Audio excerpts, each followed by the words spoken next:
Settle down. Sit in a comfortable cross-legged position with your head, neck and spine in a straight line. Your hands in Anjali Mudra in front of your heart center. Close your eyes, take a deep breath as you visualize Swamiji in your inner space as we chant the Satguru Vandanam.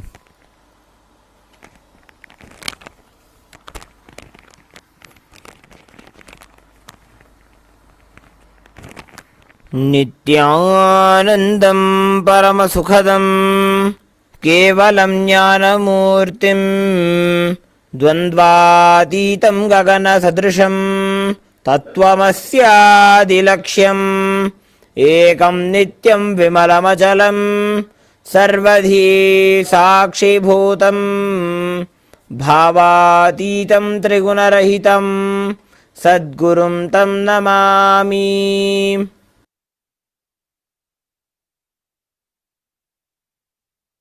The next is chanting of the Shiva Mula mantra, which is Om Ham Hum Shivaya Namaha. We'll be chanting this Shiva Mula mantra 11 times internally. Om Ham Hum Shivaya Namaha. Om Ham Hum Shivaya Namaha. Om Ham Hum Shivaya Namaha. Om Ham Hum Shivaya Namaha. Om Ham Hum Shivaya Namaha. Om Ham Hum Shivaya Namaha. Om Ham Hum Shivaya Namaha. Om Ham Hum Shivaya Namaha. Om Ham Hum Shivaya Namaha. Om Ham Hum Shivaya Namaha. Om Ham Hum Shivaya Namaha.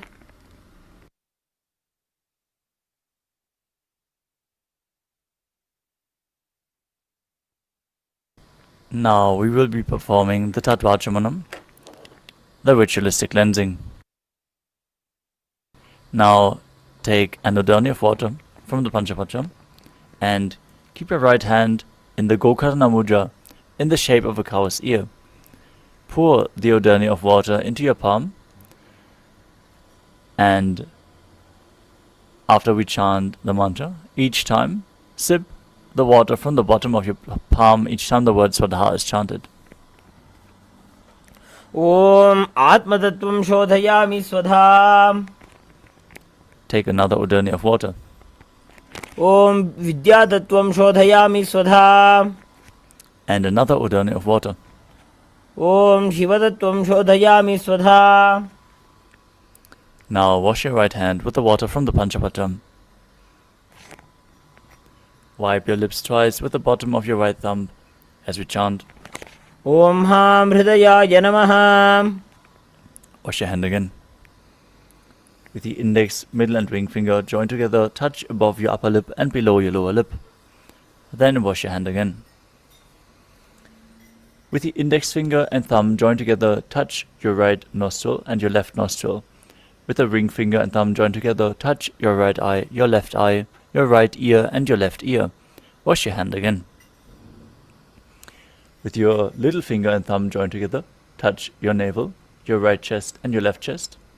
And with all the fingertips joined together, touch the crown of your head, the right shoulder, the left shoulder and your heart center. Wash your hand again. Now place the right hand over top of the left and place both hands on top of the right thigh. Set your declaration, your sankalpa, what you want to manifest through this Nithyananda yoga session as we chant the sankalpa mantra. Om Namo Pata Samasta Duridakshaya Dwara Bhagavad Shri Nithyananda Paramashiva Prityartham Shri Nithyanandeshwari Paramashiva Shakti Sameta Shri Nithyanandeshwara Paramashiva Prityartham Cha Adya Purvokta Evam Guna Visheshena Visishtajam Asyam Shubhatithau Purana Arogya Yukta Dridagatra Yogika Sharira Siddhyartham Paramashiva Shaktiya Vishkaranartham Nithyananda Yoga Abhyasam Karishye. Now wash your hand the final time as we chant Om apa upasprisya.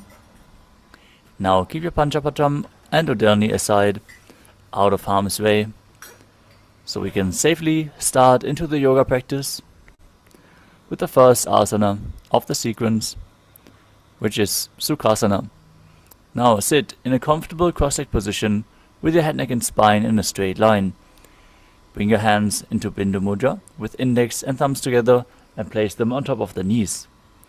Engage all the bandhas, the energy locks, which are the Mula Bandha, the root lock, contracting the perineal region and pulling it in and up, pushing the Kundalini Shakti upwards and preventing it from falling down. The Dhyana Bandha, the stomach lock, contracting your muscles above and below the navel and pulling the abdomen in and up towards your spine, pushing the Kundalini Shakti even further. And the Jalandhara Bandha, the throat lock, contracting your throat muscles and tucking your chin to the chest, locking the throat, preventing the prana from flowing down and keeping it in the higher states, in the higher parts of the body. Next up is the visualization. Visualize Lord Shiva in your inner space as you perform the Samana Kumbhaka, filling your stomach with prana, as you hold your breath and visualize a flame rising up your spine. Internally chant the japa Soham. Let us now perform the first asana of the sequence, Sukhasana. Tatsukhasanam ityuktam ashaktastat samacharet. Next up is Parvatasana. Now bring your legs into Padmasana, placing the feet on top of opposite thighs. Join your palms together in Anjali Mudra and raise them up above your head. As you keep your elbows straight, engage all three bandhas, Mahamudra Bandha, as you visualize yourself as Mount Kailash. Atha vakshe Mahadeva Parvatasana Mangalam. Next up is Halipavasana. Now bring the soles of the feet together in front. Extend them away from the body as you hold the left hand by the right behind your back and place your forehead on the ground behind your heels. Engage all three bandhas as you visualize Swamiji in your inner space. Purva vidhiyahu me jano ubhai pagdali samputithano. Would you like to have a property business that generates a six-figure income? That's what my property portfolio pays me every year. And I built that portfolio. Next up is Nagipavasana. Now, as you keep the soles of the feet together in front, stretch your arms out in front of the feet, cup the palms and place them on the ground as you place your forehead on the ground behind your heels. Gaze to the nose, engage all three bandhas and visualize yourself as a snake. Purava vidhi pariyagane nichau havi kahu niphanasyo lagayi. Next up is Kokilasana. Now hold the big toes in Prana Mudra with index and middle fingers. Then stretch your legs straight out and upwards and then cross them into Padmasana. Lean forward and down, place your elbows on the ground as you engage all three bandhas and visualize yourself as a bird. Athanyadasanam vakshe jena siddho bhave naraha. Next up is Nithyananda. Now stack your knees and ankles as you hold on to opposite elbows and start rotating your arms in a circle. Gaze to the nose, engage all three bandhas, visualize Swamiji in your inner space, and after some time change the direction of the movement. Goda bhavam padigi ashamahili soje dachacharana ko varlota parigulbha samoja. Next up is Gajasana.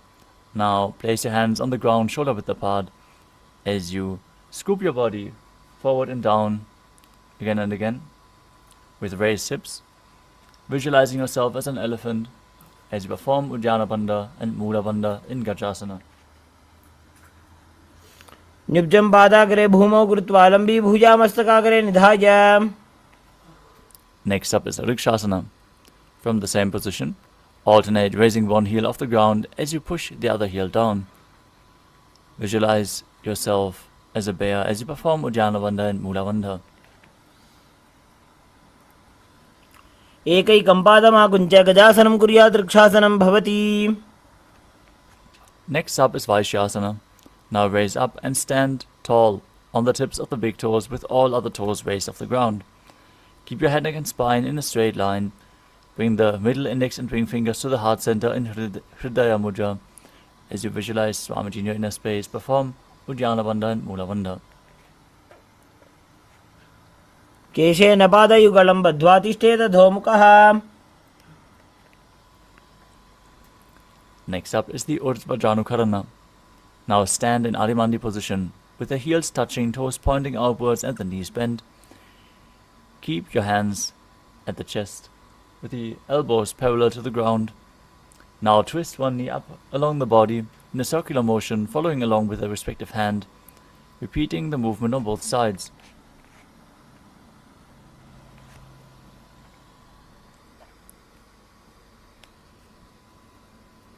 Next up is Bala Lingasana.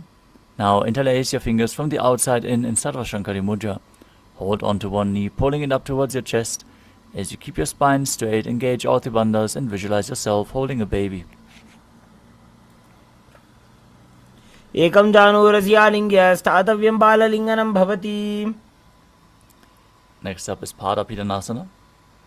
As you stand on one foot, pull the other foot behind towards your buttocks, holding it with both hands. Keep your head, neck and spine in a straight line. Engage all the bandhas as you visualize Swamiji in your inner space. स्थित्वैकस्मिन् पादतले कराभ्यां वेष्टयेत्तनम्. Next up is Natarajasana. With the respective hand, hold onto one foot from the inside. Extend the opposite hand forward in Bindu Mudra as you simultaneously kick and pull the foot back and up while leaning forward. Visualize yourself as Lord Nataraja and perform the Mula Bandha. उत्तानपादं क्रौञ्चं च मरीचिं वीरभद्रकम्. Now stand on the other leg as you repeat Bala Lingasana on the other side. Visualize yourself holding a baby. एकं जानुरस्यालिङ्ग्य स्थातव्यं बाललिङ्गनं भवति. Next up is Padapidanasana on the other side. Pull the other foot behind towards the buttocks as you engage all the bandhas and visualize Swamiji in your inner space. स्थित्वैकस्मिन् पादतले कराभ्यां वेष्टयेत्तनम्. Next up is Natarajasana on the other side. Pull the other foot up behind you as you lean forward, visualizing yourself dancing as Lord Nataraja. उत्तानपादं क्रौञ्चं च मरीचिं वीरभद्रकम्. Next up is the Altarejtakarana. From Adimandi position. Step one foot behind the other, with the toes down and the heel up. Bring the left hand at the chest and swing the right arm back and forth. Gracefully move the fingers one by one. Then place the hand over top of the nose, uncross your ankles, and repeat the movement on the other side.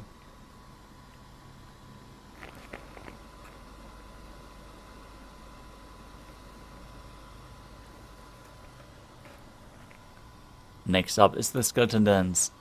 Now visualize yourself as a skeleton as you shake your body intensely. Hold the visualization of your bone structure while you dance wildly.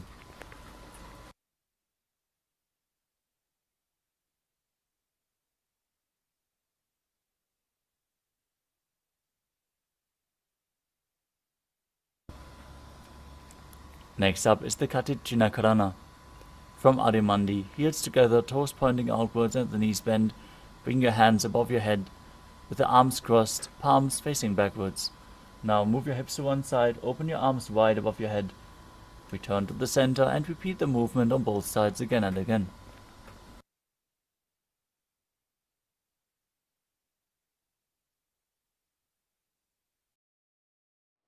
What Bino offered for Layla was a different variation on reading, so like the short. The next asana is Tadasana. Now stand tall with your arms raised above your head. Engage all the bandhas as you visualize yourself as a palm tree and internally chant the new japa, Shivoham. महामुद्राबद्धकोनो tadasana विभेदकान्. Next up is Uttanasana. From a standing position, lean forward and down, bringing your hands flat to the ground. Engage all the bandhas as you bring your forehead towards the knees, visualizing Swamiji in your inner space.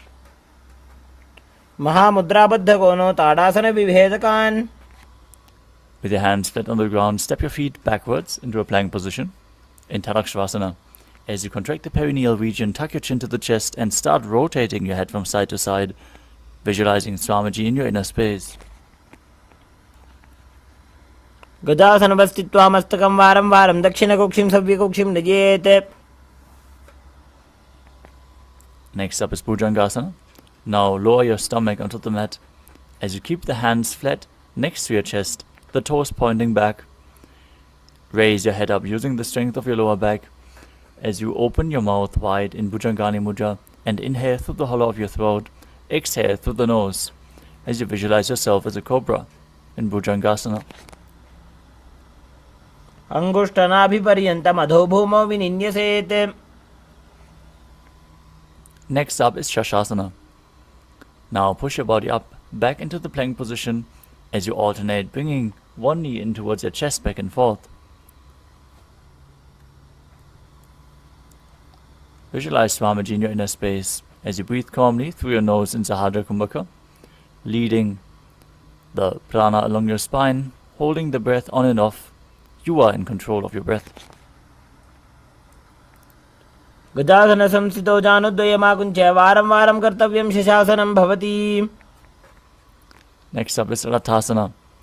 From the tall plank position, step one foot in between the hands, jump the foot back and bring the other foot in between the hands, exchanging the position of the feet again and again as you visualize yourself as a chariot.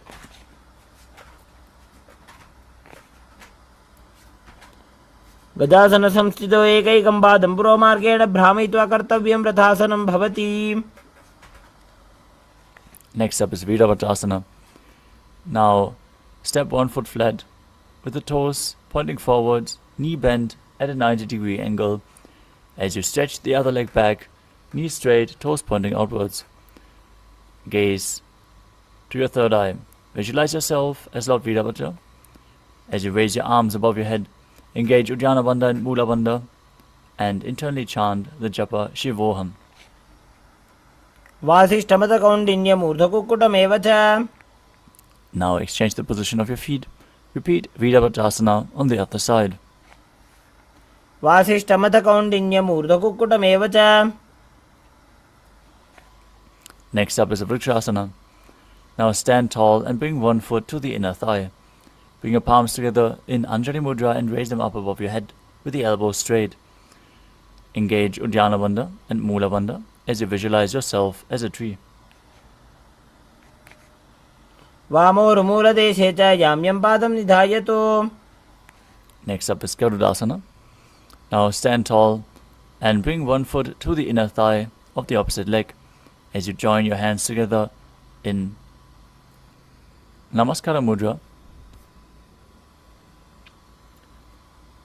Bring the foot to the opposite hip as you visualize yourself as Lord Garuda in Garudasana. गरुडासनमावक्षे येन ध्यानं स्थिरं भवेत्. Now repeat Vrikshasana on the other side, bringing the foot to the inner hip as you keep the hands up above your head, visualizing yourself as a tree. वामोरुमूलदेशे च याम्यं पादं निधायतु. Now repeat Garudasana on the other side as you visualize yourself as Lord Garuda. Place the raised foot to the opposite hip and engage the Mula Bandha. गरुडासनमावक्षे येन ध्यानं स्थिरं भवेत्. Next up is Trikonasana. As you stand with one foot step forward and the other foot far back. Keep the front toes pointing forwards and the back toes facing sideways. Extend your arms out parallel to the ground as you lean forward and down. Bring the hand down to the foot and the other hand up to the sky. Gaze up and visualize yourself as a triangle. उत्तानपादं क्रौञ्चं च मरीचिं वीरभद्रकम्. Now exchange the position of your feet. Bring your arms parallel, lean forward and down as you gaze up, visualizing yourself as a triangle in Trikonasana on the other side. उत्तानपादं क्रौञ्चं च मरीचिं वीरभद्रकम्.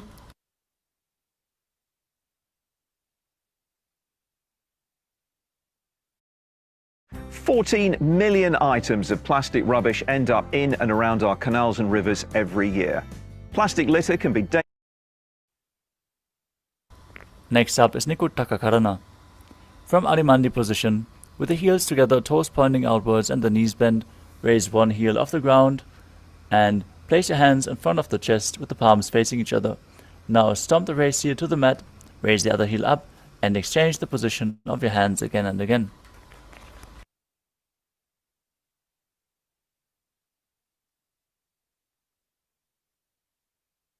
Next up is Angushtasana.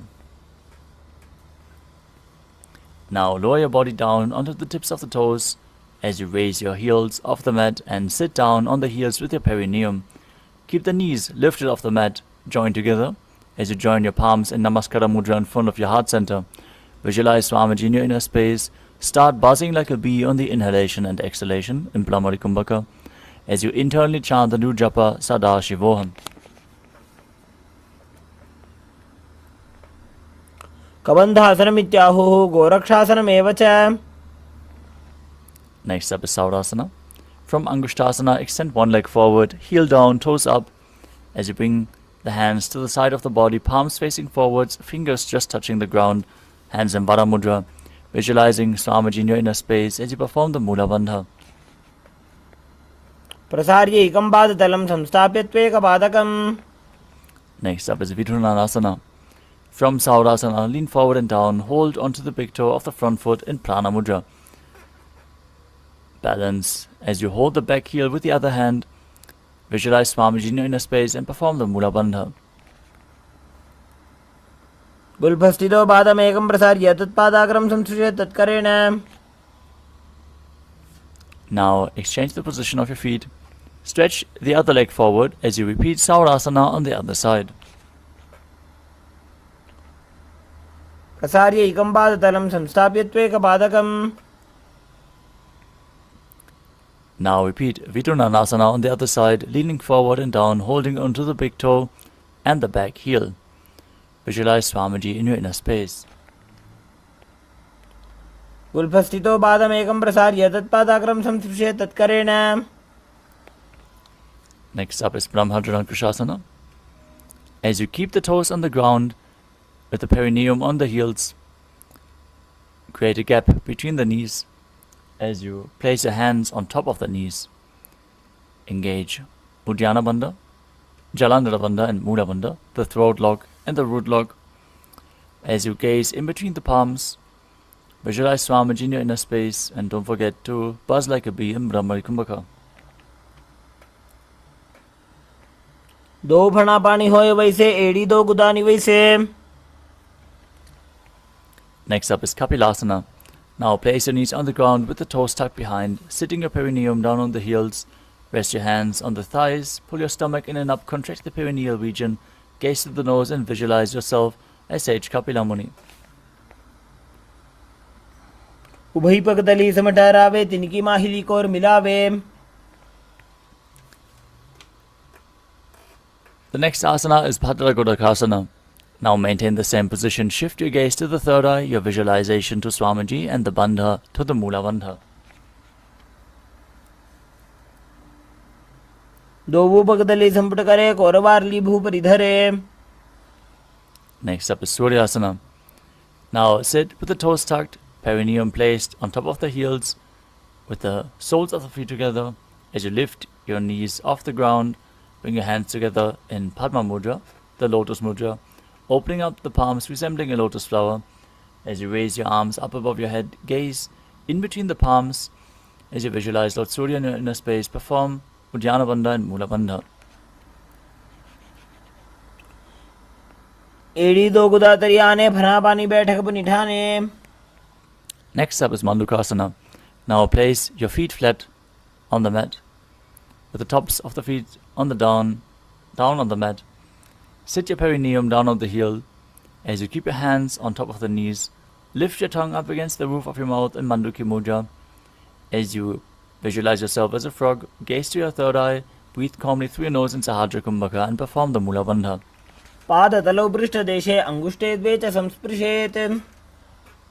Next up is Uttana Mandukasana. From Mandukasana, bring your hands behind your back and hold on the opposite shoulders. Bring your elbows close to your head as you gaze to your third eye. Visualize yourself as a frog. Keep your tongue up in Manduki Mudra and perform Uddiyana Bandha and Mula Bandha. मण्डूकासनमध्यस्थं कूर्पराभ्यां धृतं शिरः. Next up is Simhasana. Now cross your ankles and sit on the feet. As you keep your knees wide, fingers spread on top, open your mouth wide, stick out your tongue and exhale forcefully as you visualize yourself as a lion.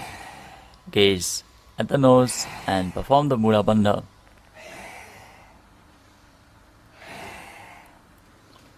दक्षिणं सव्यगुल्फेन दक्षिणेन ततेतरम्. Next up is Bhadrasana. As you sit with the heels under the perineum, the knees open wide, cross your hands behind your back and hold onto the big toes. Apply Jalandhara Bandha and Mula Bandha. Gaze to your nose, visualize Swamiji in your inner space and return to buzzing like a bee in Brahmari Kumbhaka. गुल्फौ च वृषणस्याधो वित्क्रमेण समाहितः. نست من الحياة، تعبت إنني زوج. Next up is Kakabushandhyasana. As you squat and keep the feet flat on the ground, the knees opened wide, bring your arms in and around the raised knees and interlace your fingers behind your back in Parusha Mudra. Gaze through your nose as you visualize yourself as a crow. प्रथमे वैसकौ कडठाने दोवो हातपकं नीच आने. Next up is Kanipavasana. Now place your hands flat on the mat with the fingers spread. Place your knees onto your arms, close to your armpits, as you lean forward and down and balance on your arms, lifting your feet off the mat. Visualize Swamiji in your inner space as you perform the Mula Bandha. आसन को गुण आशी दुष्टा होई तो आछी होई. The next asana is Kapali Asana. This is going to be the first inverted posture of the sequence. So take it slow if you have any neck or upper back injuries or high blood pressure. If you feel that you need support in this asana, use a wall, or if you have a partner by your side, they can aid you. Now place your hands on the ground, shoulder width apart. Bring the crown of your head onto the ground, forming a triangle between your hands and your head. Bring your knees onto your elbows, hips over the shoulders. Straighten your legs up and gaze to the nose, visualizing Swamiji in your inner space. In Kapali Asana. शीशी शीशा धरती टेकी पगदा वो मिलिवा ऊंचा कुकरे. Gently lower your body down as we enter Parshvamayurasana. Now squat on your toes with the legs together. Twist your body and place both hands to one side. As you align your elbows with the knee and hip, lean onto your arms and balance, extending the legs to one side. As you gaze to your third eye and visualize yourself as a peacock while breathing in Richaka Kumbhaka, exhaling fully and holding your breath as you perform the Mula Bandha. मयूरं दण्डवत् कुर्यान् मायूरं दण्डनामकम्. Now twist your body to the other side. Lean onto your arm and balance off the mat as you visualize yourself as a peacock. मयूरं दण्डवत् कुर्यान् मायूरं दण्डनामकम्. The next asana is Bhairaganatha. Now place both hands on the mat, shoulder width apart, and step one foot outside the respective shoulder in between the two hands. Gaze to your third eye. Visualize yourself as Lord Kalabhairava as you perform the Mula Bandha. आसन को गुण पीती जाई. Step the front foot back, the other foot in between the two hands. Gaze to your third eye. Visualize yourself as Lord Kalabhairava as you exhale fully and hold your breath in Uddiyaka Kumbhaka. आसन को गुण पीती जाई. Now step your foot back into Tadakshvasana and then place your forearms on the mat. Step your feet slightly forward, raising your hips as you gaze to your third eye. Visualize Swamiji in your inner space and perform the Mula Bandha in Unmukhapitasana. भुञ्जस्तौ जानुनी हस्तौ च दुष्पदम वाङ्मुखम्. Next up is Vashishtasana. From Tadakshvasana, rotate your body onto one hand and raise the opposite hand up towards the sky. Keep the balancing hand directly beneath the shoulder. Raise your hips, gaze upwards as you visualize yourself as Sage Vashishta. ऊर्ध्वकुक्कुटवासिष्ठ मरीचिहल मत्स्यकम्. Now rotate your body to the other side, place the other hand on the mat, opposite arm extended towards the sky, gaze up, visualize yourself as Sage Vashishta. ऊर्ध्वकुक्कुटवासिष्ठमरीचहलमत्स्यकम्. The next asana is Anjani Asana. Now come to a seated position with the legs extended forward. Bring your hands underneath the buttocks with the palms facing up. Gaze to the nose.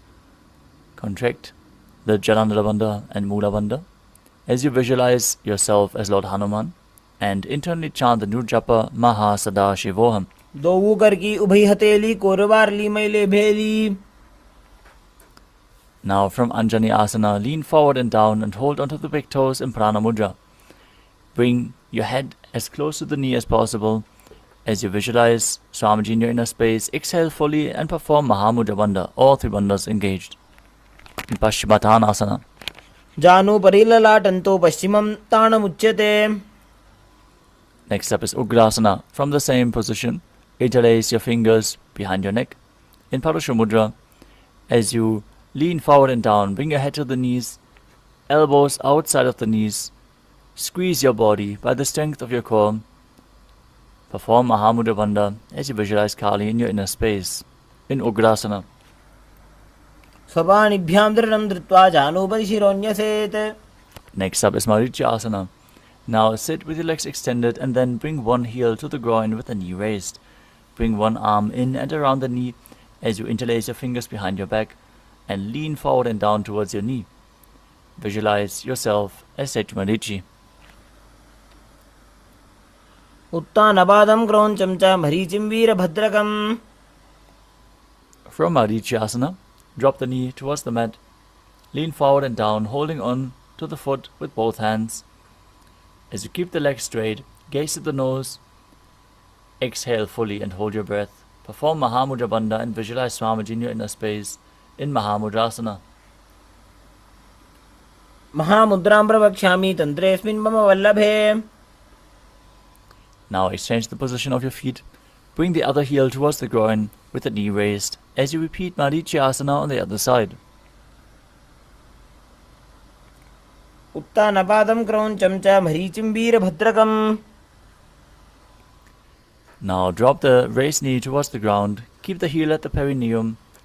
Visualize Swamiji as you exhale fully and perform Mahamudra Bandha in Mahamudrasana on the other side. महामुद्रां प्रवक्ष्यामि तन्त्रेऽस्मिन् मम वल्लभे. The next asana is Bhadrasana too.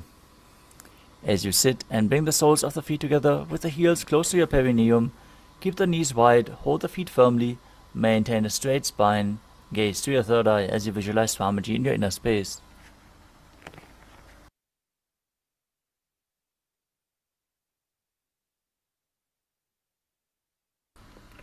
गुल्फौ तु वृषणस्यादः सीवन्त्याः पार्श्वयोः क्षिपेत्.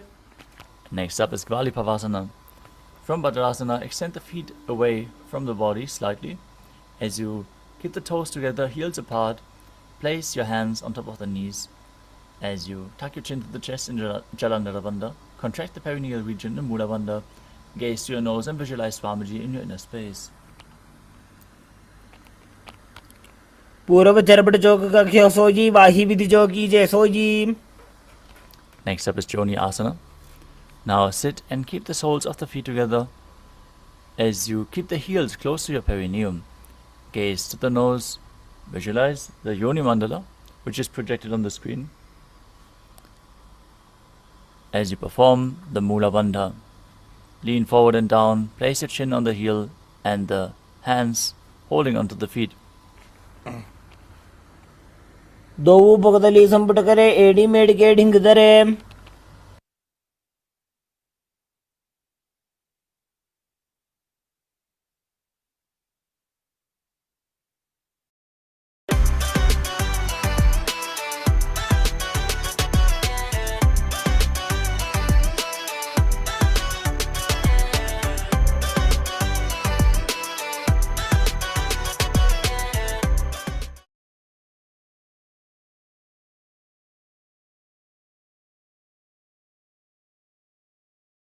So what is ClickUp? ClickUp is an all-in-one productivity software where you can manage everything and anything related to your work. Your documents, your chats, your whiteboards, your projects. The value of this, you don't have to buy 5 softwares to do this. You don't have to be hopping back and forth between multiple tabs, trying to find that email from a year ago. Instead, you can find everything in a matter of seconds, keeping your work and everything related to productivity organized in a single place.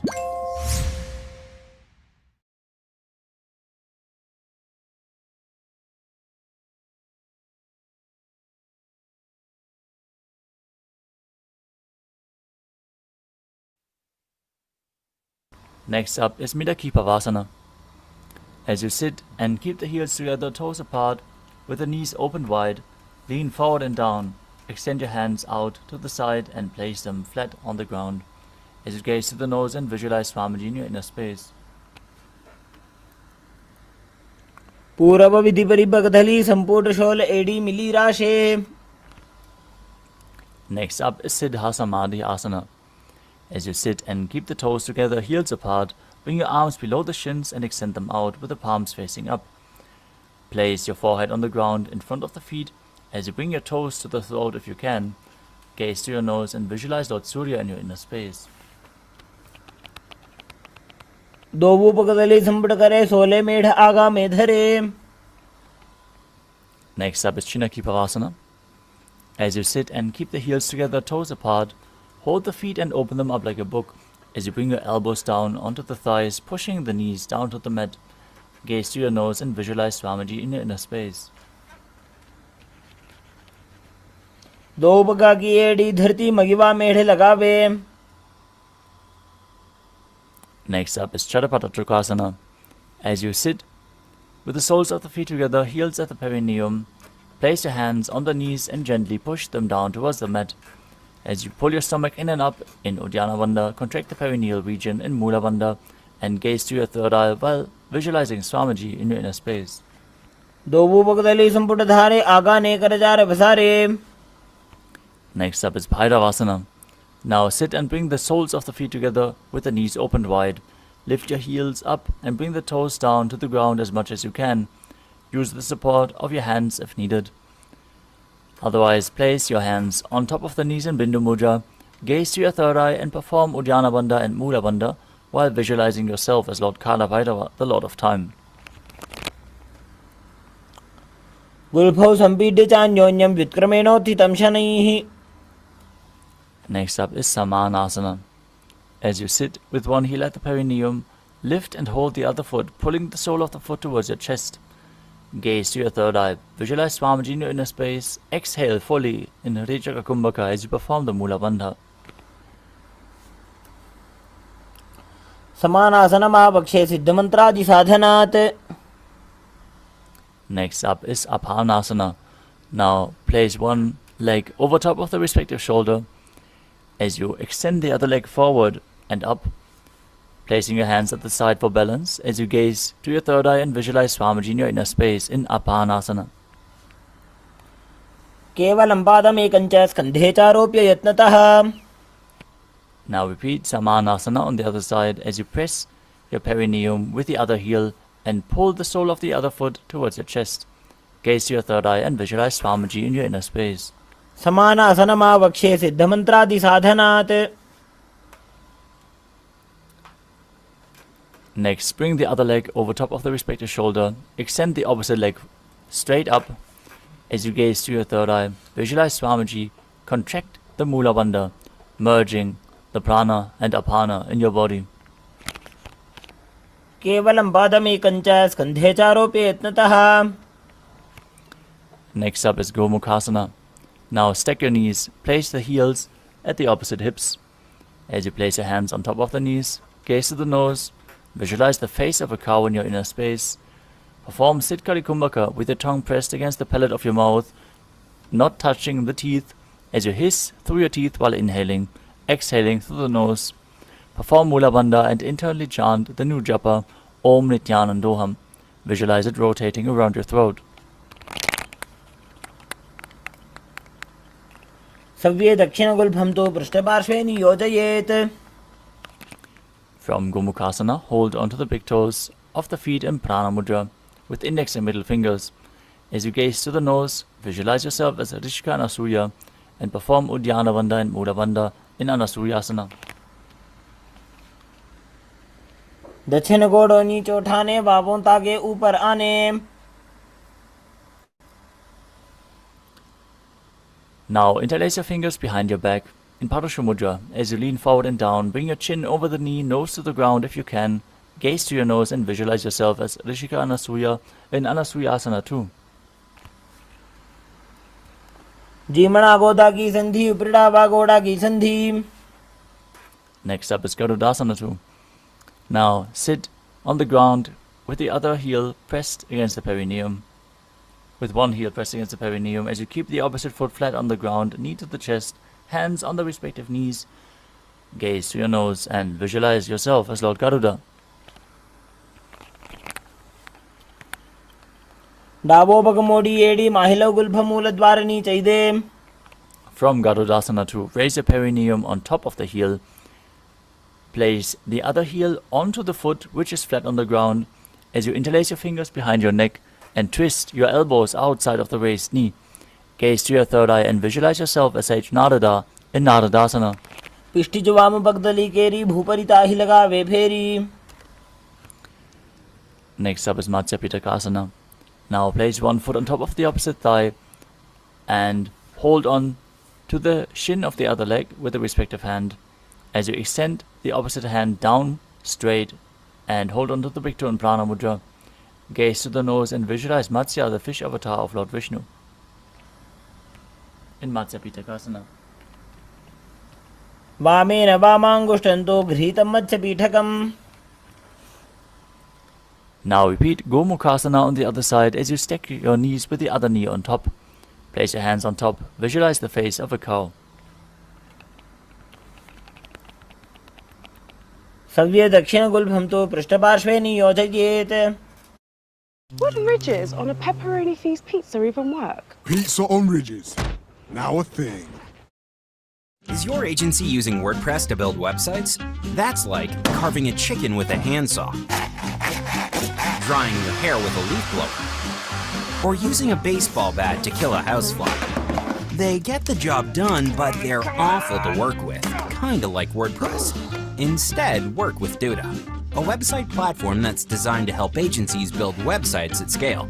So stop working with the wrong tools and say, goodbye WordPress and hello Duda today.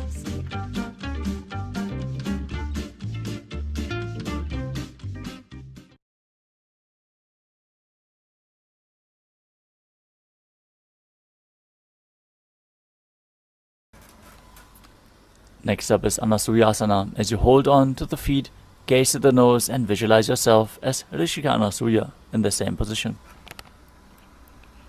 दक्षिण गोड़ नीचे उठाने, बाहों तागे ऊपर आने. Now interlace your fingers behind your back, lean forward and down, bring the nose to the ground. Repeat Anasuyasana too.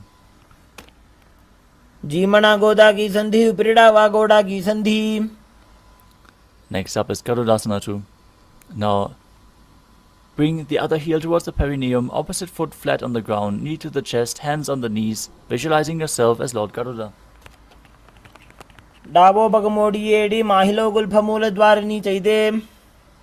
Now raise the perineum onto the heel, step the heel of the other foot on top of the foot, and interlace your fingers behind your neck as you twist your elbows outside the knee, gaze to your third eye and visualize yourself as Sage Narada.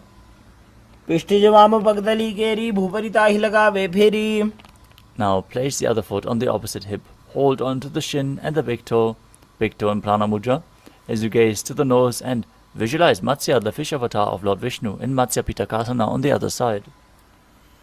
Women वामांगुष्ठन्तो घृतं मत्स्यपीठकम्. The next asana is Matsyendrasana. Now place one foot on top of the opposite thigh as you place the opposite foot flat on the ground. Twist your elbow outside of the raised knee. Bring your hand to the neck as you place the other hand on the ground behind you. Twist your body, gaze up to your third eye. Visualize Matsyendranath, the great sage and master of Hatha Yoga, as you perform the Mula Bandha. And don't forget to breathe in Siddhkali Kumbhaka, hissing through your teeth without the tongue touching them. उदरं पश्चिमाभासं कृत्वा तिष्ठति यत्नतः. Next up is Kubasana. From Matsyendasana, extend your front arm down towards the foot. Hold onto the big toe in Prana Mudra if you can. Hold the ear with the opposite hand as you gaze to the third eye and visualize yourself as a camel in Kubasana. आसन को गुण झोलो जाए. Next up is Matsyendasana 2. As you keep holding on to the front foot, place the other hand down on the ground, twist your body even further, gaze to your third eye and visualize Matsyendranath, the great sage and master of Hatha Yoga. मत्स्येन्द्रपीठं जठरप्रदीप्तिं प्रचण्डरुक्मण्डलखण्डनास्त्रम्. Now repeat Matsyendrasana on the other side. As you extend the legs out, place the other foot on top of the opposite thigh, bring the opposite leg raised, and twist your elbow outside of the raised knee. उदरं पश्चिमाभासं कृत्वा तिष्ठति यत्नतः. Now extend the front arm down, hold the back ear, twist your body, gaze up to your third eye and visualize yourself as a camel in Kubasana on the other side. आसन को गुण झोलो जाए. Place the back hand down from your ear, twist your body even further, gaze to your third eye and visualize Matsyendranath in Matsyendrasana 2. मत्स्येन्द्रपीठं जठरप्रदीप्तिं प्रचण्डरुक्मण्डलखण्डनास्त्रम्. Now place your feet on top of the opposite thighs. As you gaze to the nose, engage all Trivandhas, visualize yourself as Lord Shiva, and perform the Sitali Kumbhaka. As you press your tongue against the teeth this time, and hiss through your teeth while inhaling, internally chant Om Nithyananda Sadashivoham in Padmasana, the lotus posture. आसनं द्विविधं प्रोक्तं पद्मं वज्रासनं तथा. Maintain the same posture, cross your arms in front of the body, hold onto the big toes in Prana Mudra with index and middle fingers. As you gaze to your nose, visualize yourself as Goddess Parvati, the consort of Lord Shiva, in Padmasana 2. उत्तानौ चरणौ कृत्वा ऊरुसंस्थो प्रयत्नतः.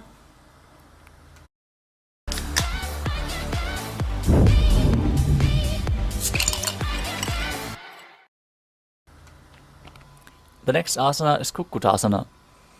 As you sit and place your feet flat on the ground, as you sit and place your feet on top of opposite thighs, place your palms flat on the ground in between the two thighs. Lift your body up off the mat as you visualize yourself as a rooster. Calmly breathe through your nose in Sahajra Kumbhaka and perform the Mula Bandha.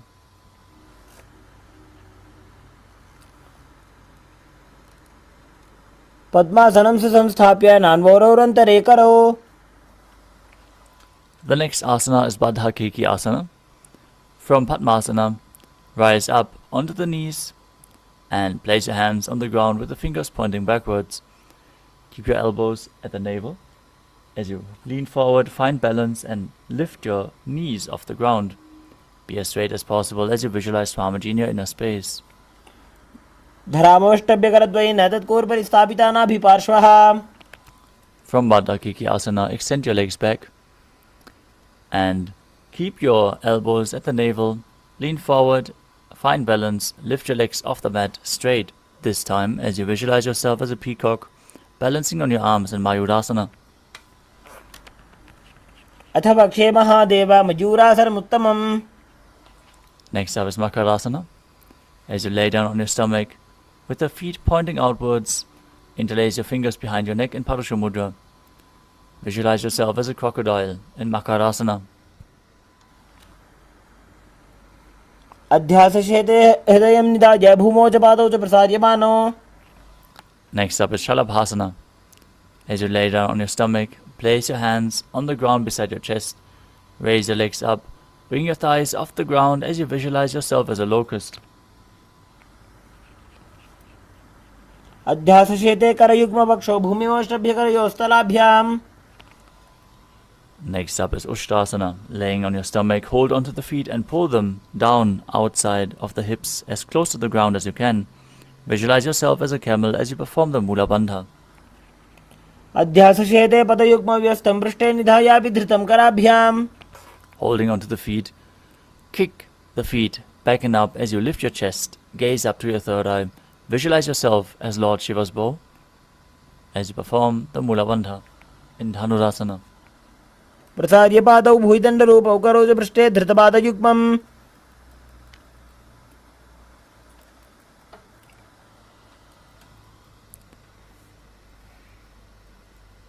The next asana is Bhagasana.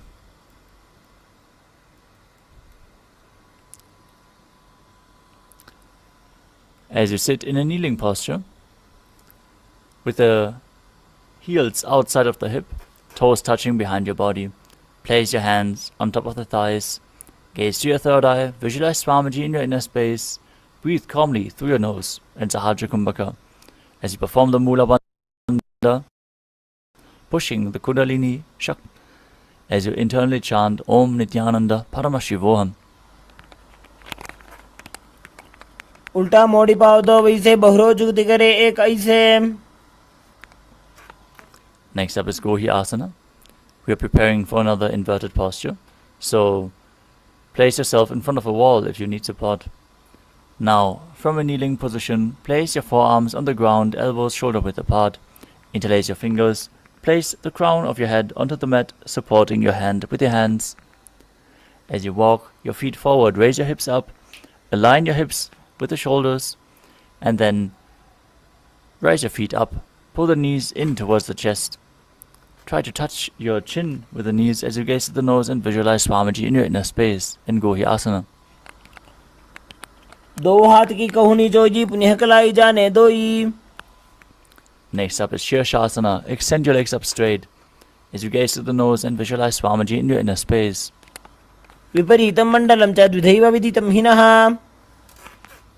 Gently lower your legs back down. Come to a seated posture as we prepare ourselves for a sequence of rapid exhalations in Vastrika Kumbhaka, where you pull your abdomen in and push the air out again and again without inhaling. Breathe like the bellows of a blacksmith as you sit with the hands behind the calves, stretch your legs up, bring your forehead to the knees and come to a vertical position with your legs. Visualize Swamiji in your inner space in Podi Asana. दो हाथ पग बाहर आने गोड़ा तरे काकसी ठाने. Now you extend your legs forward and up at a 45-degree angle as you bring your hands to the opposite shoulders behind your back. Gaze to your third eye and visualize yourself as a mace in Parikasana. उत्तानशयनं कृत्वा पादौ मिलित्वा प्रसार्य. Keep exhaling rapidly as you sit and extend the legs out and up at a 45-degree angle. Extend your arms straight, parallel to the ground, or bring your elbows down if you need. Gaze to your third eye and visualize yourself as a boat in Naukasana. उत्तानशयनं कूर्पराभ्यां भूमिं वष्टभ्याम्. Next up is Rudrasana. Now sit and lift the feet up, scoop your hands underneath the heels and pull the feet in towards the chest. Keep your spine upright, gaze to your nose as you visualize yourself as Lord Rudra and keep breathing in Vastrika Kumbhaka in Rudrasana. पगदली संपूर्ण करी हाथस्य उपग उचाजी. Now breathe calmly through your nose as you lay down on your back, the feet flat on the mat with the knee raised. Keep your hands, the palms down, flat on the mat, just touching the back of the heels. Push your hips up as you contract the perineal region and lock your throat in Jalandhara Bandha as you perform Murcha Kumbhaka, forcing the air out of the throat lock as you keep Jalandhara Bandha engaged while exhaling. This brings about a state of swooning in the yogi. Gaze to your nose and visualize Swamiji in your inner space in Unmukha Pitasana too.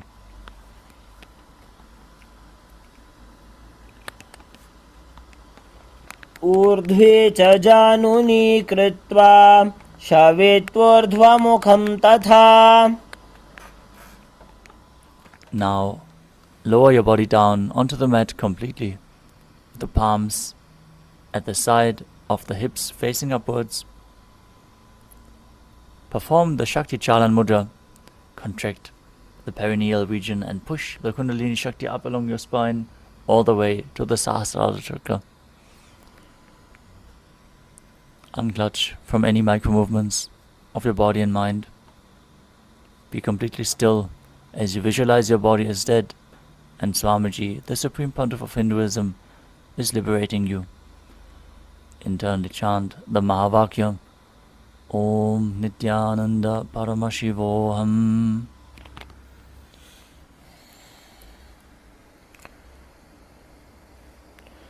Uttanam Shavavad Bhumo Sayanam Toshavasanam Shavasanam Shrantiharam Chitta Vishranti Karakam.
Slowly return to your body.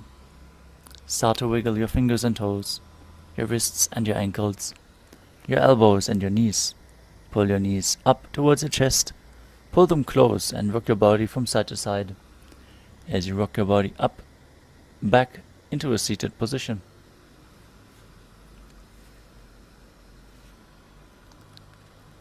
Congratulations! You completed the Pratama Vinyasa Krama, all 108 asanas of the sequence. With this, we are going to conclude today's Nithyananda Yoga session.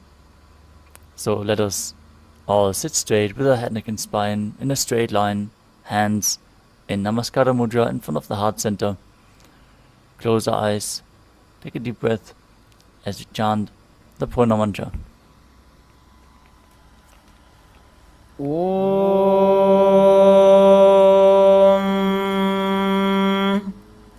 Purnamadah Purnamidam Purnat Purnamudachyate Purnasya Purnamadaya Purnamevavashishyate. Om Shanti Shanti Shanti. Harihi Om Tatsat. Sarvam Bhagavat Shri Nithyananda Paramashiva Padukarpanamastu. Om Nithyanandam. Thank you all for joining us today. Nithyanandam.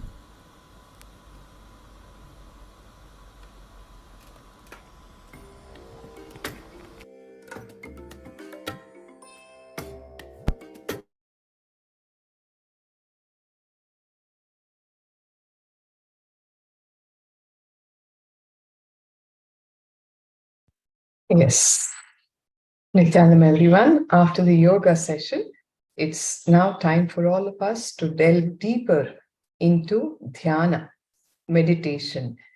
We've been doing this for the past 2 days. We'll be continuing with deeper understandings and the logistics of this whole happening. Welcoming all of you. Let's begin with the Sadguru Vandanam. Please sit straight, head, neck and spine in a straight line, hands together in Namaskara Mudra. Nithyanandam Paramasukhadam Kevalam Gnanamurtim Dvandvatitam Gagana Sadrusham Tattvamasyadilaksham Ekam Nityam Vimalamachalam Sarvadhi Sakshibhutam Bhavatitam Trigunarahitam Satgurum Tam Namami. Yes. As a part of Paramashivoham level 1, today we will be continuing with the Dhyana Spurana.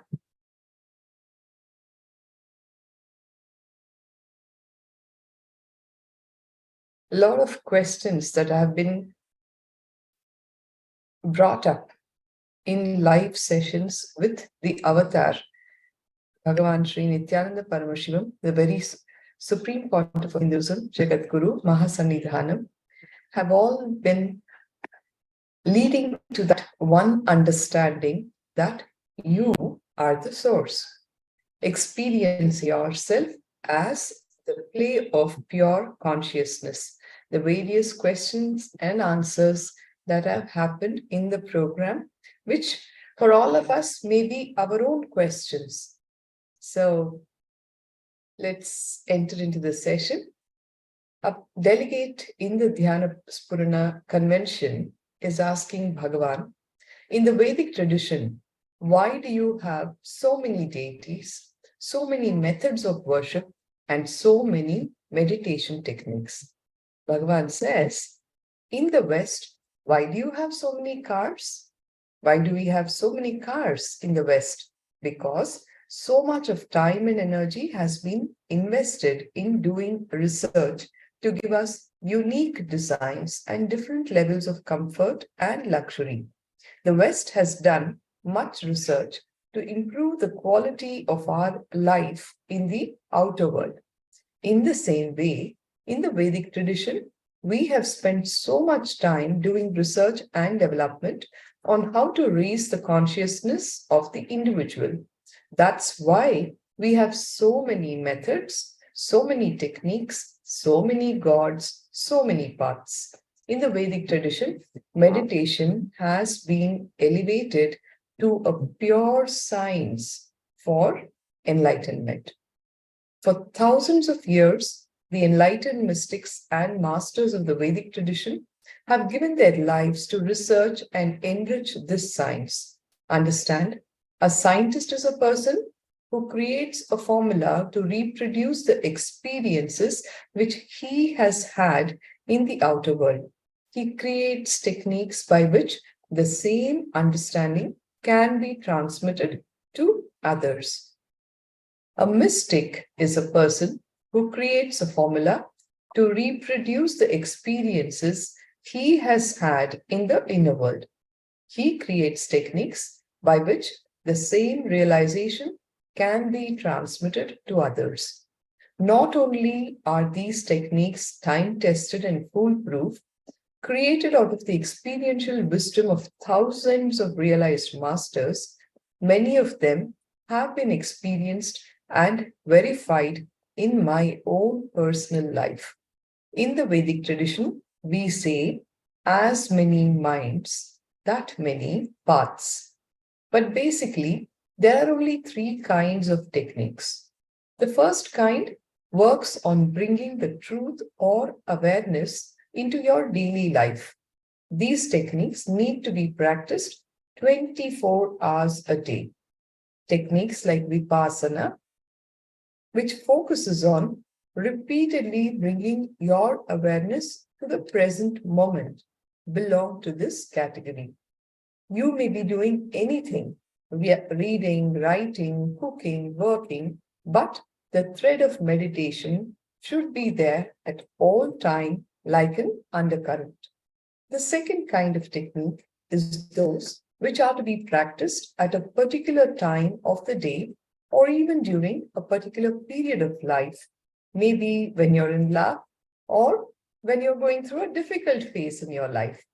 The Maha Mantra meditation technique, where you practice intense humming for a few minutes and then remain a witness for a few minutes, is a simple example of this category of meditation. Then there is a third kind of technique, which You neither need to practice continuously nor at a particular time. In fact, you don't even need to practice these kind of techniques. Just the very remembrance of the technique is enough. Examples of these techniques are the Upanishadic Mahavakya, the statements of the great timeless truths, and the beautiful Zen koans. When you are in a highly mature state, you don't need any separate techniques. Just the very remembrance of the truth will transport you to that elevated state, and you will simply experience the truth. All the Mahavakyas given by the masters have that ability to transport you to that elevated state where you will simply experience the truth, provided you are a sincere seeker with intensity and you are highly mature. One such is Om Nithyananda Paramashivoham. Continuing with more questions, a seeker is asking, how do I locate the technique which is right for me? Because Swamiji just said there are various techniques, but you can roughly categorize them into three types. One which needs to be practiced continuously throughout the day, like the Vipassana. The second, like the Maha Mantra. Some particular time of the day you hum and then sit with your awareness. Then the third type of technique, with just the remembrance, like as in Smaranat Mukti Arunachala, right? So the seeker is asking, how do I locate which technique is right for me? Bhagavan says, if a technique appeals to you, simply try it out. Practice it sincerely. Put your whole energy behind the effort, believing fully that it will work for you. If you are enjoying it, stick to it for at least 10 days without expecting results. Our biggest problem is whenever we initiate any activity, our mind has already leaped to the results. We are unable to do anything without thinking, what am I going to get out of this? How much? How fast? We carry the same attitude into our spiritual practices also. We think that the divine is going to jump on us during our very first meditation session. Then we wonder what went wrong. A small story, 3 monkeys once found a ripe, juicy mango. Like all monkeys, they fought over the mango for a while. Then somehow they had a moment of clarity, a moment of intelligence. Instead of eating the mango right away, they decided to sow the mango. Once the mango seeds sprouted and grew into a tree, they decided there would be enough and more mangoes for all 3 of them. Each one decided to take up a part of the task of caring for the plant. The first monkey said, I will water the plant every day. The second one said, I will keep the soil healthy and rich, add fertilizers, and ensure that the plant grows well. The third monkey said, I will guard the plant carefully and protect it from harsh weather and animals. 1 month passed, then 2, then 3. There was no sign of any plant growing from the seed. The 3 monkeys called for an urgent meeting to discuss the issue. The first monkey declared, as promised, I've been watering the seed every single day. The second one cried, as promised, I've been adding fertilizer and making the soil rich. The third monkey said, as promised, I have been guarding the seed very carefully. Not only that, I have been taking the seed out every single day to check whether it has sprouted or not. We are all like this third monkey.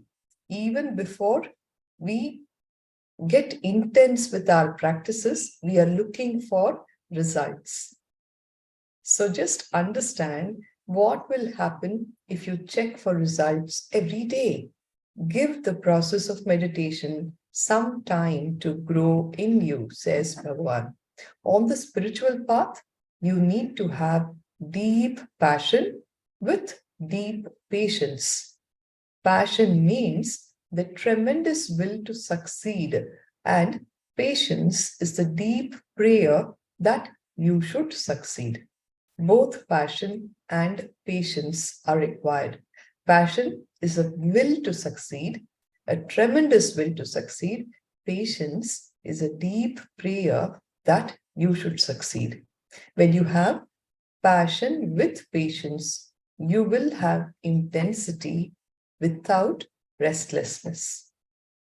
Understand? Once a technique has touched you, there is no way you will not be transformed. Sometimes the transformation will be subtle, and sometimes others may see it better than you do. If a technique is helping you feel more relaxed, more centered, more sensitive, it is working. Understand? These are all very subtle stuff. If you're feeling more relaxed, more centered, more sensitive, that technique is working for you. If it is making you more joyful, helping you expand, feel more energetic, it is working. Usually, among the first 5 or 8 techniques you choose, there will be one that is right for you. Locate it and pursue it. Now, one important thing you need to understand. Ultimately, all meditation, all techniques are only for your body-mind. Your being needs no meditation. Your being is always in that still, silent, blissful space, or I should say that still, silent, blissful space is your being. Meditation is not so far away from you as you think.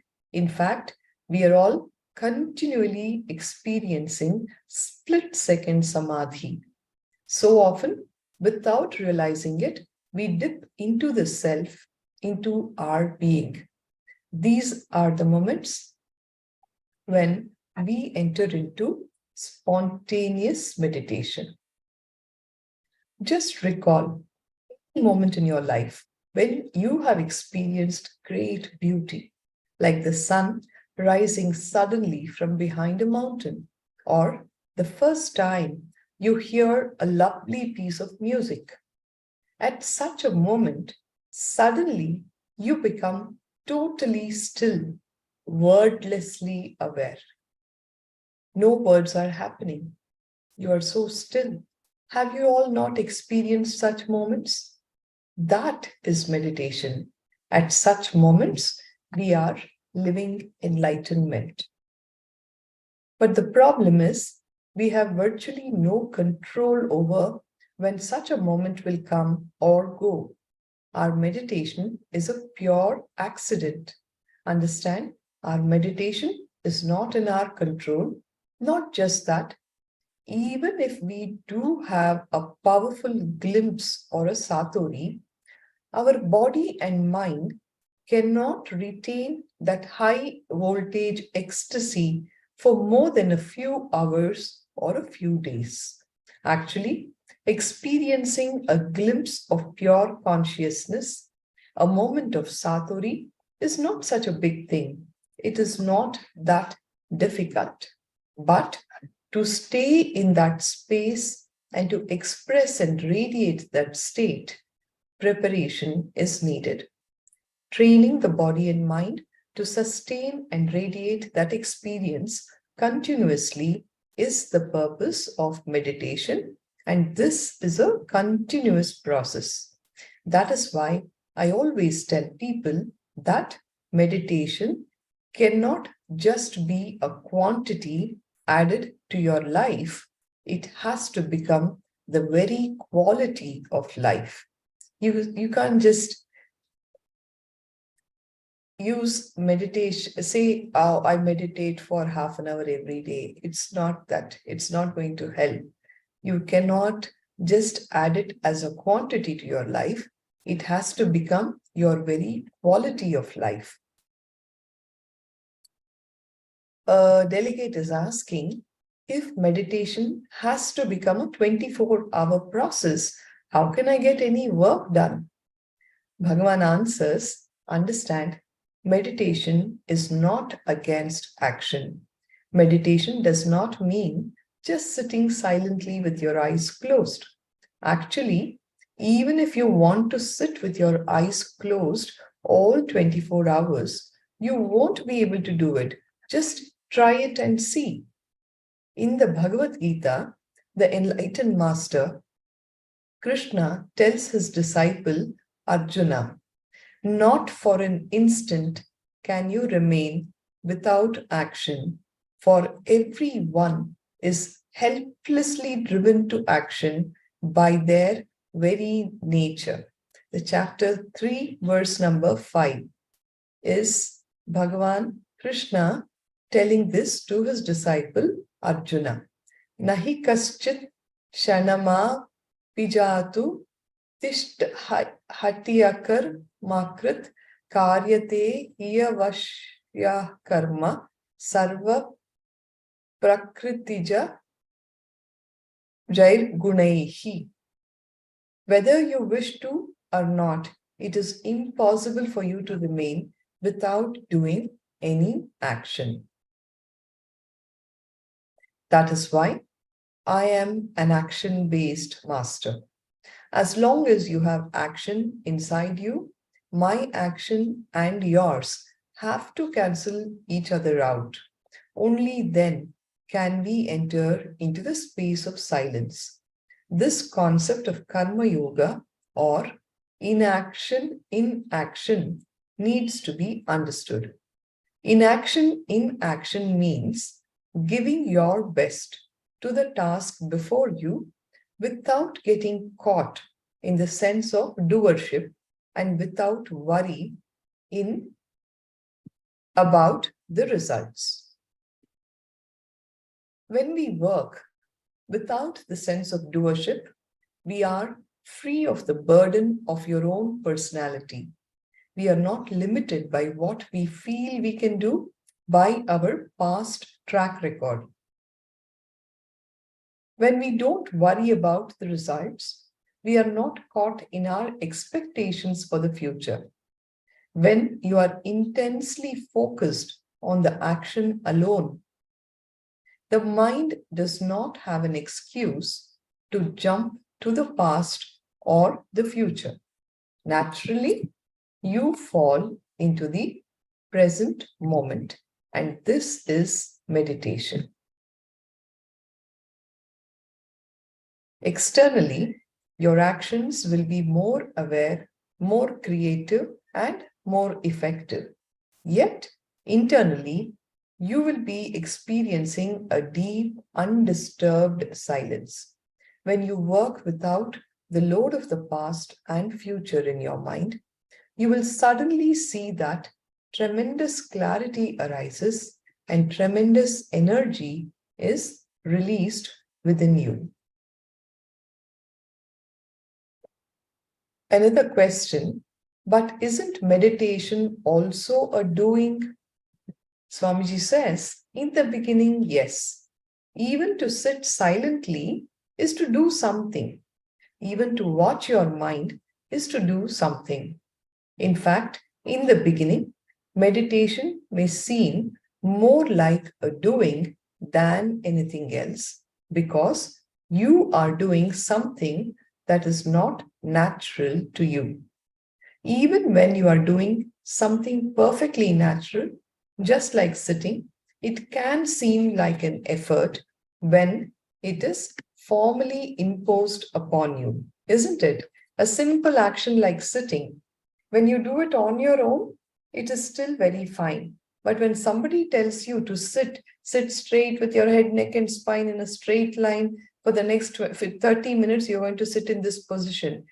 You will feel that to be such a huge effort. Only at that point in time, you will start itching, or your back will start aching. All those kind of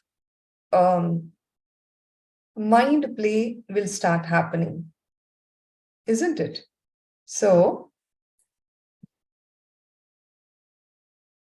do you know there is a Zen meditation technique called just sitting?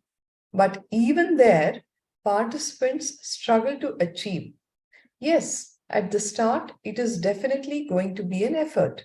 Meditation is going to be an effort, but in a deeper sense, meditation is not a doing, because when you do it the right way, when you really succeed in meditation, all efforts disappear. When you become totally relaxed, when you stop trying to achieve results, when you simply enjoy the meditation, you will gradually stop even being aware that you are meditating. Then it will no longer be a doing. Swamiji says, yes, in the initial stages, the question was, even meditation is a doing, isn't it? So Swamiji says, yes, in the initial stages it will be, but when you get totally relaxed, you stop trying to achieve results, you will simply enjoy the meditation, you become aware, you will not even be aware that you are meditating, and then it will be no longer a doing. The questioner asks, Swamiji, meditation seems like such a tough thing to enter into. I don't know if I can handle it.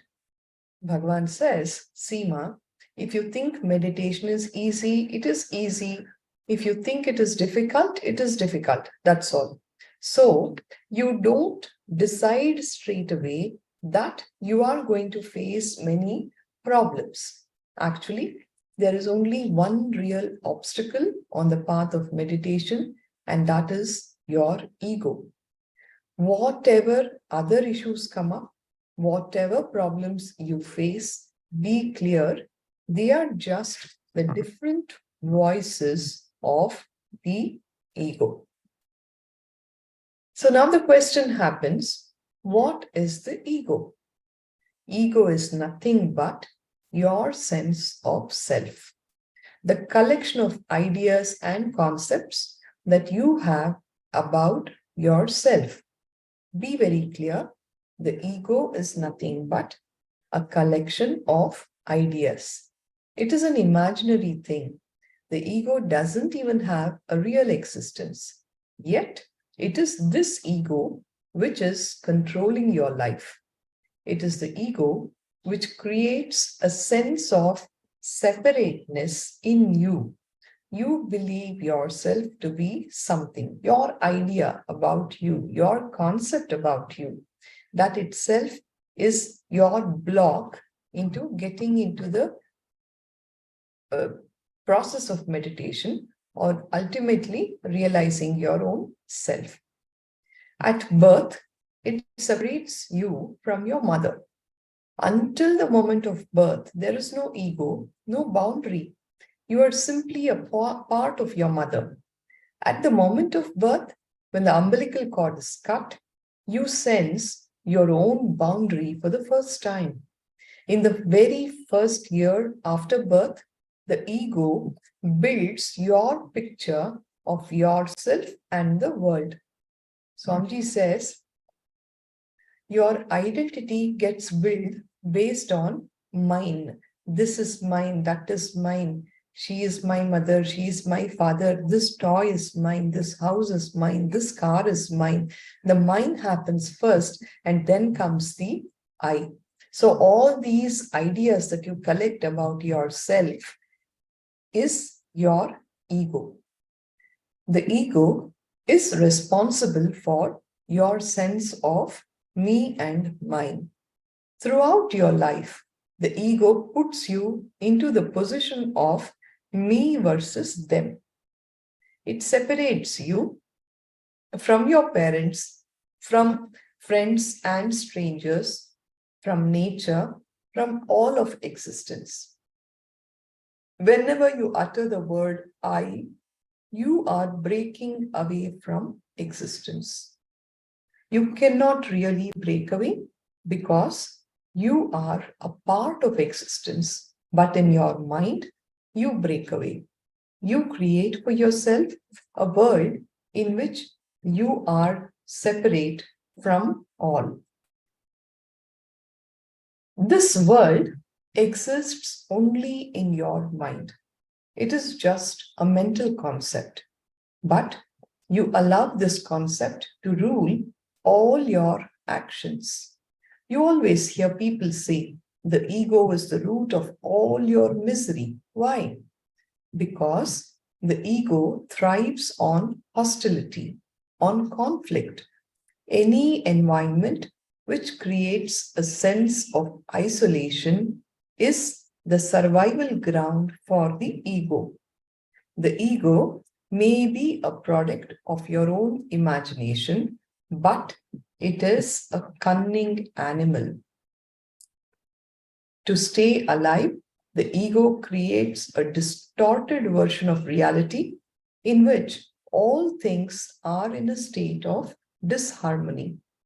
It can give you an easy way to, I can give you an easy way to catch the ego, to know when the ego is coming up. Whatever makes you uncomfortable is ego. Please go ahead and internalize this statement. Whatever makes you uncomfortable is ego.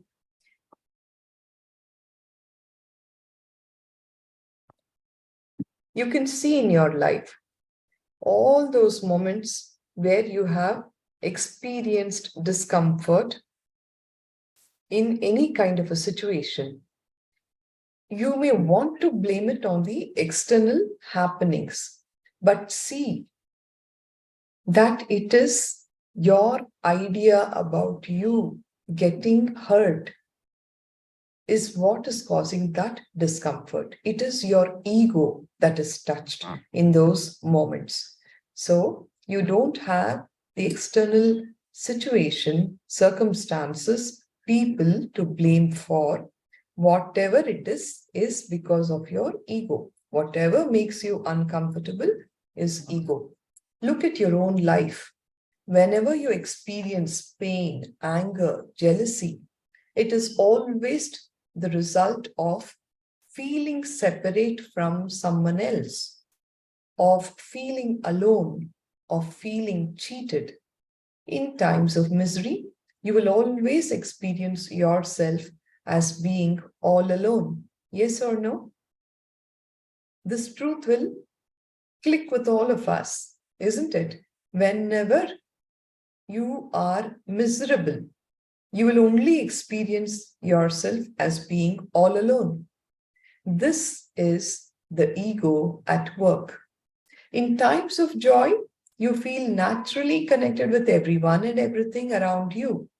When you are joyful, happy, laughing, these are the times when your ego is at its weakest.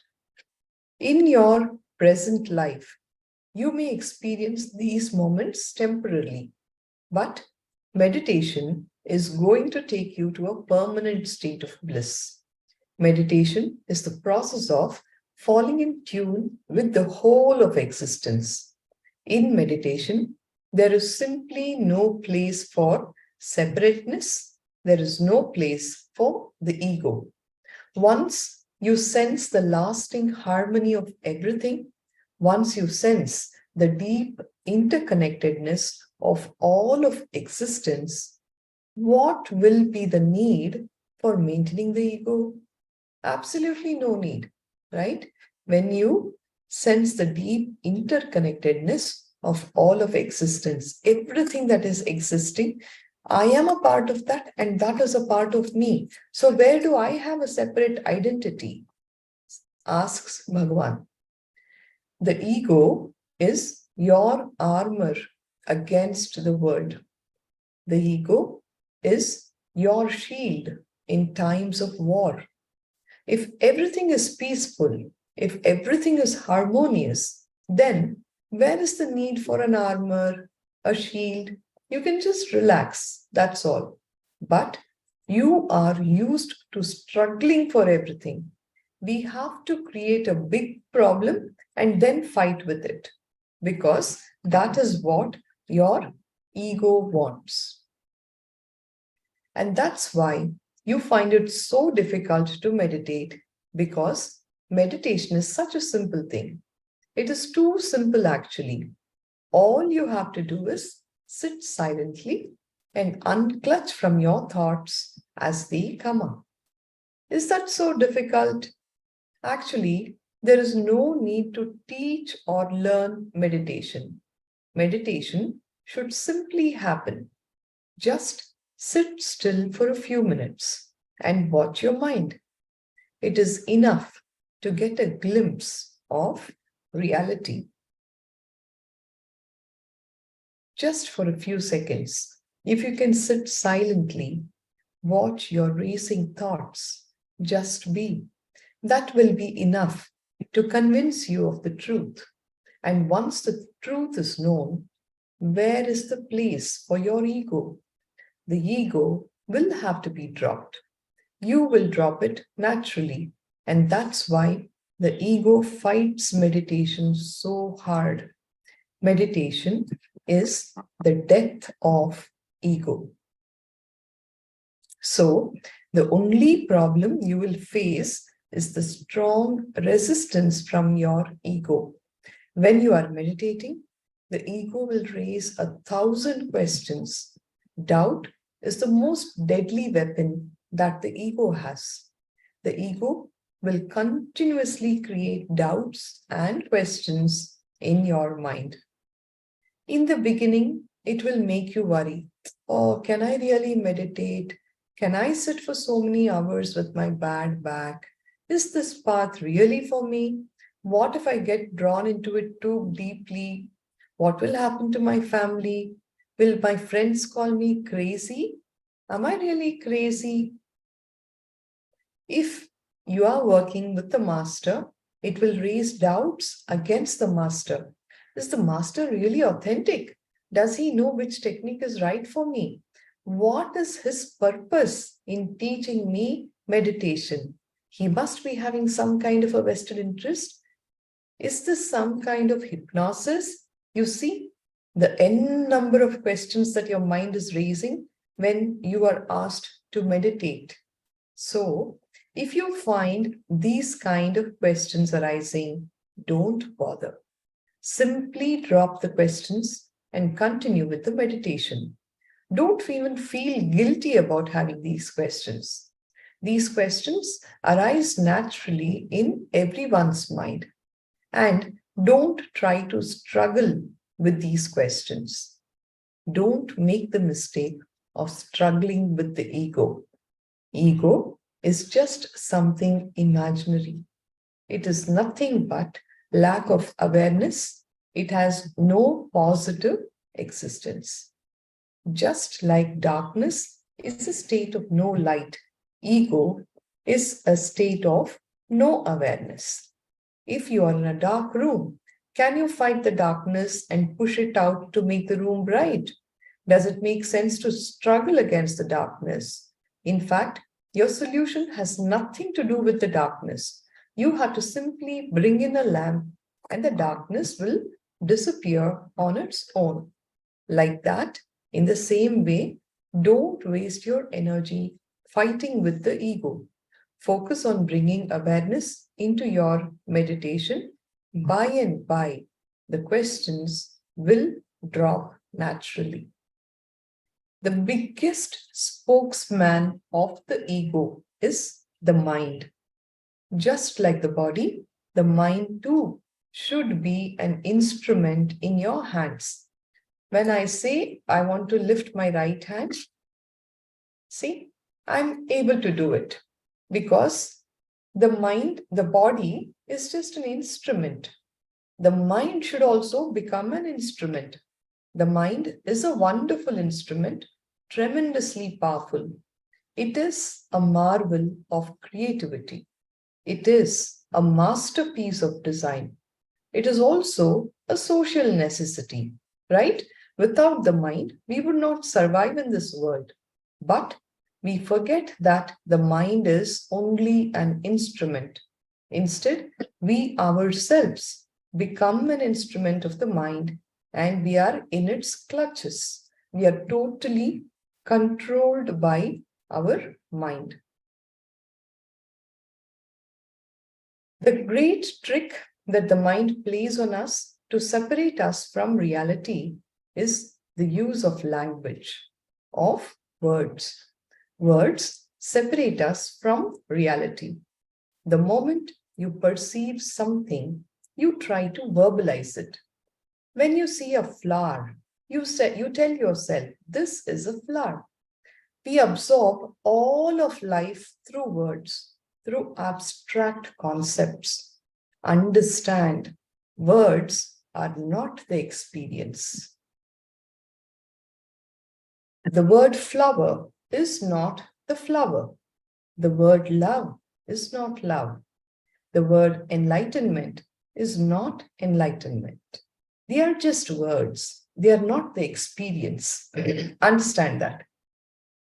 Words form a barrier between you and the reality. Meditation has no need for words. Meditation is the direct experience of reality. But the mind continues on this constant chatter of words. The mind does not let you relax even for a single moment. The mind is constantly creating ideas, concepts, opinions for you, and it uses words to distort reality. So, how do we handle the mind? Just like I said about the ego, don't fight with the mind. You cannot achieve anything by struggling against your mind. In fact, you cannot even struggle because even struggling is a function of the mind. So, it will be one part of your mind struggling against the other. Instead, simply become a witness to the functioning of your mind. Continuously watch your thought and disconnect from them. Just unclutch from them. Don't fight the mind. Like how you can't fight darkness, you can't fight ego, you will not achieve anything by fighting the mind, struggling with the mind. Even your struggle is just a function of the mind. So it will be like one part of your mind is struggling against the other part. Instead, what is the way out? Unclutch. Simply become a witness to the functioning of your mind. This is not going to be easy, especially on this path. The mind is a very dangerous companion. Initially, it will create all sorts of fears and doubts in your mind. When you start trying to witness your thoughts, it will convince you that you are actually witnessing. But if the mind is telling you that, it means the mind is at work, right? If your mind is telling you, yes, I am witnessing, I am witnessing, I am witnessing, actually you're not. It is only your mind playing its game. If you're actually witnessing, there will be no opinions, no judgment, not even the idea, because these are all thoughts and I am unclutching from them. But be very clear, the mind is not your enemy. There is nothing wrong with thinking. It is just a process like any other. Don't put yourself into a fighting position. Just be an observer of the mind, an observer of your thoughts. Enjoy the play of your mind. As you start unclutching from your thoughts, you will see that they start flowing more and more slowly. As your awareness becomes deeper, you become aware of the gaps in the flow. A gap that you experience like a flash, you glimpse it. Then it vanishes. A gap in which you experience a beautiful silence. By and by, the gap starts happening more frequently. Don't become attached even to this experience. don't wait for the gaps. When the gaps become wider, you will be able to see with intense clarity, not just the outer world, but the inner world as well. This is the experience of no mind. Don't think that all this is too much for you. When you practice with sincerity, with totality, it will happen. There are some simple ways you can make your meditation really enjoyable. Make time. In the beginning, keep aside at least half an hour a day, every day for meditation. Even if you plan on practicing anytime, anywhere meditation, always include a half an hour of sit-down meditation. In the beginning, you need to cultivate discipline in your meditation. Also, you need to practice consciously in an environment set aside for the practice of meditation. During this time, ensure that you are undisturbed. Don't accept any engagements. Switch your phone off. Don't pick up the phone. Let your family and friends know that during this time, it's important for you to be alone. It is preferable to keep the timing the same every day. The body and mind get accustomed to routines very fast. If you practice at the same time every day, you will find that you can slip into the meditative state more easily at that particular time. Make time. Now make space. Choose a clean, uncluttered, silent space for meditation. If you can, set aside a room in your home as the meditation room. If you already have a prayer room in your home, that would be the place. A space that has already been used for worship or meditation will have high energy level, which will help you meditate better. It is better to meditate in the same place every day. If the space is indoors, ensure that there is sufficient sunlight and plenty of ventilation. If you are meditating outdoors, stay in the garden. Make sure that it is a private space where you will not be disturbed. Third, be comfortable. Unless you are physically comfortable, there is no way that you can meditate. Meditation requires you to forget the body. If the body is in pain, how are you going to forget it and move beyond? So ensure that you are comfortable. Many techniques require you to squat on the floor. If you are not accustomed to this, use a chair, but keep trying. Use a cushion as a seat if you want. For lie-down techniques, don't lie on bare floor. Use a carpet or a straw mat. Ensure that some time has passed since your last meal, say at least 2 hours. Initially, you may feel sleepy during meditation. This is the tamas that is weighing down your system. Tamas is lethargy. Don't try to fight the sleep.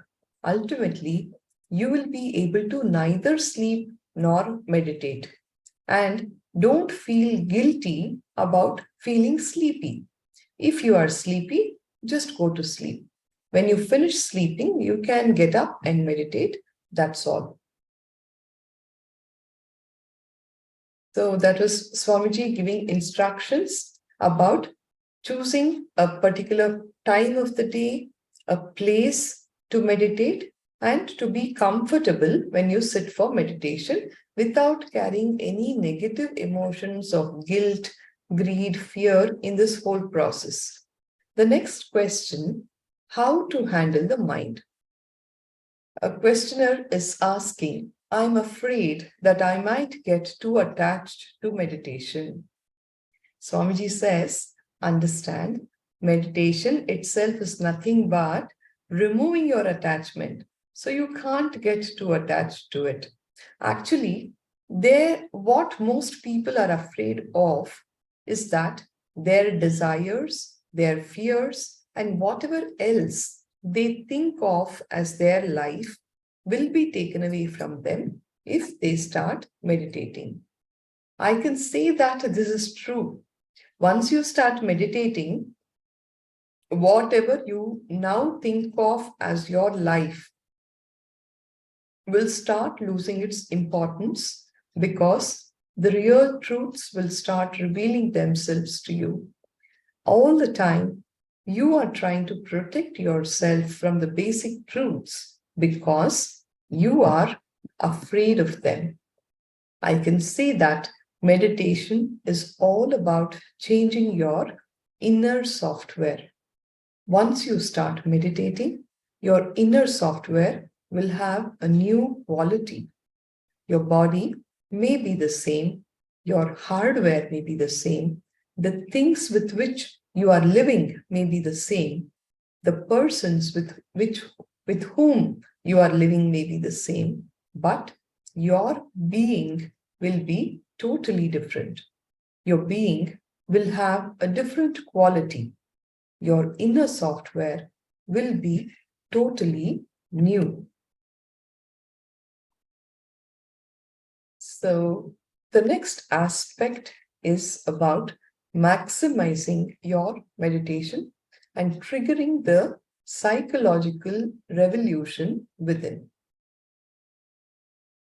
When the psychological revolution happens in you, suddenly you find you are awake to your own self.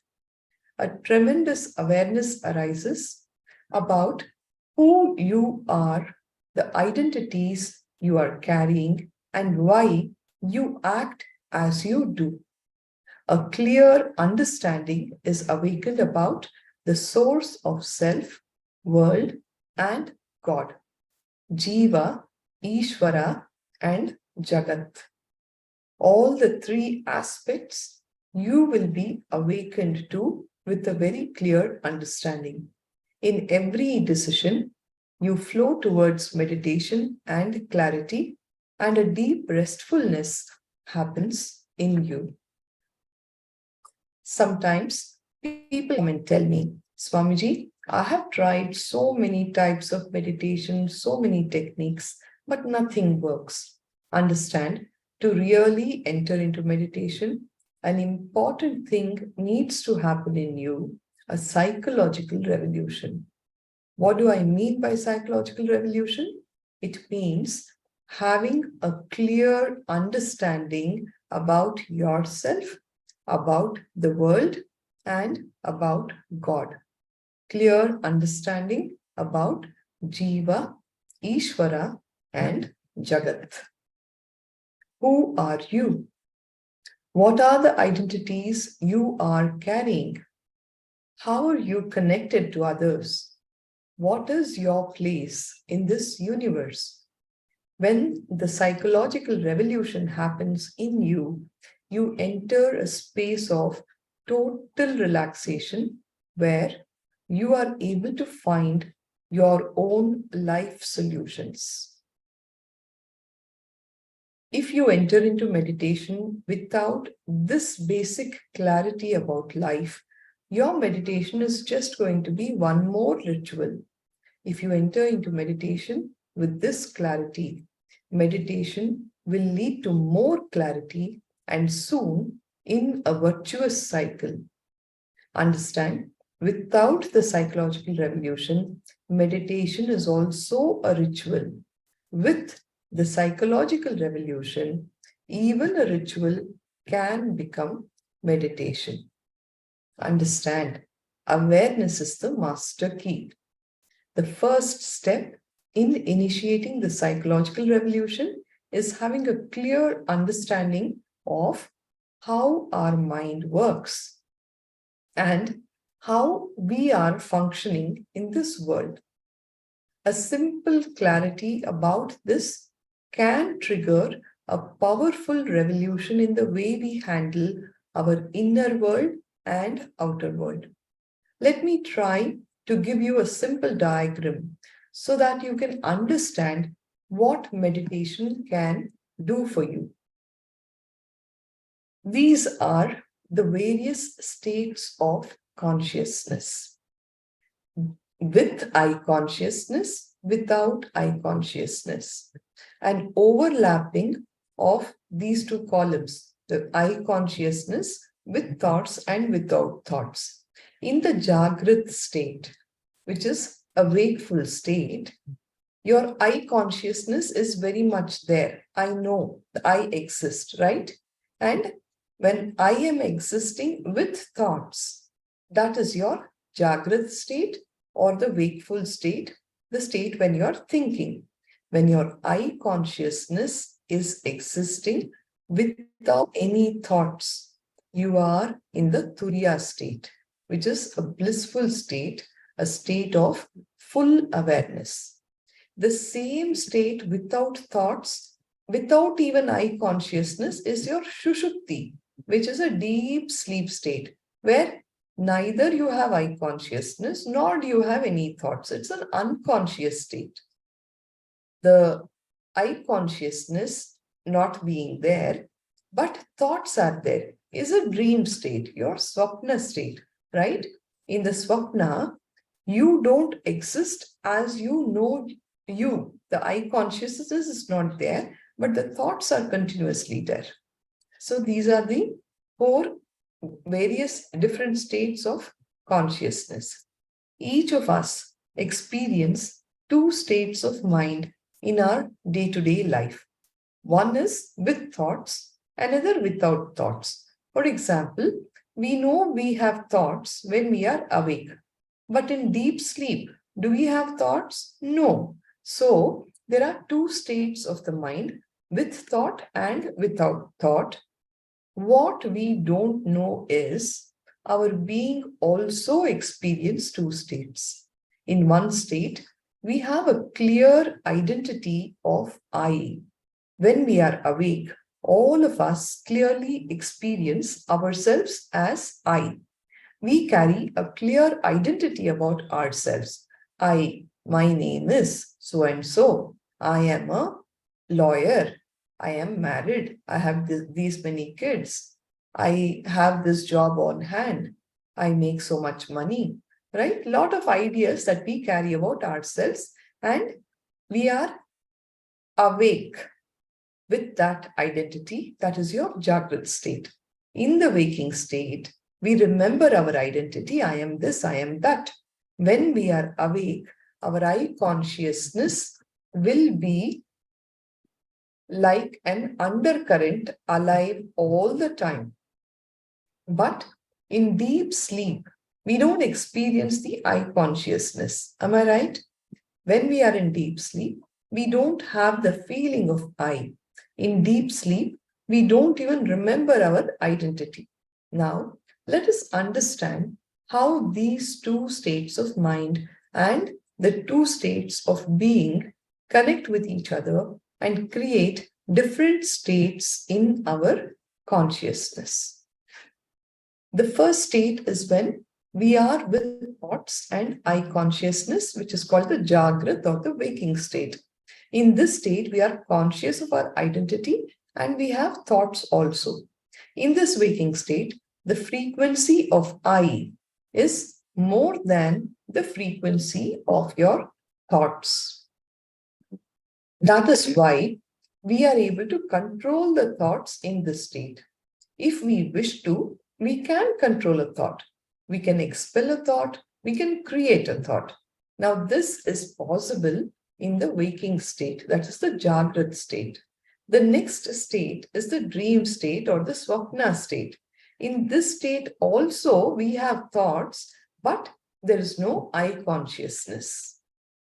We are not conscious of our identity in our dreams. That is why in your dream, you could see yourself studying in college, but sitting with your son next to you. This shows that you have no clear logical identity in the dream state. In the dream state, the frequency of I is lower than the frequency of thoughts. That is why you are not able to control the thoughts in your dreams. That is why the dream state is full of erratic and illogical thoughts. If we had the freedom to dream about whatever we want, we all know what kind of dreams we would be choosing, right?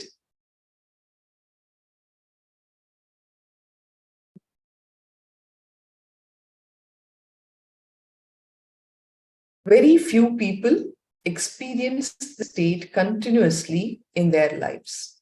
Sometimes we experience it for a few seconds and then go back to our regular waking state. If you receive a sudden shock, or if you are sitting with nature in a completely relaxed state in deep silence, you may experience a state where the identity is alive, the I consciousness is alive, but there are no thoughts. And that is the state of Turiya, the fourth state. All our physical and mental illnesses take root in the dream state. When I say dream state, don't think dreaming is just what we do at night. Most of our waking hours are also spent in the dream state. The dream state can penetrate and overlap both the waking and the deep sleep states. If our waking state is penetrated by the dream state, it is called daydreaming or fantasizing. We will be living and moving with hardly any real awareness of the world that is around us.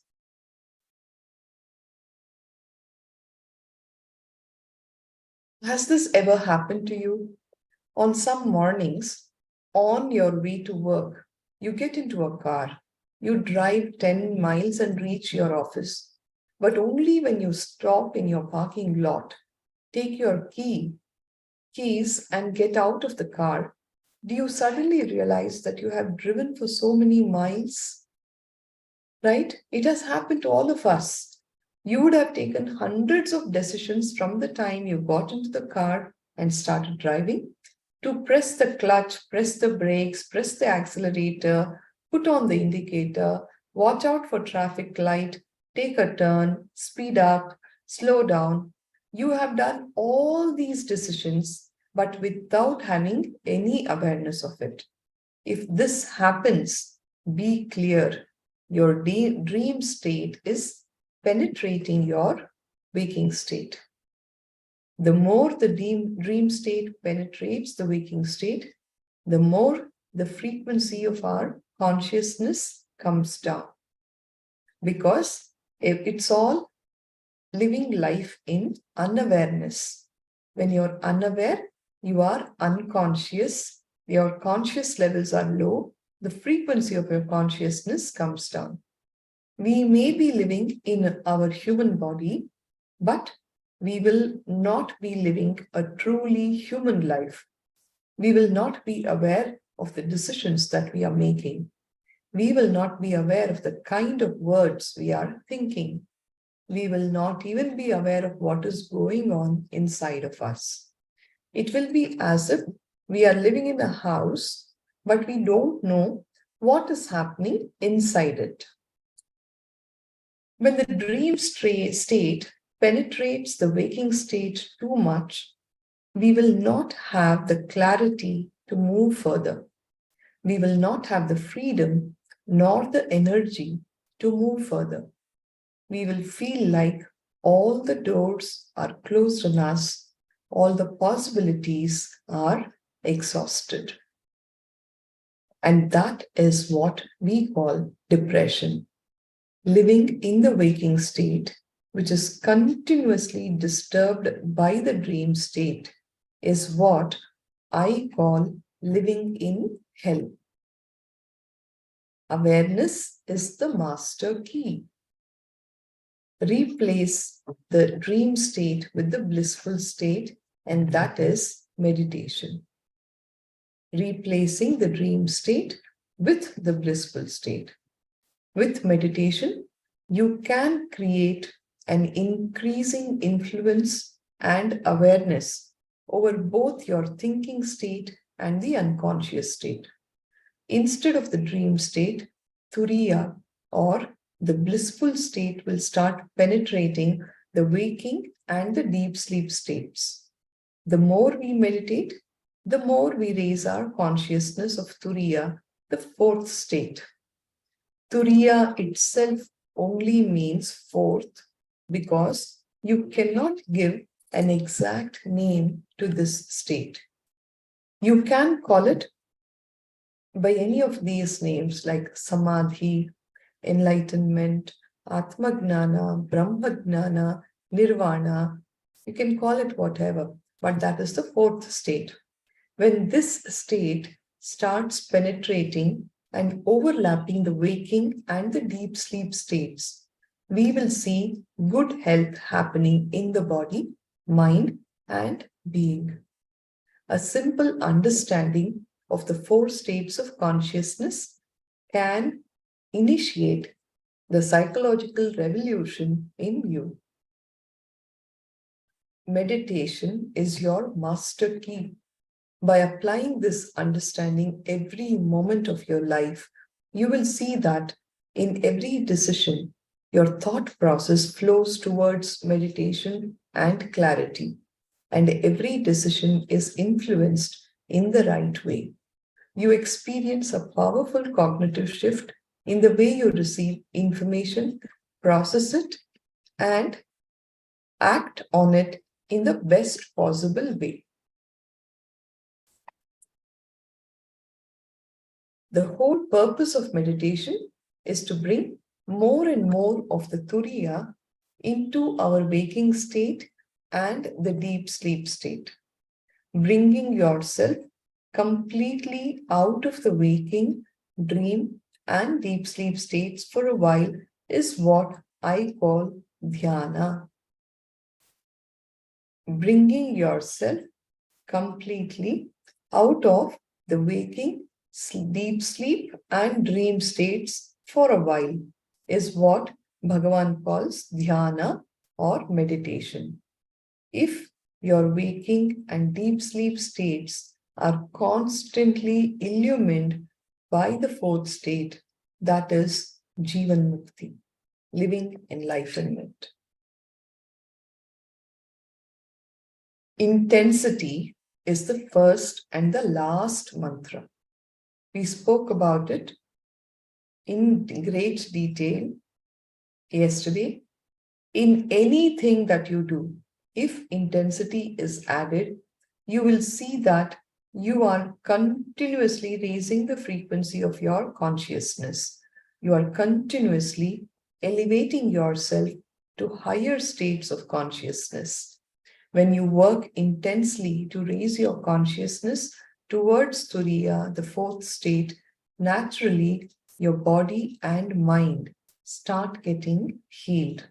Then your entire life will have the quality of meditation. Intensity is the most essential quality of spiritual life. I don't even want to call it spiritual life because the term is loaded with too many different meanings. Three things are necessary for a successful life. The first is intensity. The second is intensity. The third is intensity. Sometimes people feel dejected because they are unable to gather intensity in their spiritual practices. I tell them, feel intensely that you don't have intensity. That's enough. We constantly feel restless in the outer world. Oh, I have not done this, I have not done that. Just direct the same restlessness towards the inner world, then you will have intensity.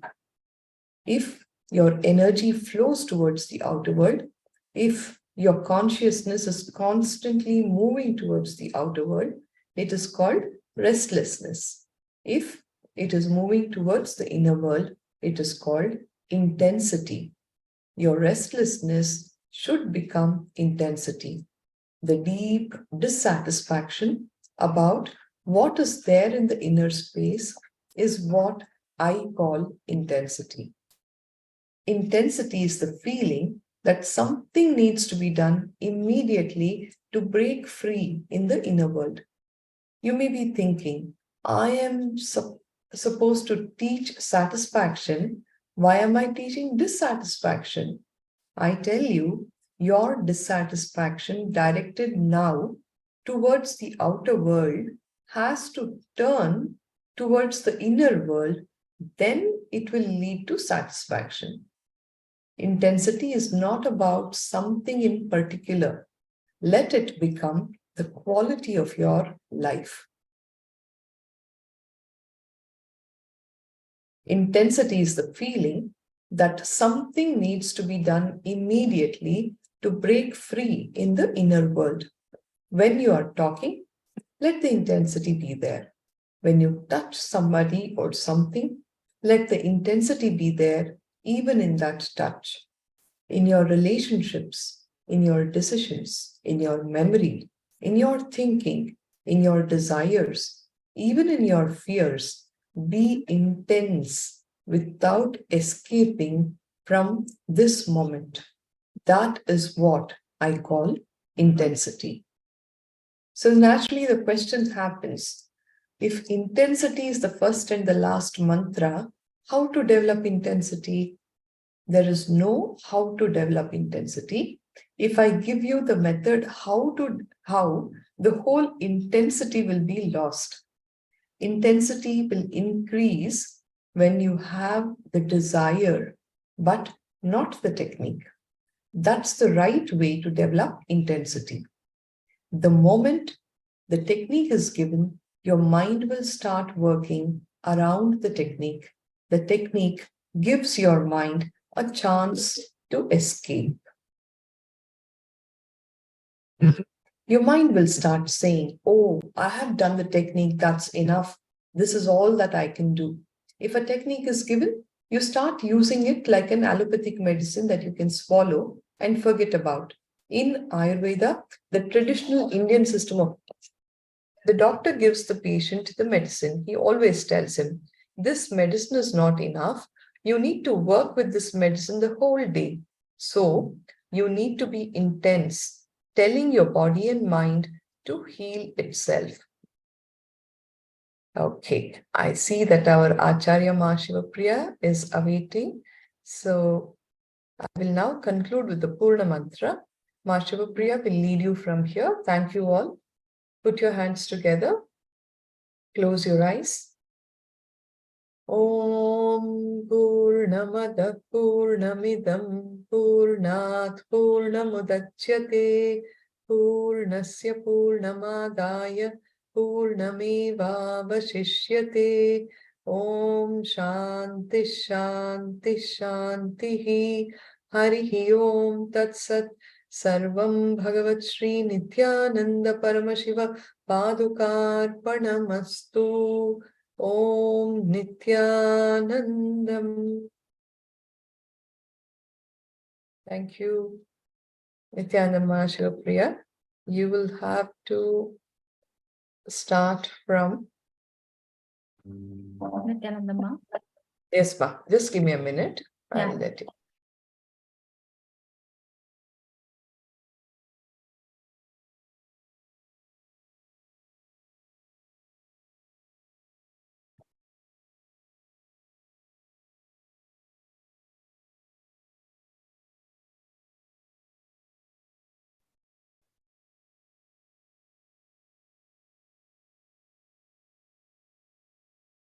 Got it, Ma. Thank you.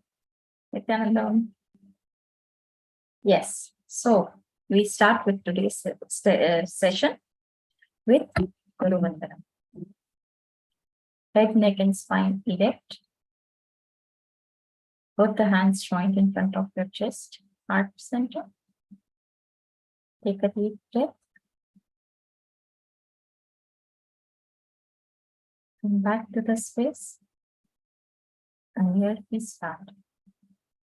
Nithyanandam Paramasukhatam Kevalam Jnanamurtim Dvandvatitam Gaganasatrisham Tattvamasyaati Lakshyam Ekam Nityam Vimala Achalam Sarvati Sakshibhutam Bhavatitam Trigunarahitam Satgurum Tam Namami Nithyanandeshvara Paramashiva Samarambham Nithyanandeshvari Paramashiva Shakti Madhyamam Asmadacharya Paryantam Vande Guru Paramparam Vande Guru Paramparam Vande Guru Paramparam. Yes, let us start with the session.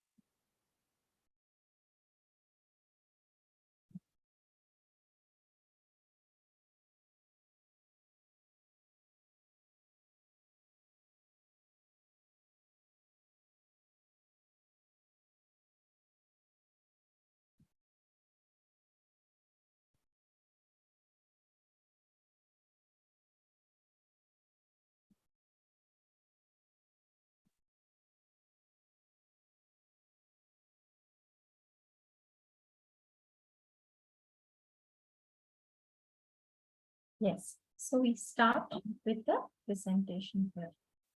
As Madheva Rupa was explaining about intensity, does not living continuously at high intensity cause tiredness? No.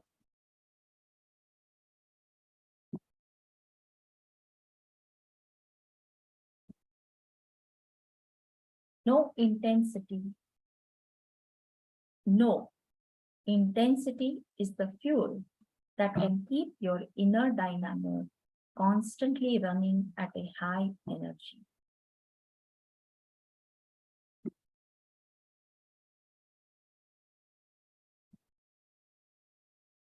Without experiencing fatigue. Be very clear. When you focus intensely, totally on whatever you are doing at the moment, there is no scope for greed or fear to play in your inner space. You will be acting purely from your being out of sheer inspiration. You will be working without carrying the load of past and future. You will see your inner space will be light and you will be making decisions in a clear, relaxed way. Moving from dream to reality. There is a very beautiful story, a Zen story. One day, early morning, a Zen master came out of his bed and started crying. His disciples were surprised to see him crying. He gathered around him and said, "You are an enlightened being. Why are you crying? It is really surprising to see that you are crying." The master replied, "Last night, I dreamt that I became a butterfly." The surprised disciples asked, "It was only a dream. Now you are yourself again. You are out of it. Why are you crying now?" The master says very beautifully, "Because now I do not know whether I am a Zen master who dreamed that I had become a butterfly, or whether that butterfly is now dreaming that it has become a Zen master." Understand, there is no scale, no proof to say if the state in which you are in is the authentic reality. There is no scale. When you move from the deep sleep state to the dream state, you understand that the deep sleep state was illusionary when compared to the dream state. When you come out of dreaming state into the waking state, you understand that the dream state was illusionary, that it was not real. When you move from the waking state to the Turiya, you will realize that the waking state is also not reality. You will realize that the waking state is not what you thought it was.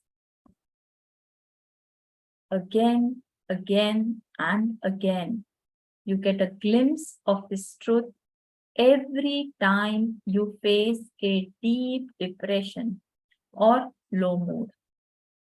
During deep depression, this understanding starts rising from within. But we are not afraid of allowing the psychological revolution to happen in us at that time, because too much is at stake. Too much of the life that we know, that we are clinging to, is at stake. If we allow the psychological revolution to take place, who knows what might happen? What will happen to all our cherished desires and goals, our cherished ideals and ideas? We are afraid that we may have to let go of everything. So we manage not to allow the psychological revolution to happen in us. Every instance of depression is actually an opportunity to allow the upheaval to happen, but we miss it.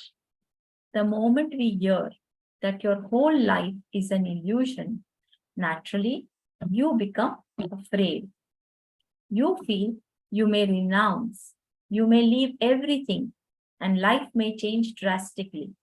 But I tell you, when you understand that what is in front of you is not complete reality, you will renounce only one thing: your suffering. When the psychological revolution happens, tremendous inner healing happens in you. With inner healing, naturally, outer healing also happens. Without the psychological revolution, every day that you live, every moment will only be pravritti, going outwards towards more suffering, low moods, and difficulties. With the psychological revolution, it will be nivritti, moving towards reality. You will become more and more relaxed, more and more restful, more and more aware. With psychological revolution, with every decision that you make, every day, the apta pramanas, the experiences of the enlightened masters, will become apta pramanas. Atma pramanas, your own experiences. The apta pramanas, the experiences of the enlightened masters, will become atma pramanas, your own experiences. Swamiji, if we don't have dreams to fulfill, then what is life? Understand, this is one of the worst lies taught to you. Just because your schools, your universities, your society can't teach you how to experience the superconscious state, they teach you the daydreaming state. I tell you, please don't compromise. Please don't waste your life daydreaming. Don't miss the truth, the reality just for your daydreaming. Live your life with superconscious vision, not with dream. Daydreams put you in a state of deep restlessness until you fulfill them. But after they are fulfilled, all you will experience is emptiness. When you function out of the state of thoughtless awareness, whenever a vision is or desire rises, you are also empowered with clarity necessary to fulfill it. You are shown the direction, and after fulfilling the vision, you experience deep satisfaction. There are only two choices. Either you give a superconscious life or a life of daydreaming. If you are not living a superconscious life, be sure you are just living with your daydreams. But there is a great fear. If I stop dreaming, how will I plan my life? How will I know what my next step should be? What will I do with my time? Your mind has convinced you that you cannot run your life without it.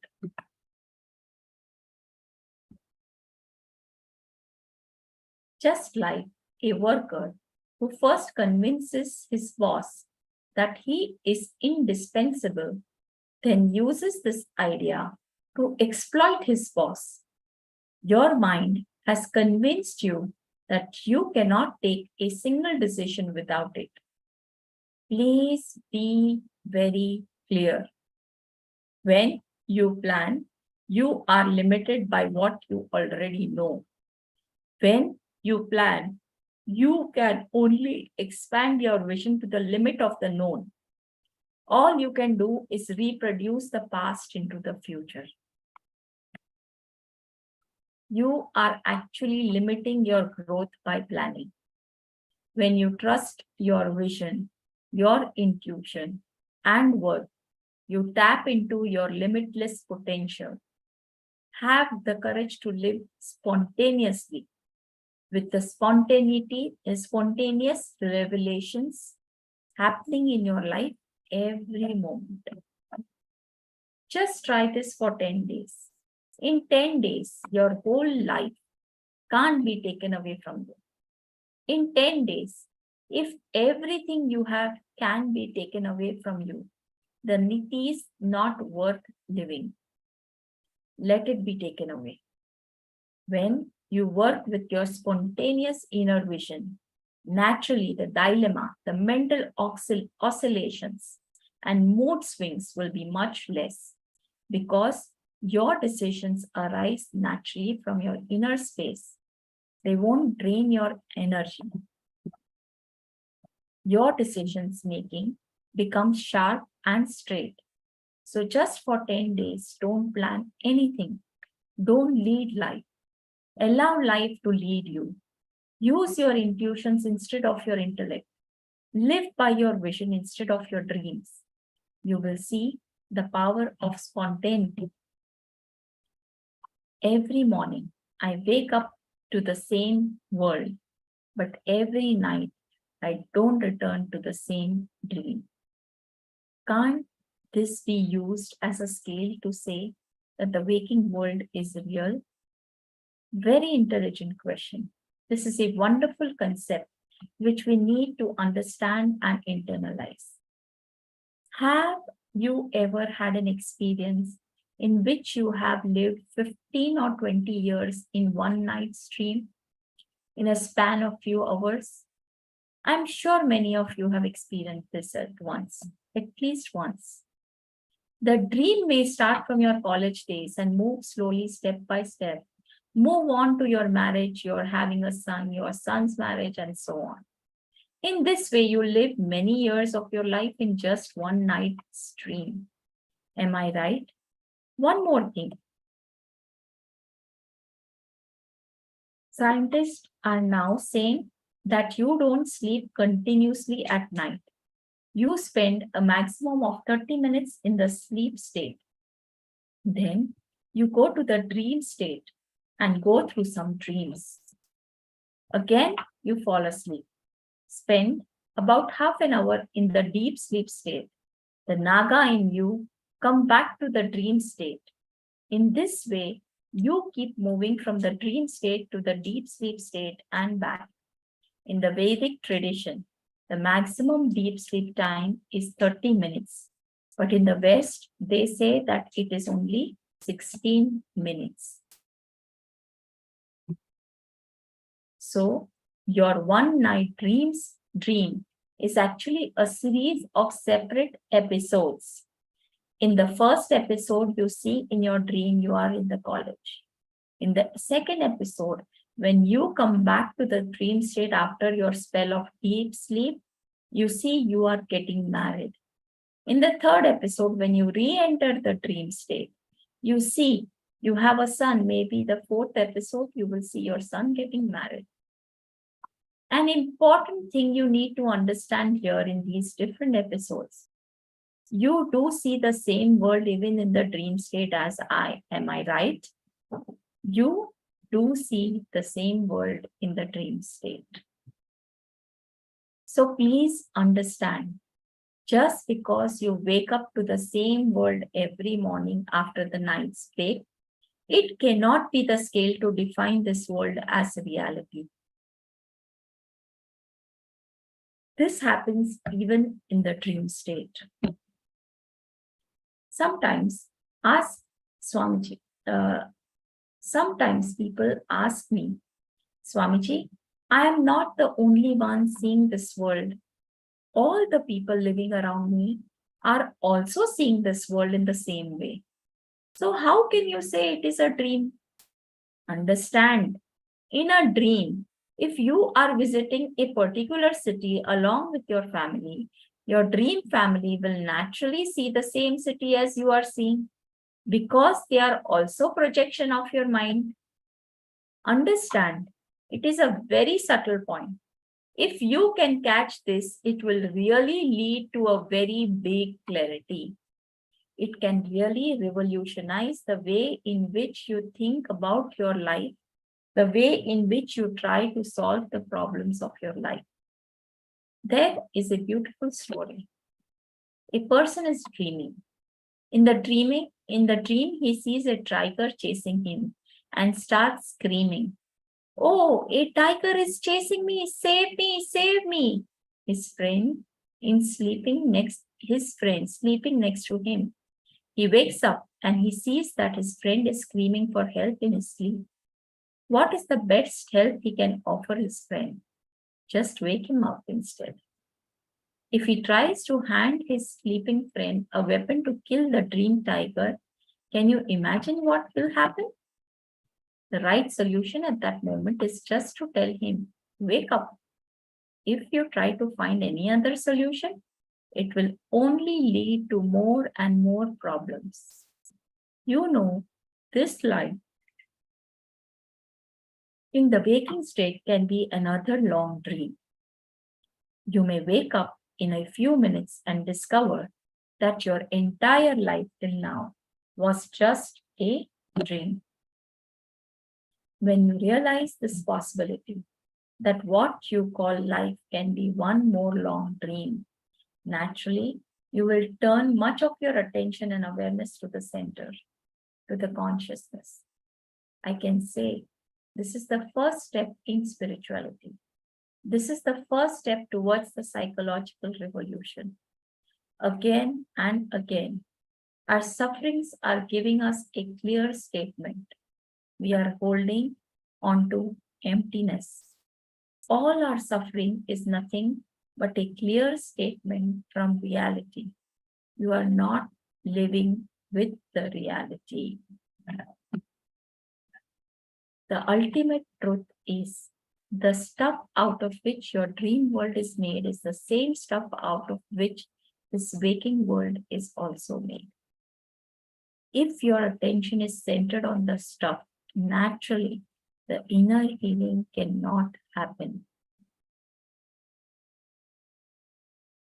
If your attention is equally distributed on the conscious and the stuff, that is what I call healthy life, balanced life.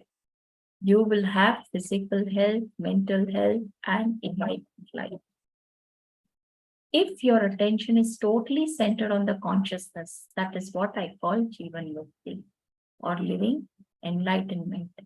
Simply understanding that this whole world is one more dream brings tremendous internal healing to you. Whenever you are facing a big difficulty or depression in life, if you realize very clearly, consciously, that this whole thing is a dream, you will simply relax and the inner healing starts happening in you. That inner healing is what I call meditation. That restful awareness which happens in you is what I call satori, the first glimpse of samadhi. If enlightenment means waking up from the world dream, why do so many enlightened masters display siddhi, thaumaturgical powers, thaumaturgical powers? Are these powers not expressed in the material world? First thing, all siddha may not be enlightened, and all enlightened masters may not display siddhi. When a person gets enlightened, he wakes up from the dream of this world. Then he has a choice to consciously re-enter the dream and play as he wishes. Let me explain. Did you ever have an experience where in your dream you suddenly become aware?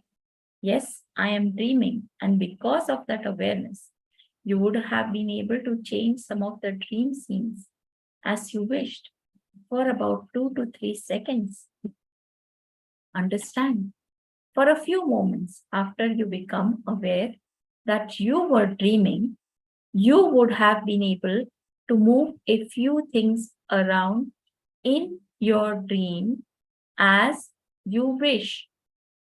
But if the awareness increases further, suddenly you will be awakened. In the same way, in the waking state too, if the awareness about I, the center, increases, you will realize that the whole world which is in front of you is just a waking dream. Just because of this awareness, you will be able to move and arrange the incidences in your life as you wish to. This is what we call having siddhi, mystical powers. When the frequency of I consciousness increases, you will suddenly start experiencing the waking state as a waking dream, and you will have the energy and freedom to change the incidences of your life.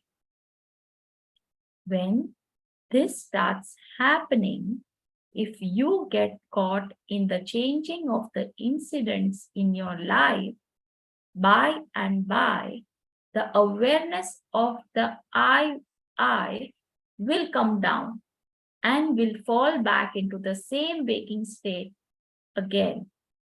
And these special powers will also disappear. But if you are not too attracted to changing these scenes, and you remain centered on raising the consciousness, you become enlightened. And after enlightenment, if you wish to re-enter the dream and play in it, you can do so with complete freedom. The world is no longer a bondage, but a game. That is why we say an enlightened master's life is just his own Leela. If my life is just a dream, how can a master appearing in my dream pull me out of it? Wonderful question.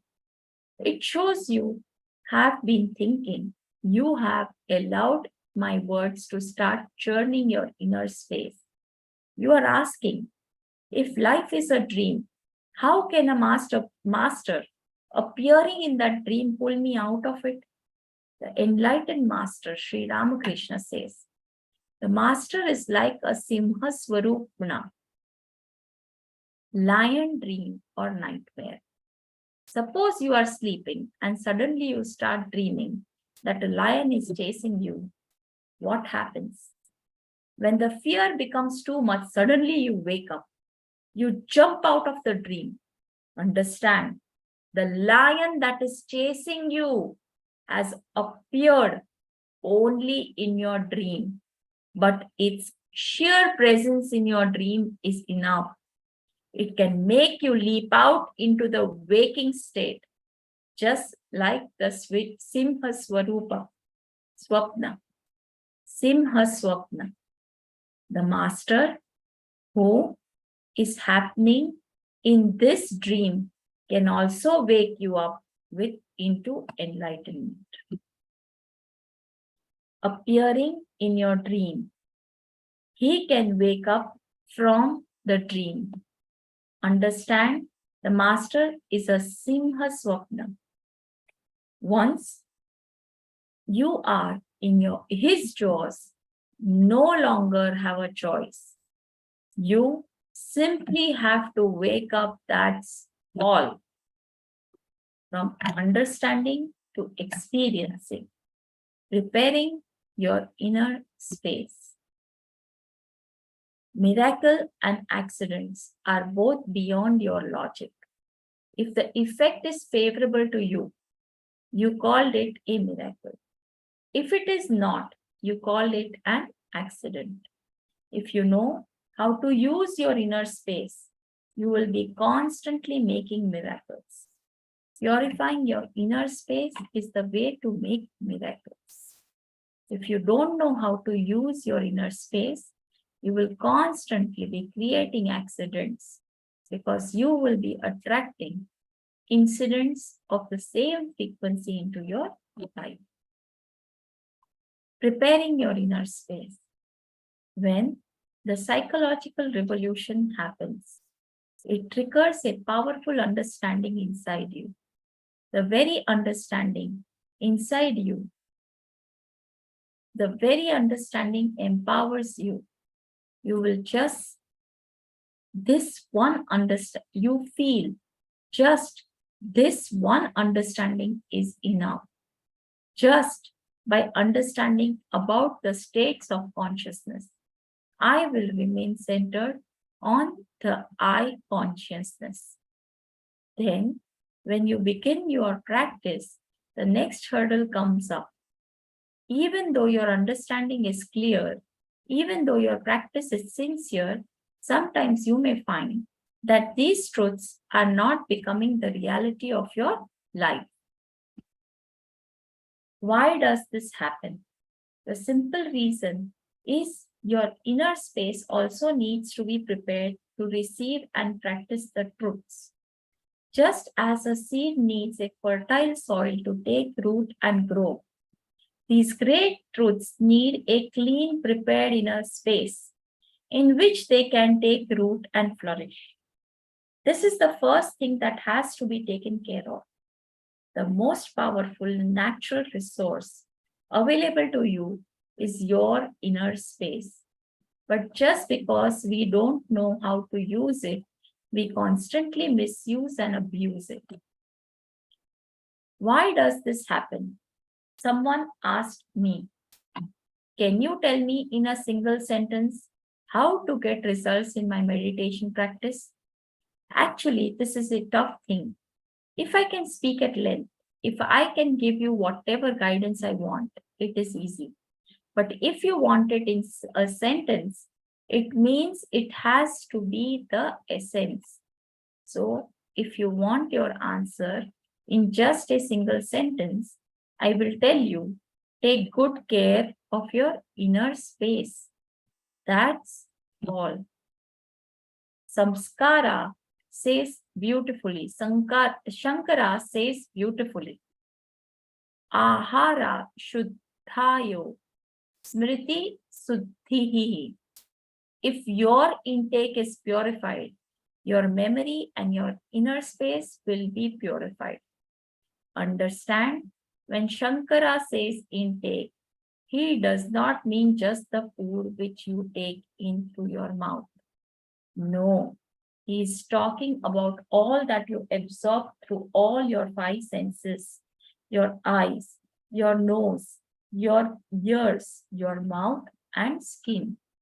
Whatever you take in through these five senses is called ahara or food.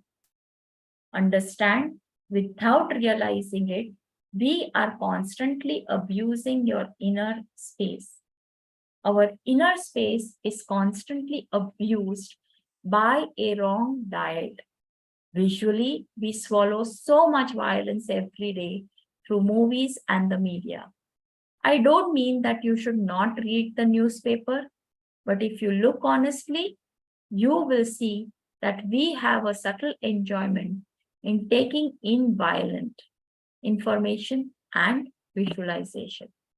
We think, how can just reading about violence affect my life? After all, these are just incidents happening somewhere far away from me, in someone else's life. We just don't have the sensitivity to understand that all the negativity we are throwing in is corrupting our own inner space. Please understand, this is a very important thing you should know when you enter into meditation.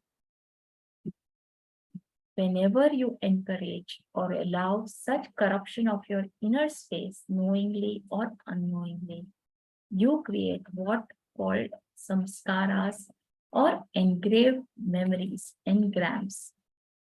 Samskara are the memories that go and sit in your inner space and pull you repeatedly go through the same experiences,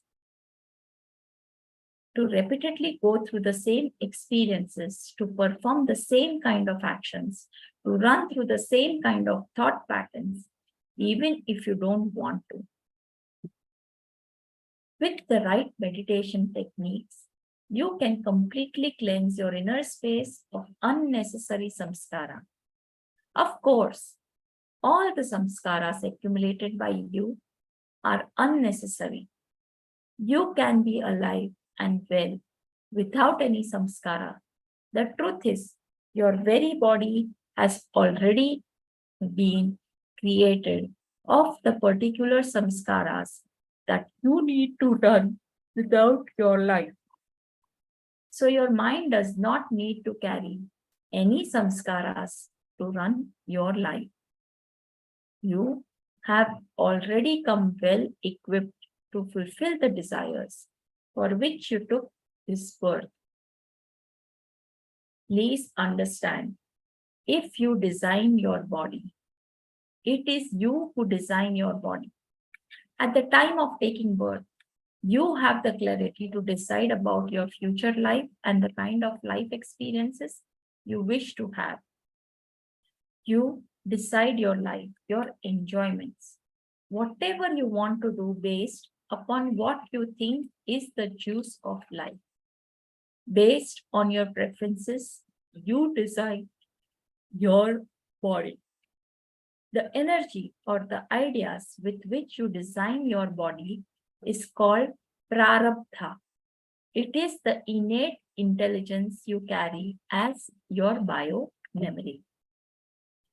Your prarabdha, your bio memory alone is intelligent, powerful, and efficient enough to run your life and enrich you materially and spiritually. So, any accumulated samskara or engram which is operating in your conscious or unconscious layer is nothing but a hindrance to the fulfillment of your life. There is no such thing as good or bad samskaras. No samskara is good. Your prarabdha, your biomemory alone is intelligent, powerful, efficient, enough to run your life and enrich you materially and spiritually. So any accumulated samskara or engram which is operating in your conscious or unconscious layers is nothing but a hindrance to the fulfillment of your life. There is no such thing as good or bad samskaras. No samskaras is good. An inner space filled with samskaras is hell. An inner space free of samskaras is heaven. So, do not try to classify samskaras as good or bad. A samskara itself, by its very nature, is negative. Anything that happens in your life out of a deep understanding, out of your pure inner space, always adds value to you. Anything done because of the pressure of samskaras only creates more and more bondage for you. Right from a young age, we start collecting all kinds of samskaras from the continuously, consciously and unconsciously outer world. After a while, these samskaras start reproducing and empowering themselves, even without any further action from our part. The enlightened master, Mahavira, says beautifully that when each human being takes birth, whatever he needs for his entire life is sent along with him. Every grain of rice he will eat during that life is already sent along with him. What Mahavira means is, you have come with the samskaras necessary to fulfill all your desires for which you took this birth. But the problem is, after taking this life, we start picking up new samskaras from others. For instance, suppose you want to buy a new refrigerator, but when you go to the store to buy it, you meet your friend who has come there to buy a TV. When you see that your friend is buying a TV, you suddenly decide that you also need a new TV. After you purchase the TV, naturally, you find that you don't have the money to buy the refrigerator that you came here for. Why are you laughing? This is exactly what you do in your life. When you pick up and try to fulfill the samskaras of others, naturally, you won't have the energy to fulfill your own desires. When you accumulate too many samskaras, you have to take more and more births to fulfill them. During those lives, naturally, you pick up still more samskaras from around you. It is a vicious circle. You are caught in the samsara sagara, the ocean of repeated birth and death. Samskaras get strengthened in different ways. Some samskaras are strengthened only when you repeat the action, but samskaras are strengthened just by receiving information about them. When you receive input from the world about them, then there are some samskaras that need neither action nor information. Just remembrance is enough, and they are strengthened. Samskaras can be strengthened even without your awareness. Usually, you don't even know that you are being driven by your own samskaras. When you habitually respond to a particular situation in the life, after a while, you will start reacting in the same way to every new situation. Without even trying to understand it, you form a judgment about the person or the situation and then collect the evidence to support that judgment. Understand, you have made the judgment already. All you need is a few bytes of data to support that conviction. That's all. It is as if your mind is a projector. You have a number of slides which you have gathered throughout your life, some even from your past lives. These slides are the projections with which you live your life. Each time a slide is repeated, it gets more powerful. The first few times you see it, it may take several minutes for the slide to impact you. As the samskara gets engraved deeper into your mind, all that is needed is a quick glimpse. Before you know it, your mood changes and you make your decision based on that samskara. Molecular biology experiments have revealed a startling truth.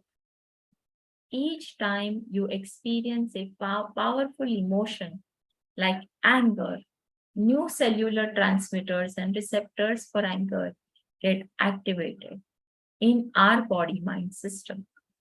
Understand, this happens not only in your brain, but everywhere in the body. The first few times the emotions happen in the system, it may be just a brief drizzle. Once more and more cellular structures get built for this emotion, the drizzle turns into a shower, then into a storm, and finally into a tsunami.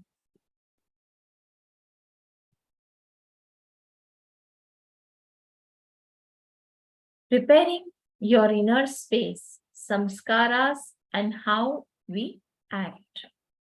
With each act of anger or violence, the conditioning gets deeper and stronger at the cellular level. It is like cancer. Just like malignant cells can grow, multiply, and kill, these cellular receptors also multiply, allowing the emotion to simply flood your system. Suddenly, you find that you are no longer in control. If you are not aware, your samskaras can just take over your entire personality. My Yoga Jnana.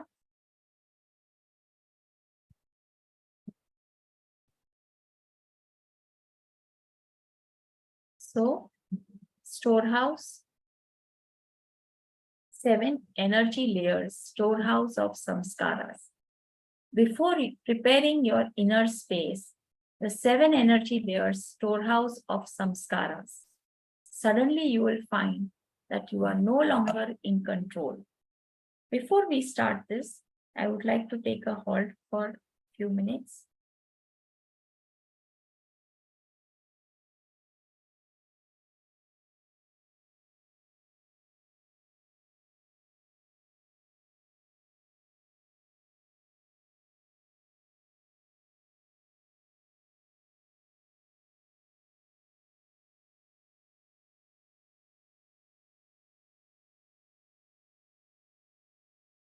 Give me a few minutes. I take a small break here. We can go for 1 to 3 and come back in the meantime.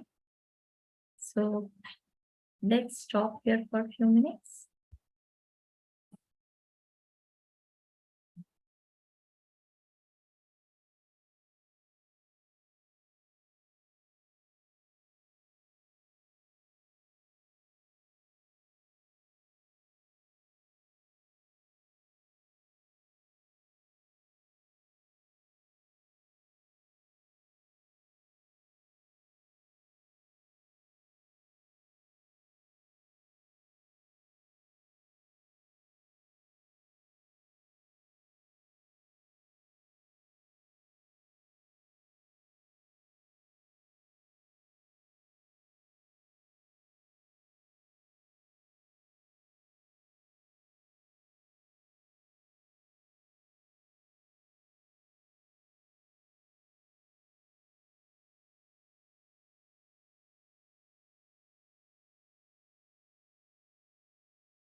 So we'll take a small break here and we can go and get some fresh coffee, tea for ourselves. In the meantime, Malata Kaksha will be taking over.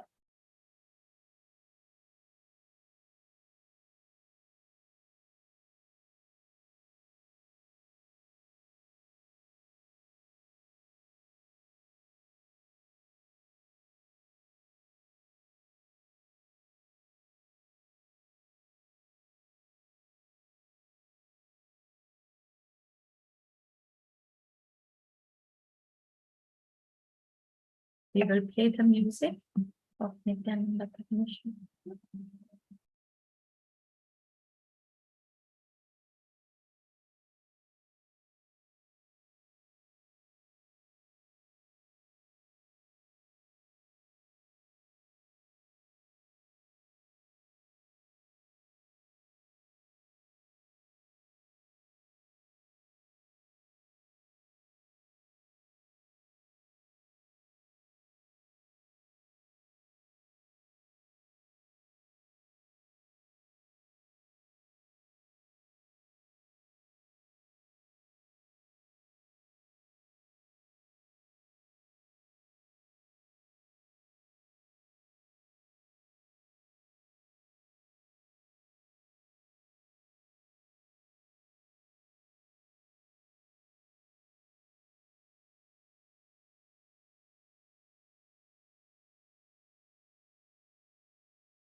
Paramashivoham.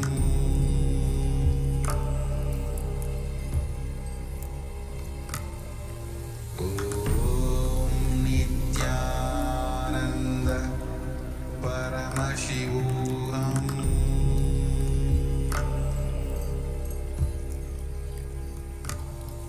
Om Nithyananda.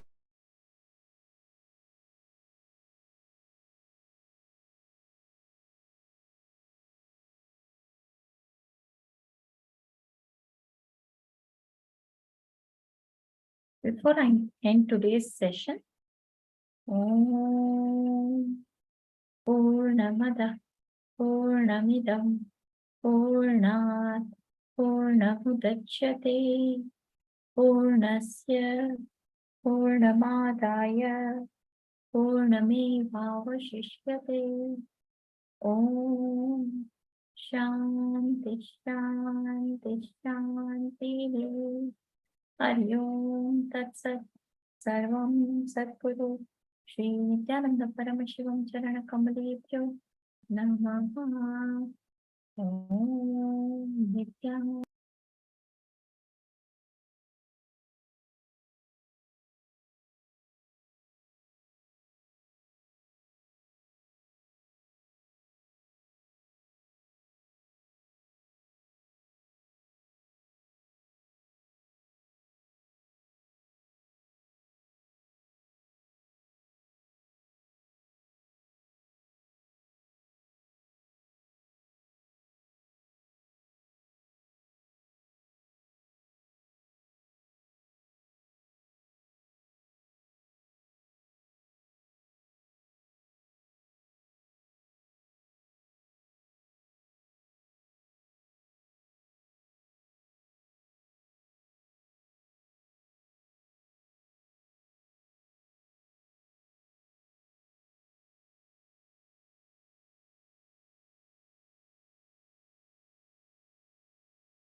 Nithyananda everyone. So now it's time to experience the meditation. So let's revise what is meditation, why to do meditation. We have been learning the cognitions, understandings about why we need meditation. So now let's start with the Sadguru Vandanam. Nithyanandam Paramasugadam Kevalam Jnanamurtim Dvandvatitam Gagana Sadrusham Tattvamasyadilaksham Ekam Nityam Vimalamachalam Sarvadi Sakshi Bhutam Bhavatitam Trigunarahitam Sadgurum Tam Namami.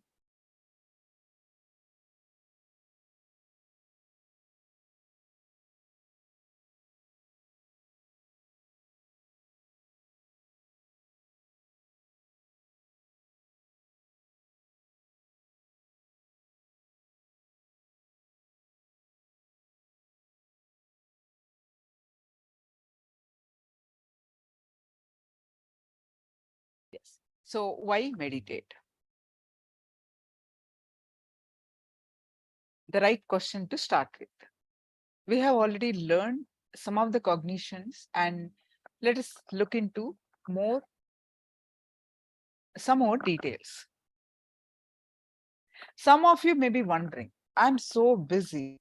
To do meditation, I need to spend some time. So what is the need? Is there really a need for meditation in our lives? Your action itself shows that there is a deep-seated need for meditation inside you and inside every one of us. What is your ultimate aim in life? What do you want to do with your life? To earn more? To stay forever young, healthy, beautiful? To have a better, longer lasting relationships? To improve your personality? To find inner peace? The list is endless. For each individual, there will be a specific goal or several goals. But every single goal, without exception, every single goal points to the same thing, a yearning for fulfillment.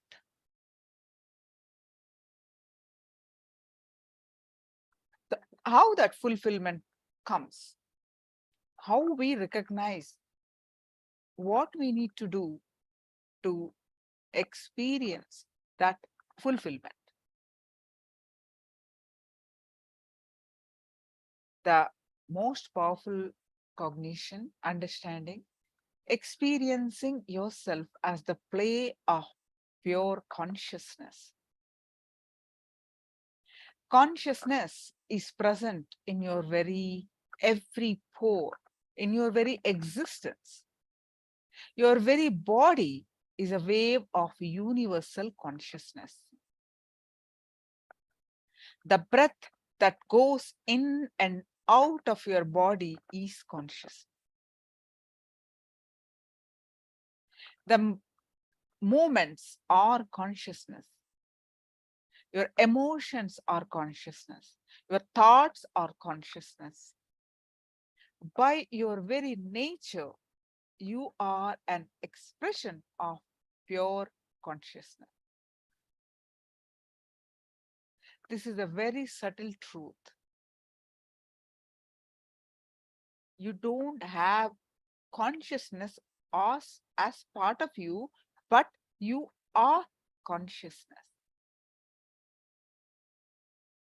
So now we'll be working on how we recognize that higher cognition. Today we'll be working on that. And now let's work on some of the techniques, meditation techniques, The first thing, harnessing the universal life force. Working with your breath. Breath is the bridge between your body and your mind.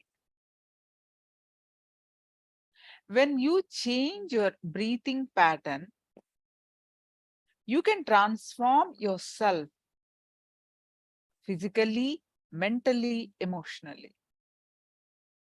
Your body creates a boundary between you and the world. While your breath flows freely in and out,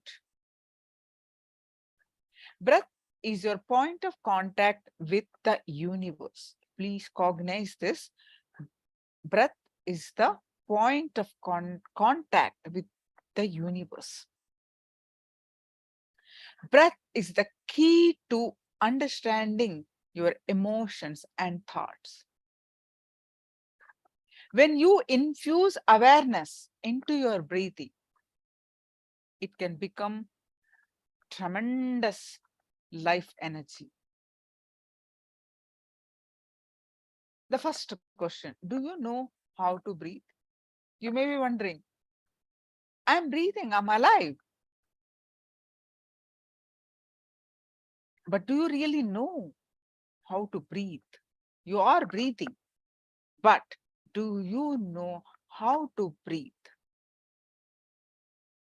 Just hearing this question itself, people are shocked. All your life, since the moment you are born, the one thing that you have done without a break is breathing, isn't it? Till the moment you die, the one thing that you cannot put aside is breathing. But you will be shocked to hear 99% of us do not know how to breathe. We breathe, but that is not what it is supposed to be. We do not know how to breathe. Understand, there are two types of actions in our body, voluntary and involuntary.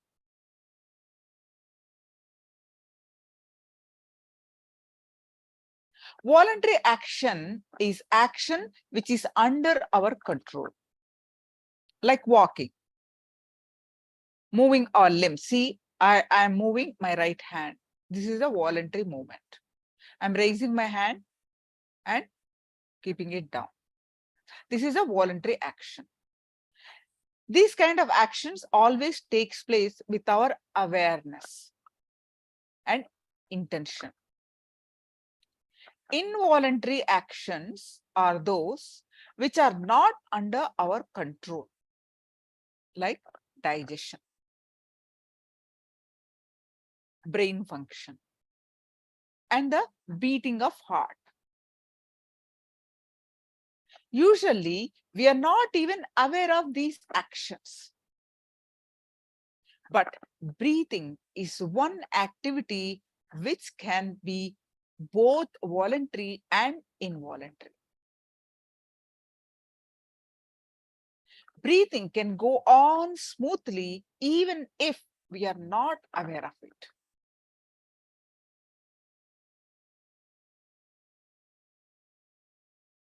We don't stop breathing when we focus our attention on something else. I'm talking, but my breathing goes on. I'm not aware of my breathing now, but it is happening. Imagine if you had to continuously remember to breathe, what a calamity it would be. At the same time, we can also control our breathing. We can hold our breath for a few minutes or control its duration. We can breathe deeply or shallowly, slowly or rapidly, as we wish. We can control our breath. So what do we come to conclusion with? Breathing is voluntary and involuntary. Without our awareness, breathing goes on. And with awareness, we can control the breath the way we want it, the way it benefits our body, our system. Body, mind, system. Using this, let us enter into the technique, witnessing the gap between the breath. Let me explain the technique. In this meditation, we focus on the neutral zone in breathing. The neutral zone is the gap between two breaths. This gap is the space of pure consciousness. There are two neutral zones. See, when the incoming breath takes a turn inside your body to become the outgoing breath, that means between the inhalation and exhalation. The incoming breath, you take the inhalation, then after that, the breath turns out to take the breath to exhalation. That turn, that gap, that is one neutral zone. Then you exhale, the outgoing breath takes a turn and outside your body and take the next incoming breath. That is the other neutral zone. That means, let me explain very simply, inhalation, exhalation. Between these two neutral, there are two neutral zones. One inhalation, say upward hands, and one exhalation, downwards, or vice versa, whatever way. But the one on the top, one on the bottom, the two neutral zones. These neutral zones are the space of great potential. In these neutral zones, life takes a turn to become death, and death takes a turn to become life. Listen carefully. In these neutral zones, life takes a turn to become death, and death takes a turn to become life.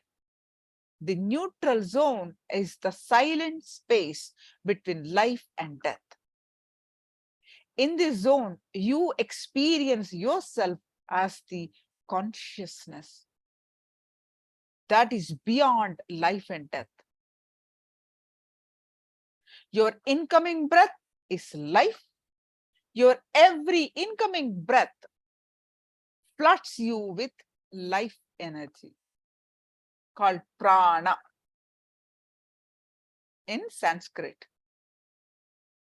Sometimes even a single desire can bring life to you.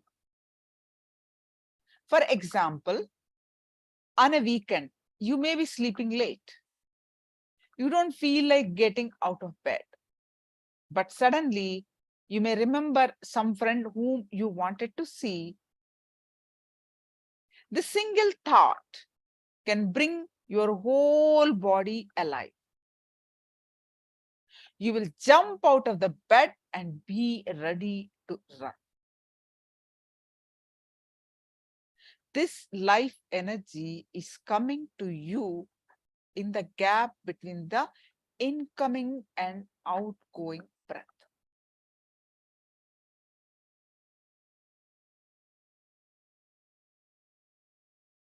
When you inhale, your body is infused with life energy. Before you exhale, in the gap between inhaling and exhaling, your whole system is vibrating with life. Whenever you are flooded with energy, be aware that it is happening in this neutral zone.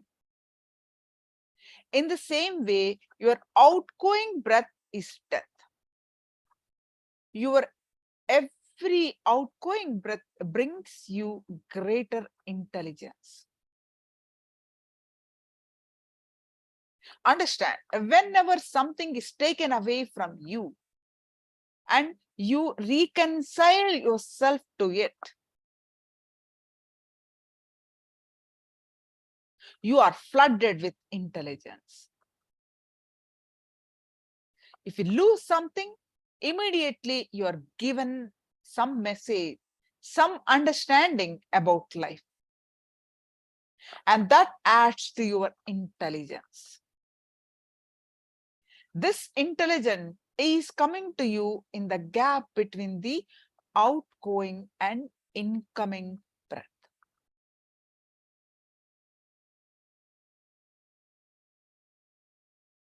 When your breath leaves the body, in the gap before it takes the turn and returns to your body, in this space, you are flooded with intelligence. Whenever you are flooded with intelligence, be aware that it is happening in this neutral zone. Every moment, you have both energy and intelligence.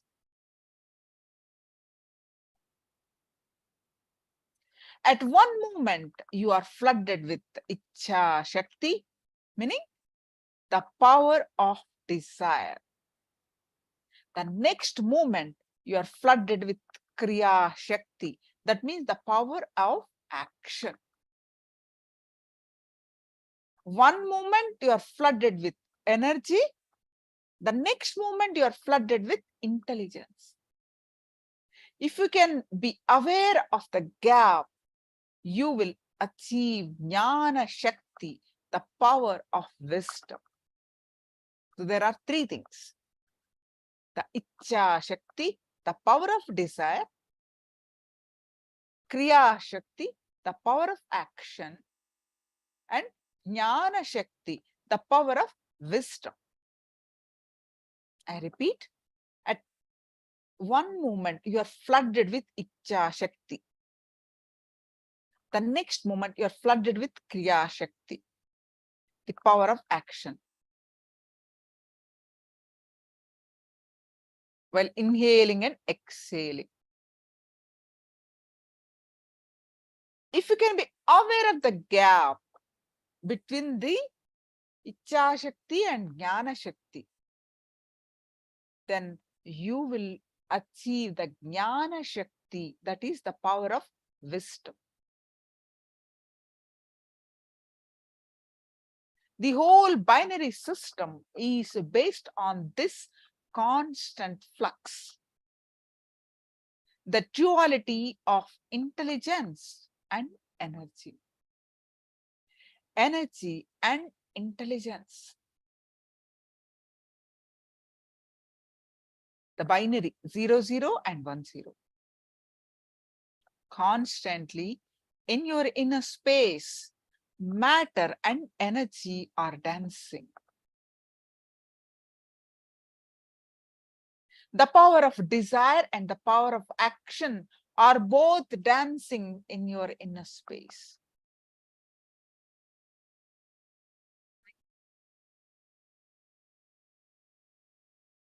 The power of desire and the power of action are both dancing in your inner space. Not only inside you, but in the entire cosmos. This dance is happening.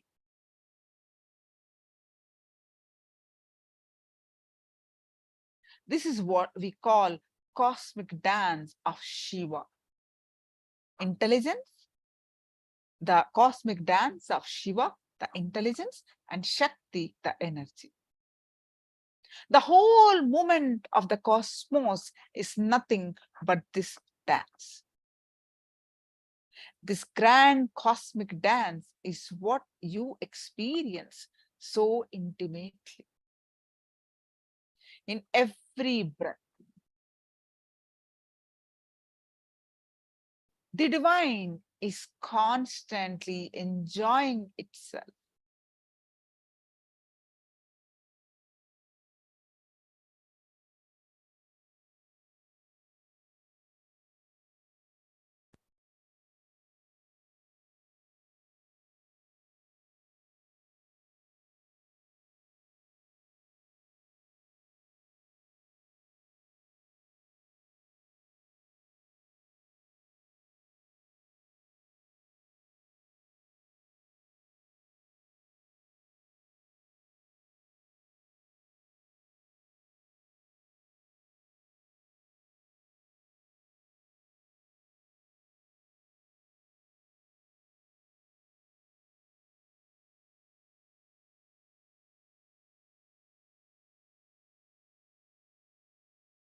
This is what we call the cosmic dance of Shiva and Shakti. Every breath that we take, the cycle of breathing, it is the cosmic dance of Shiva and Shakti.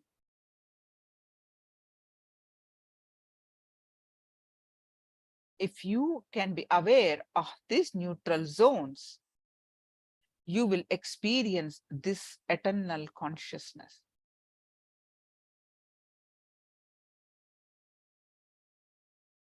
Now, how do we do this? How do we experience this?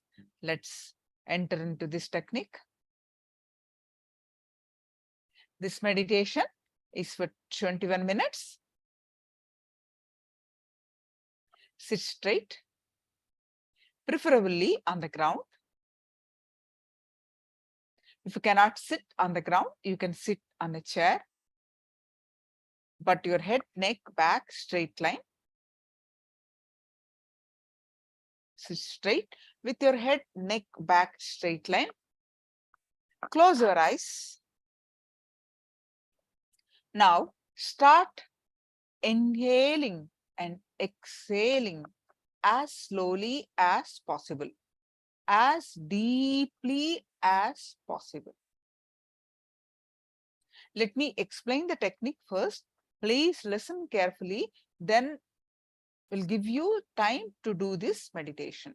So, first step. We'll do 3 minutes. Slowly, very slowly, put your attention only on incoming breath. Be aware of the incoming breath. Do the incoming breath is as slowly as possible. You move along with the breath. Complete awareness of the incoming breath only. As long as possible, as deep as possible, as slowly as possible. That is the first step. Second step, also 3 minutes. Put your attention only on the outgoing breath. Same, as slowly as possible, as deeply as possible, or as long as possible. First 3 minutes, your awareness is only on the incoming breaths. Second 3 minutes, your awareness is only on the outgoing breaths.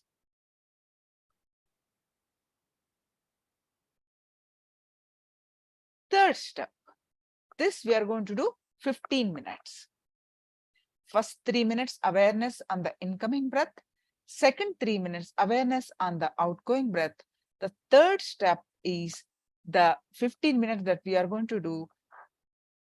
Now we are going to forget the incoming and outgoing breaths.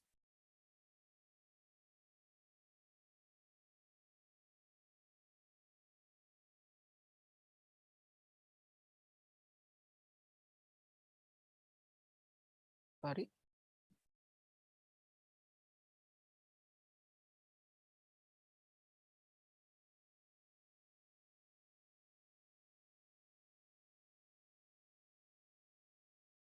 The third step is we are going to do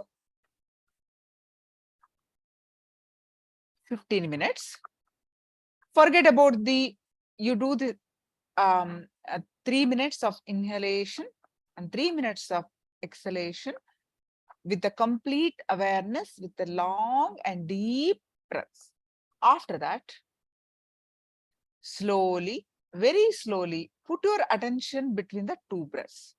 You forget inhalation and exhalation. Put your attention only on the breaths, between the breaths. Just be aware of the gap, the neutral space between the breaths. Keep your attention on the gap between the breaths. When the incoming breath becomes the outgoing breath, in the neutral zone, become aware. This is the time when you are flooded with energy. When the outgoing breath takes a turn to become the incoming breath, that means the second neutral zone, again aware of the gap. We are putting our awareness on the two neutral zone. When outgoing breath takes the turn to become the incoming, meaning between the inhalation and exhalation, and between the exhalation and inhalation, the two neutral zone. First one, you will get the energy. Second one, you get the intelligence. When the outgoing breath takes the turn and become the incoming breath, again be aware of the gap. This is the time when you are flooded with intelligence. In the neutral zones, you are being constantly flooded with energy and intelligence. Consciously, continuously be aware of both these zones. The whole day, let your awareness stay in these two spaces. When you watch both of the gaps of two breaths, when you are aware of both the gaps, you will be constantly flooded with energy and intelligence. When your awareness rests undisturbed in the gaps, you rest in eternal consciousness.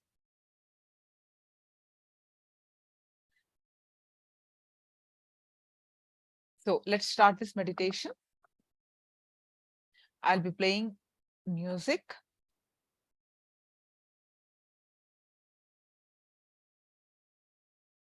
All of you, please settle down. Sit down with your head, neck, back, straight line.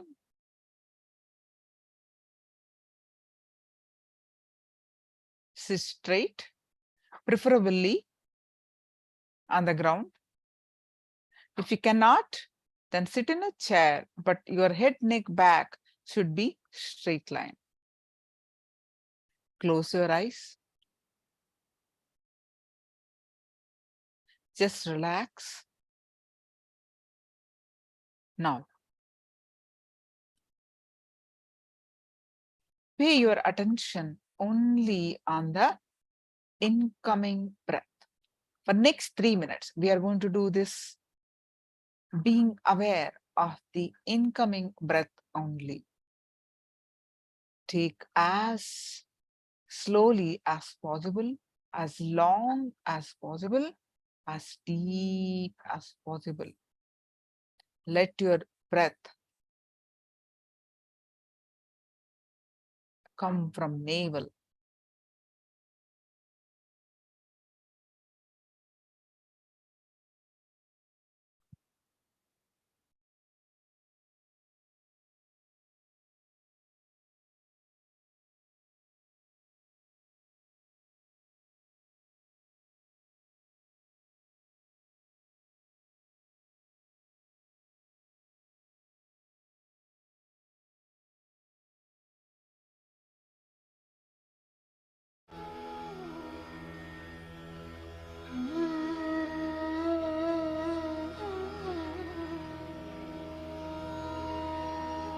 your awareness only on the incoming breaths.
Now, next 3 minutes, put your attention only on the outgoing breath. Only be complete aware of the outgoing breath. Take the exhalation, outgoing breath slowly, very slowly, deep, and as deep as possible and as slowly as possible. Next 3 minutes, we are going to do the complete awareness on the exhaling.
Now, let's move on to the next part of the meditation.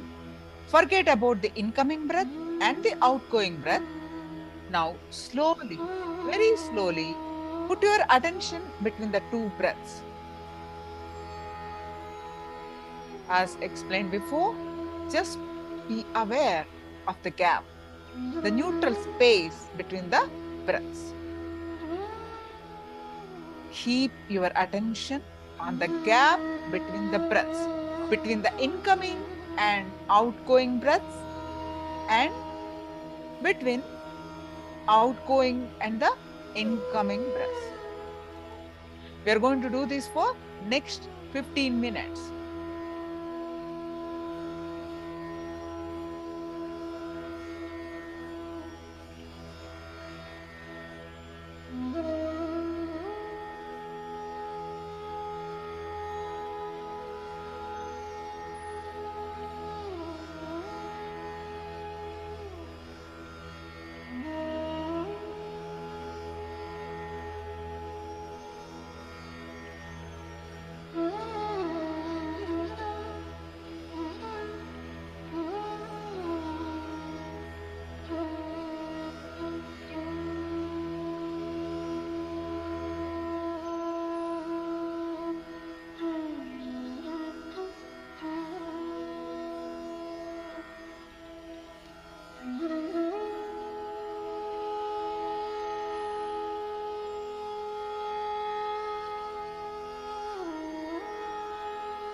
Shanti, Shanti, Shanti. Relax. You can share your experience in the Zoom chat and in the YouTube comments. You can post your comments of your experience.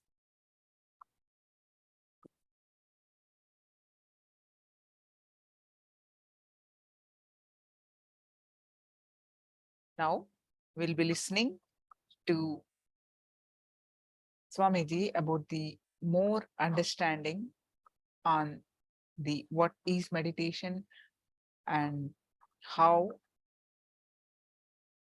and what is not meditation. And let's listen to Swamiji. These are more understandings on this Dhyana Spurana.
चिन्मयानन्दं कृपापूर्णं जगत्पतिं परिषड्वर्गजेतारं नित्यानन्दगुरुं भजे.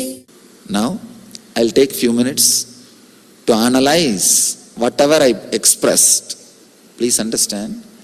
Now, whatever I expressed is more like atato brahma jignasat. Let us inquire into the reality. So I proposed whatever I want to propose. Now you can analyze it through your questions. It's like a churning. The master's experience and the disciples' logic is used to churn.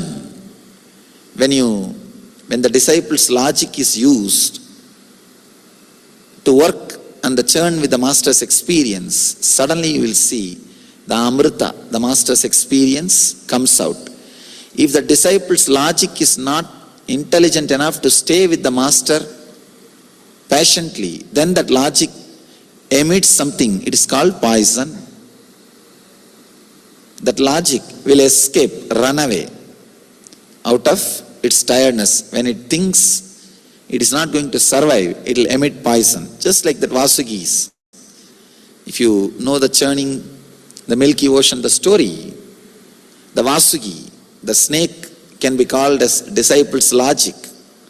When the Vasugi thought it won't survive, it started vomiting poison. When the logic feels it can't survive these great truths, it is going to disappear, the life is going to take different direction, it vomits poison, which I call doubt, and creates problems. If you have patience to work with the master's experience, which is the Meru hill, you will see Amrita, enlightenment comes out of your system. Let us churn the master's experience with the questions so that you can internalize all these great truths, all these great revelations. Then we will enter into the process and meditation technique. Shivoham, Shivoham, Shiva Swarupam.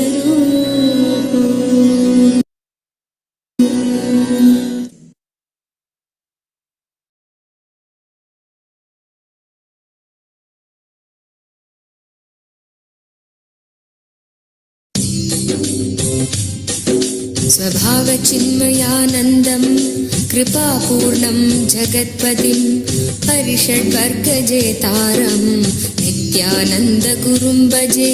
स्वभावचिन्मयानन्दं कृपापूर्णं जगत्पति.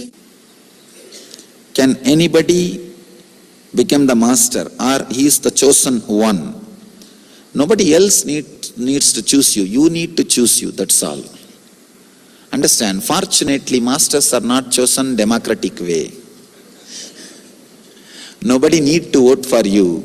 All you need to do is, you need to vote for you, that's all. You need to choose you. Nobody else need to choose you. Just decide consciously, from today, I am going to live the reality, the truth of my being. That is the decision. You have become master, that's all. I always tell people, when I say I became enlightened on a particular day, do not think something has happened in my system. Of course, something has happened, but that is not the actual main thing I want to convey. First thing, what happened? Very consciously I decided, let me live my enlightenment. Because I decided as an after effect, as a side effect, something has started happening in my body and mind. But people are always thinking, first that experience should happen, then you will decide. No. First the decision has to happen, then experience happens. So nobody else needs to choose you. Just you choose yourself. That is the best thing. Fortunately, there is no election for choosing the masters. In yesterday's meditation, I felt strong concentration between the eyebrows and vibration in the spine, is this normal? Yes. Wonderful. You really had a good meditation. Vibration in the spine means the part of the Kundalini energy gets awakened. That is good experience. Somebody has written a question in Tamil. I may not be able to answer that, so I'll answer the other questions.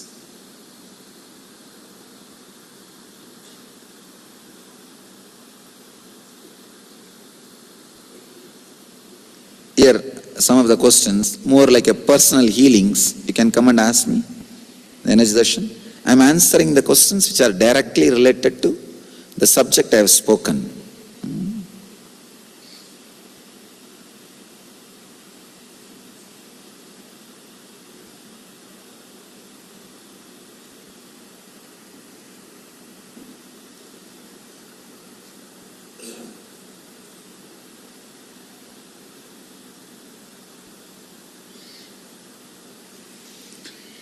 Swamiji, I would like to know the purpose of our life, our world, our universe and our God. If you know the purpose of your life, all the other three will automatically you will be able to understand. If you know the purpose of, here you are asking, I wanted to know purpose of our life, purpose of our world, purpose of our universe and purpose of our God. Purpose of your life is purpose of universe. Purpose of the universe is purpose of God. It means purpose of your life is purpose of God. Be very clear. Find out the purpose of your life. You will be able to find out the purpose of God. But unfortunately, I cannot tell you the purpose of your life. One more important thing. Whatever you think as purpose of your life, you will attract that kind of universe around you. You will create that kind of world around you. You will be devoted to that kind of God. Understand? Purpose of your life decides purpose of your world, purpose of your universe, purpose of your God. You create all other three out of you. If your purpose is just money, you will create that kind of a corporate world around you. You will create that kind of a corporate universe. You will understand the whole universe as a company. The other day I was reading a wonderful article describing whole universe as a company, Global Earth Holdings. And the big boss never visited, and so many people are spending so much of their time and energy continuously to prove the existence of big boss as they understood, so that they can have command over the company. And it goes on and on. Some books say one day big boss is going to take away all of us and have a different company, much better company, going to allot, re-allot, reshuffle based on our actions, hell or heaven. And some scriptures say the guys who are wearing only your robe, your dress, are talking real, right, true things about big boss. Till the end, the confusion goes on and on and on. Nobody knows what color, what kind, what way the big boss are, where he is. The whole world will look like a corporate company, will feel like universe. And you will be naturally attracted to God who gives, or whom you believe will give money. So purpose of your life is going to decide purpose of your world, purpose of your universe, purpose of your God. If you are enlightenment based, if you feel purpose of your life is not money and enlightenment, suddenly you will see, you will attract that kind of society around you, that kind of universe around you. And that kind of God, or whom you believe will give enlightenment, that God, you will feel connected or attracted towards that God. Or if you feel you want both money and enlightenment, then your universe will be that way. You will create that kind of world around you. You will feel attracted to that kind of God or divinity. So, I can say, purpose of your life is the main core thread. Find out that. Fortunately, I cannot teach you that. Only you have to find out. Here, first thing, my daughter aged about 26 years says she wants to become sannyasi. She is not accepting for marriage. Please kindly bless. When an individual soul wants something, we can only bless for that individual decision. See, nobody can interfere in individual freedom. If the person wants to marry, you can't make her a sannyasi. If she wants to become Swami, you can't make her get married. Whatever she wants, let that happen. Only that is the right blessing. I can give only that blessing. I think you also expect only that. Because here you say, please kindly bless my daughter. That's what you say. Means, what she wants, let her achieve successful. Let her be successful in that. That's what I can say. If life is a dream, how can a master appearing in the dream can pull you out of it? It's a very nice question. You are asking, if life is a dream, a master who is appearing in that dream, how can he pull me out of it? Understand? In the night, if you dream that a lion is chasing you, Simha Swapna, the lion is chasing you in the dream only, but that dream can pull you out of the dream. Simha Swapna can just make you wake up. If you see the lion in the dream, what do? You just wake up. That very fear, you come out of the fear. Just like how Simha Swapna can wake you up, Master who is happening in this dream can lead you to enlightenment. Master is a Simha Swapna. Understand? He is a Simha Swapna. He can just wake you up. Just wake up. Will the process of purification today bring you out of temporary negativity?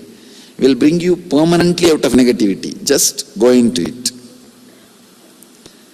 When my master cleared my samskaras and take care of me, my only duty is to do what he has told me. Not all this confusion about the layers.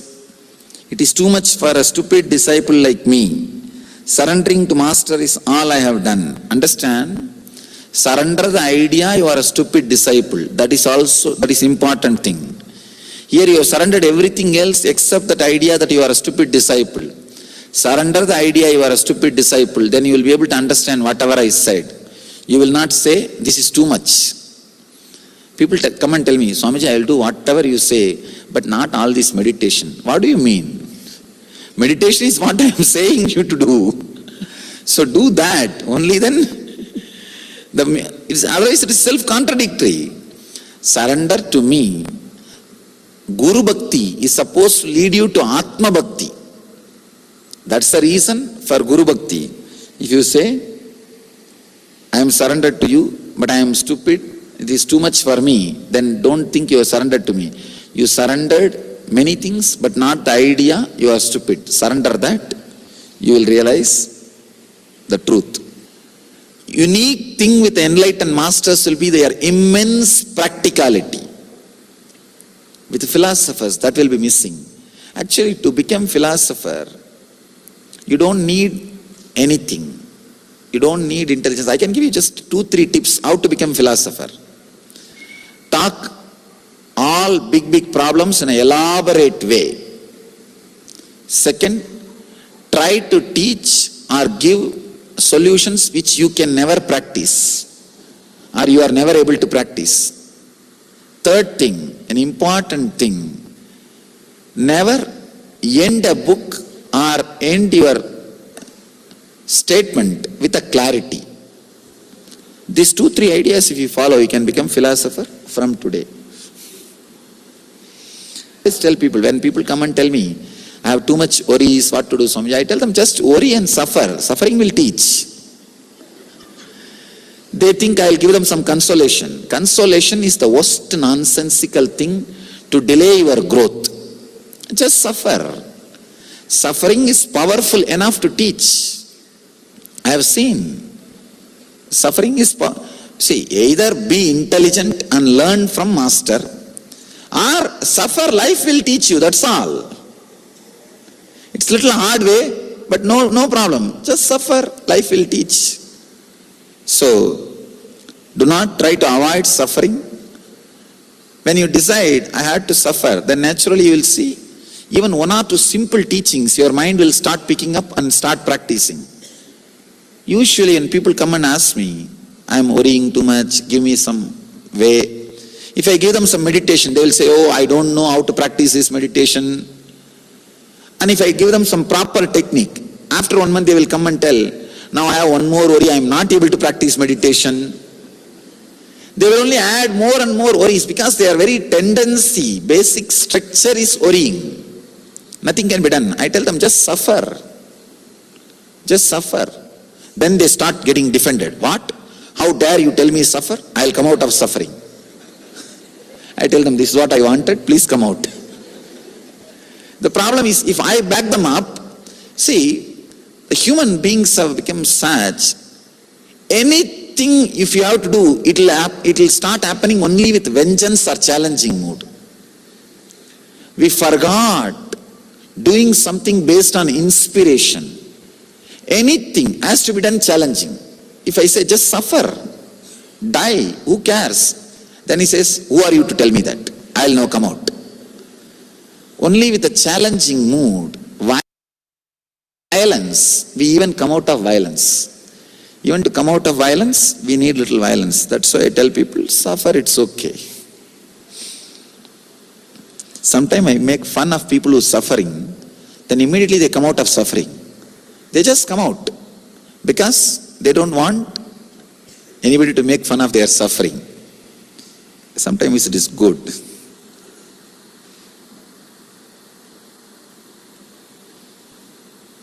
During the course of your discourse, you said one can only reach the 4th stage, and beyond that one needs the bliss of Guru. I did not say bliss, presence of a Guru. Why is it so? Whether an ordinary person like me desires to achieve to go beyond 4th stage, is it possible even with mundane attachments? What do you think you are doing? Now have you given up everything to come and sit here? No. Now you can go into the 5th stage or beyond 4th stage. See, when I said that statement, it was a technical detail. Sometimes people think everything can happen just by their effort. Just to tell that way it does not happen, I told you. But otherwise, you don't need to do anything else much. Just work on this 4th state. You will see the 5th state will become automatically cleansed. Before even working on this 4th, already they started worrying about the 5th. I have always seen these people. Alright, to cleanse the 4th and work on the 4th, how many years it will take, I don't know. The moment there is something which I said you can't do, immediately where attention goes, it goes, no, I should do only that.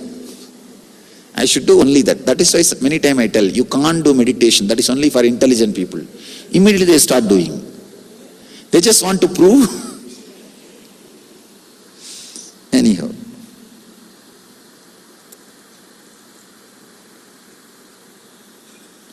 There is a question I am not even able to read.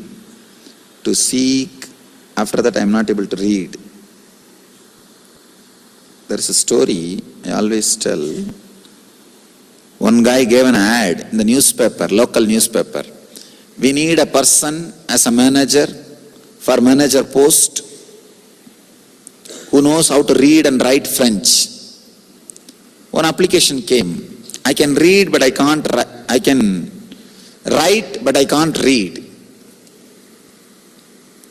This guy was surprised. Who is this guy who says, I can write but I can't read? He calls that guy for interview. That guy comes. This guy who is interviewing, he says, I want a manager who knows how to read and write French. This guy says, I already applied. I told you clearly in my application, I can write but I can't read. This guy says, please write. He wrote something. This guy picked up and saw the paper. He is not able to understand anything. He said, "What you wrote? Read and tell me. I don't understand." The guy who wrote, he said, "I told you, I can only write. I can't read." So I think somebody like that wrote the question. They can only write. They can't read.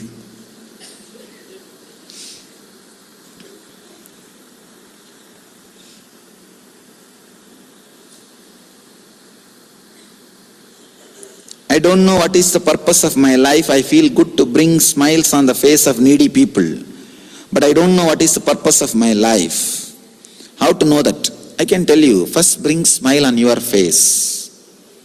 That's the purpose of your life. Then let that smile overflow and bring smile on every other person's face. If you don't have smile on your face and you are trying to bring it on others' face, in the name of service, you will be expressing and you will be just putting your ego, imposing your ego on others. A small story. NCC teacher, he told all his NCC students, every day you guys should do one good activity and come back and report. One day 3 boys stood up and said, "Sir, today we helped an old lady to cross the road." Teacher said, "For that you don't need 3 students.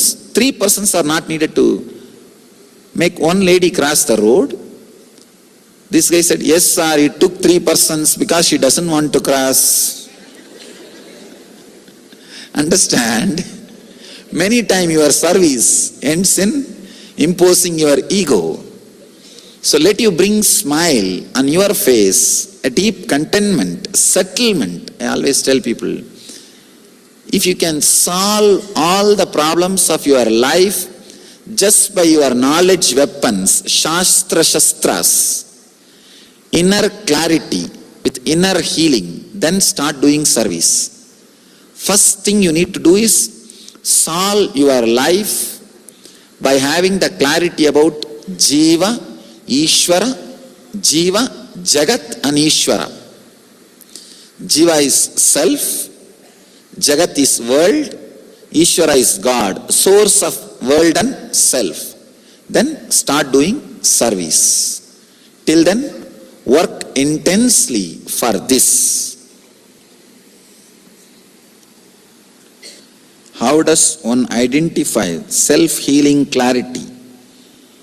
The self-healing clarity, the inner healing is so powerful, it will release so much of peace in you, clarity in you. Suddenly you will see the problem with which you are pondering, worrying, confusing, planning disappears. And you are in that restful awareness. You are in that deep state of rest. That is the way you can identify the inner healing. When I witness no thoughts, when mind is thinking, I can't witness. Mind can do only one thing at one time. How can I witness when thought is coming? Why are you creating problem? If you say when you witness there is no thoughts, just celebrate you are in thoughtless state. Enjoy, you are in thoughtless state. Why do you think you should have thoughts and you should witness? You are only creating more problem.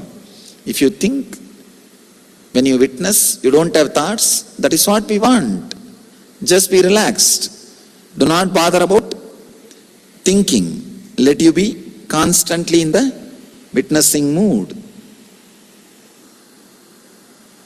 Somebody is asking, how do we practice these three techniques? In order, how long every day? The technique which I gave yesterday and which we are doing today, both you can use when needed. But the technique we are going to do tomorrow, that only I recommend you to do every day. Here is a wonderful question. A lot of what you speak and demonstrate is indeed true and sharply laser-like. However, in the Indian context, when you speak of tradition or a lack of practice of tradition, Don't you think we have not understood tradition? Also, is there not a misuse of others outer systems of tradition for power that have rendered our psychology and disempowered compartmentalizations of spiritual, material, sexual, all disconnected? First thing, I don't think the outer systems of traditions have been used or misused for power as much as you are told. Maybe any system, when it is used by a uninspired personality, the system will be misused. Any system. So in the spirituality also, maybe one or two uninspired people entered, and the system might have been misused by one or two people, but that does not mean the whole system is a failure, and you have been told too many times about that one or two mistakes. See, in any system, whether it is political or social or economical, in any system, the amount of abuse or misuse happening, even if you know, you don't go for alternative. And you are told very less amount of the mistakes and abuse happens in those systems. But unfortunately, about tradition and spirituality, I think you have been given too much of information about two small things. And you start thinking of replacing or alternative. That is where the difficulty starts. I do not think so much problem has happened as you are taught or told. Your teaching focuses on the divinity inside each one of us, that each one of us connect with our consciousness. And how is it that your followers chant your name? How does that help? You have to ask them, not me. At least I don't chant. Two things, there are so many things related to this question. First thing, I don't feel connected to this name. That's the reason I don't bother, or I don't feel pride when they chant, or I don't feel that something like fulfilling when they chant. No. Second thing, maybe my name has become now a brand name for my philosophy. Understand? It's like if you remember a particular shop's name, you remember all the products available in the shop. Same way, for my disciples, maybe my name has become a center word for all the teachings which they received from me, to remind themselves all the teachings which they received from me. Maybe remembering my name will be useful sometime. That's the reason they may be using. That's all. The reason I can find or I can analyze. More than that, only they can tell. If my teachings, if the repeating my name helps you to remember my teachings, then perfectly all right. Otherwise, don't do. Otherwise, better remember your name. That's good for you. If it helps you, inspires you to remember my teachings and experience, then you can remember my name. Don't bother. And another one thing, if you feel like remembering the name, remember. Otherwise, don't bother. Don't worry about why they are remembering. It is their headache. They may be feeling helped, and let them remember sometime. There's a beautiful incident in Ramana Maharshi's life. Every Saturday in front of his presence, in his presence, they will chant Ramana Sadguru. Ramana Maharshi's name as a song. He himself will sit and enjoy. Somebody, what kind of enlightened being you are? You are enjoying your own name being chanted. He says very beautifully, why are you reducing the great power Ramana just to the 6 feet body? Why are you reducing that great energy Ramana as just this 6 feet body? He says, it's a great power. It's a great energy. Just like you are all enjoying that name, I am also enjoying that name. So, you don't have to reduce that energy just to this 6 feet firm. Same way you don't have to identify. Still I don't sign my name. If people ask autograph, you will see I'll be only writing the mantra which I used before my enlightenment, because I didn't feel psychologically connected to my name, the name with which you are all calling, because from the young age I had so many names. Parents called by one name, friends called by another name, nickname, and now then the disciples are calling by another one name. The initiating master, the master who initiates, he gave different name. So many different names. Somehow I did not feel connected to, psychologically feel connected. That's why even when people ask me to autograph, I only write the mantra which I used before enlightenment.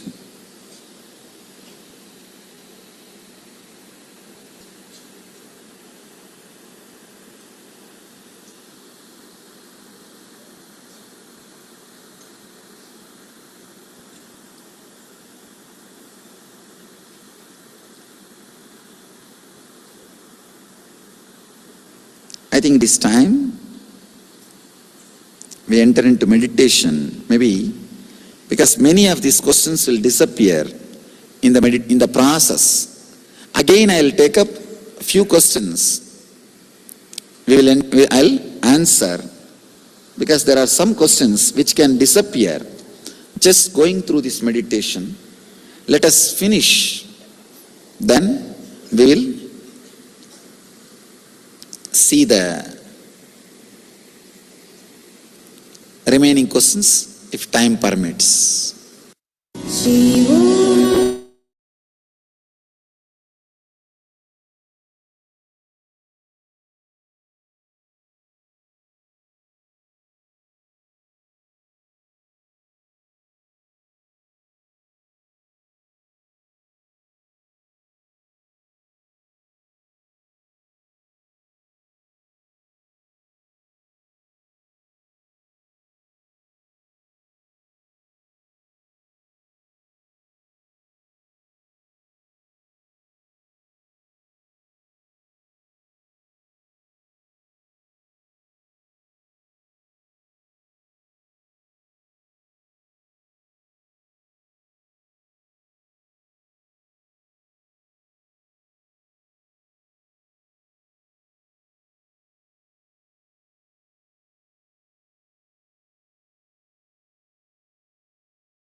Nithyanandam, everyone. Now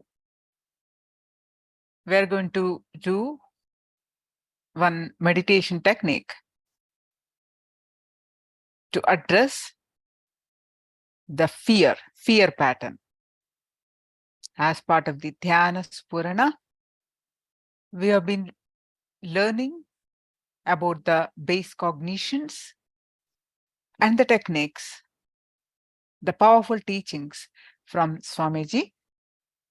Now, let's do how to expel the fear, how to handle the fear with a technique, with a meditation technique. As all of you know that this fear, which affects our root center, our Swadhisthana chakra.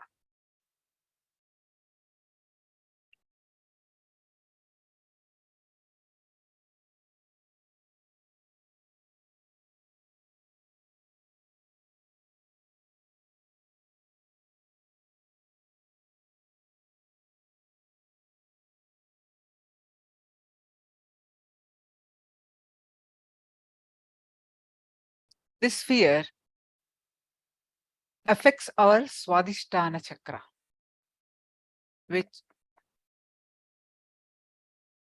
the chakra becomes the cartwheel, which is supposed to be the cartwheel size, become the button size. So with this technique, a simple technique, but very powerful technique to address our fear patterns, to handle the fears or to expel the fears, which releases so much of energy through the Swadhisthana chakra. So let's start the technique.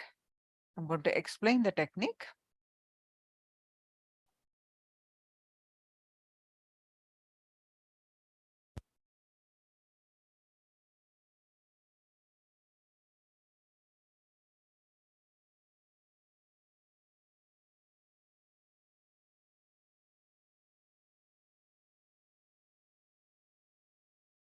Swadhisthana chakra is 2 inches below the navel or 2 inches above the root center. A spleen center, it's also called spleen center or the being center. This center is affected by the emotion called fear. As all of us aware, none of us are without the fear or fear strokes. Some of us may be more affected by this, some of us are less affected by this, the so-called courageous, brave. Also, at one point of the time, other have this fear or fear strokes. So how do we address this? Let's do this technique, powerful technique.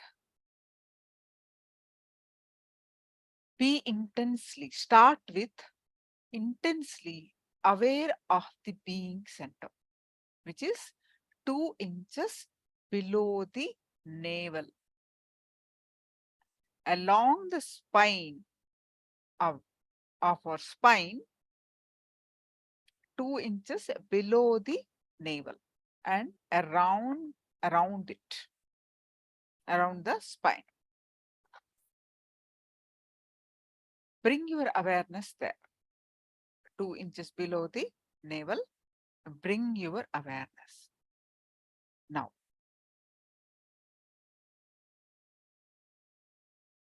just a minute, spend a minute or two to bring your awareness. First, sit straight with your head, neck, back, straight line.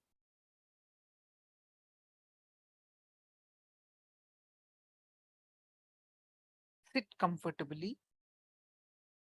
Sit with your head, neck, back, straight line. You can close your eyes.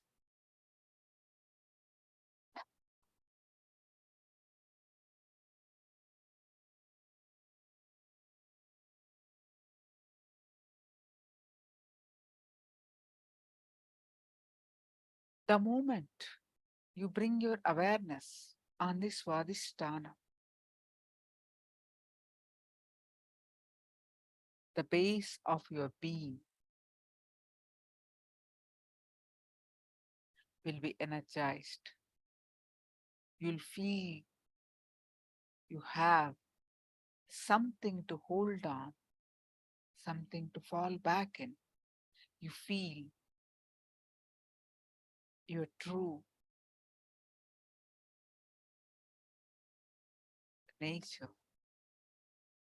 Be intensely aware of the being center, 2 inches below the navel.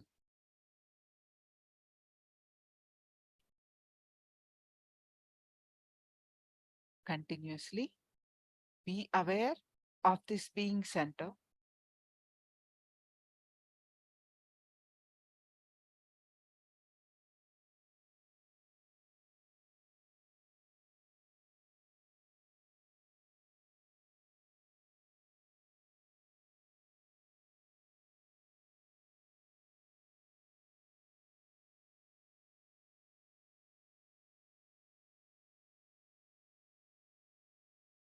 Now, as you exhale, please listen carefully.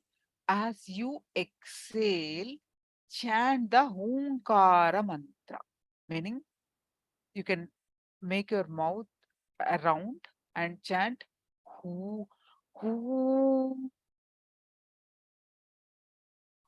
Hu, Hu, H-O-O. Chant Hunkara by producing the sound Hu through the mouth as you exhale. Hu. Focus only on exhaling. Inhalation happens by itself. Focus only on exhalation.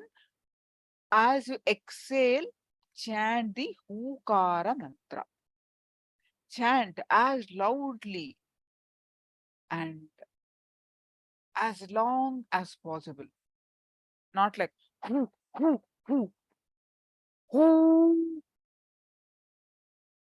hoo.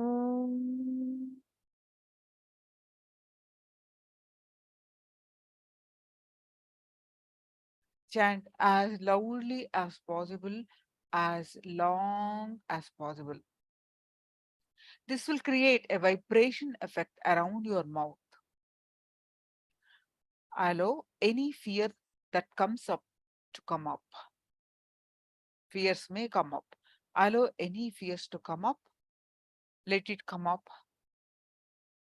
If you're trembling or shaking or feeling disturbed, it is okay. Let it happen. Intensely chant the Hunkara mantra. Complete awareness on the Swadhisthana chakra, the being center, below the navel, 2 inches below the navel, and continuously chant the Hukara. Any fears, any disturbances, let it come. Feel like trembling, feel like shaking, feeling disturbed. It is all okay. Let it leave your system. This we are going to do for 21 minutes. Let's start. Throughout the 21 minutes, your attention is on the Swadhisthana, the navel center. While being your awareness there, chant and focus only on exhalation. While exhale, chant Hu, Hu. You do this for 21 minutes. Let's start.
Sadashivasamarambaam Shankaracharyamadhyamaam Asmadacharyaparyantam Vande Guru Paramparam.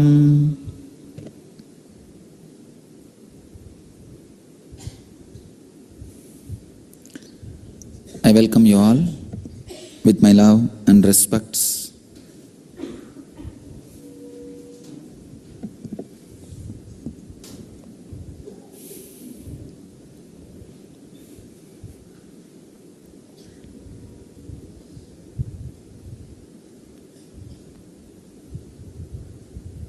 Today's subject: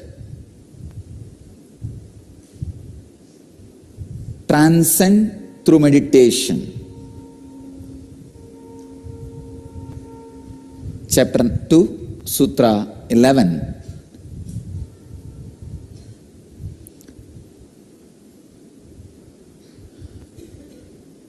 Before entering into the sutra, few things. Transcendence can happen only through meditation. Growth can happen through morality, through various practices.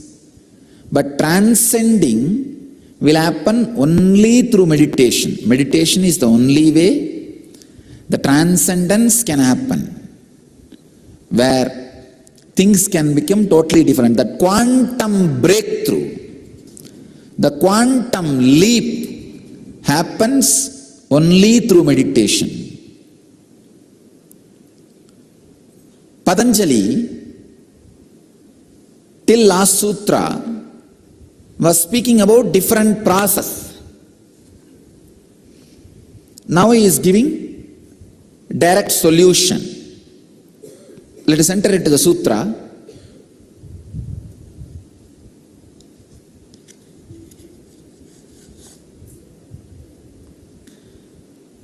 Dhyana heyas tadvriddhayaha.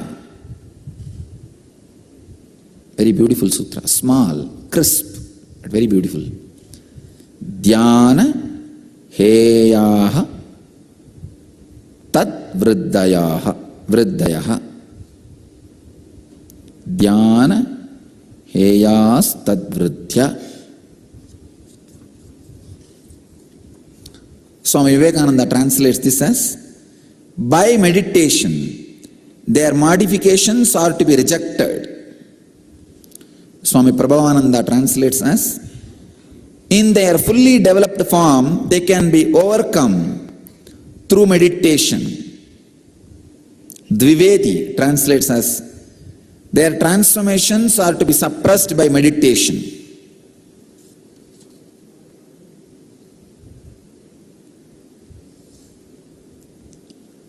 There is no doubt the samskaras can be transcended only by meditation. Meditation is the only way to transcend the samskaras, no doubt. But let us understand the word meditation. Dhyana. What is exactly the word dhyana means? Thousands of interpretation, thousands of ways, thousands of methods, thousands of understandings about dhyana exists. Let me give you exactly what I mean by the word dhyana. Means being in the state of nirvikalpa through unclutching. Being in the state of nirvikalpa through unclutching. That is what I call dhyana. Getting back to that state again and again and again. So being in dhyana is the only way transcendence will start happening. All these engrams will leave your system. The transcendence can start happening. See, till the transcendence happens, there is no guarantee that you are free. The engrams will have its own power. It will go on giving you the constant torture. It will go on be adding constant suffering. Only when the transcendence happens, the engrams will free you and you will be freed from the engrams.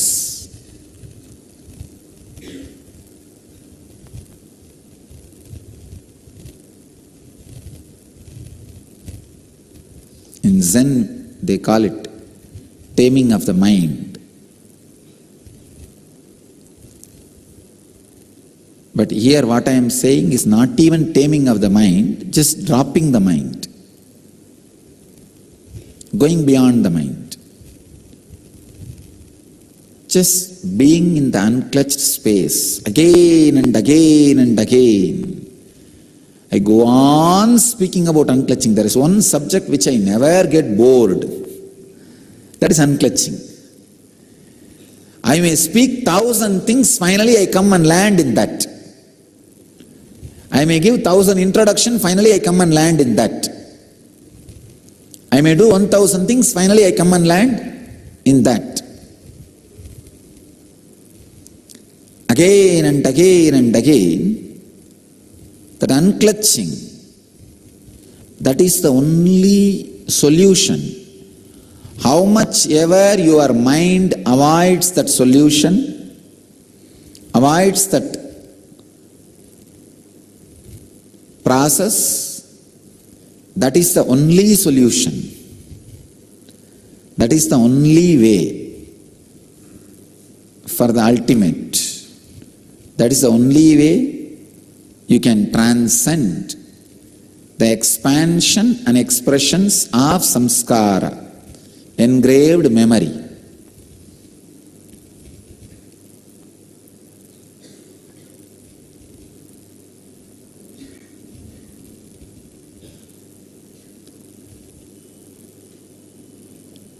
Constantly being in dhyana, being in the unclutched mode, whole day, walking, talking, sitting, doing everything in unclutched mode.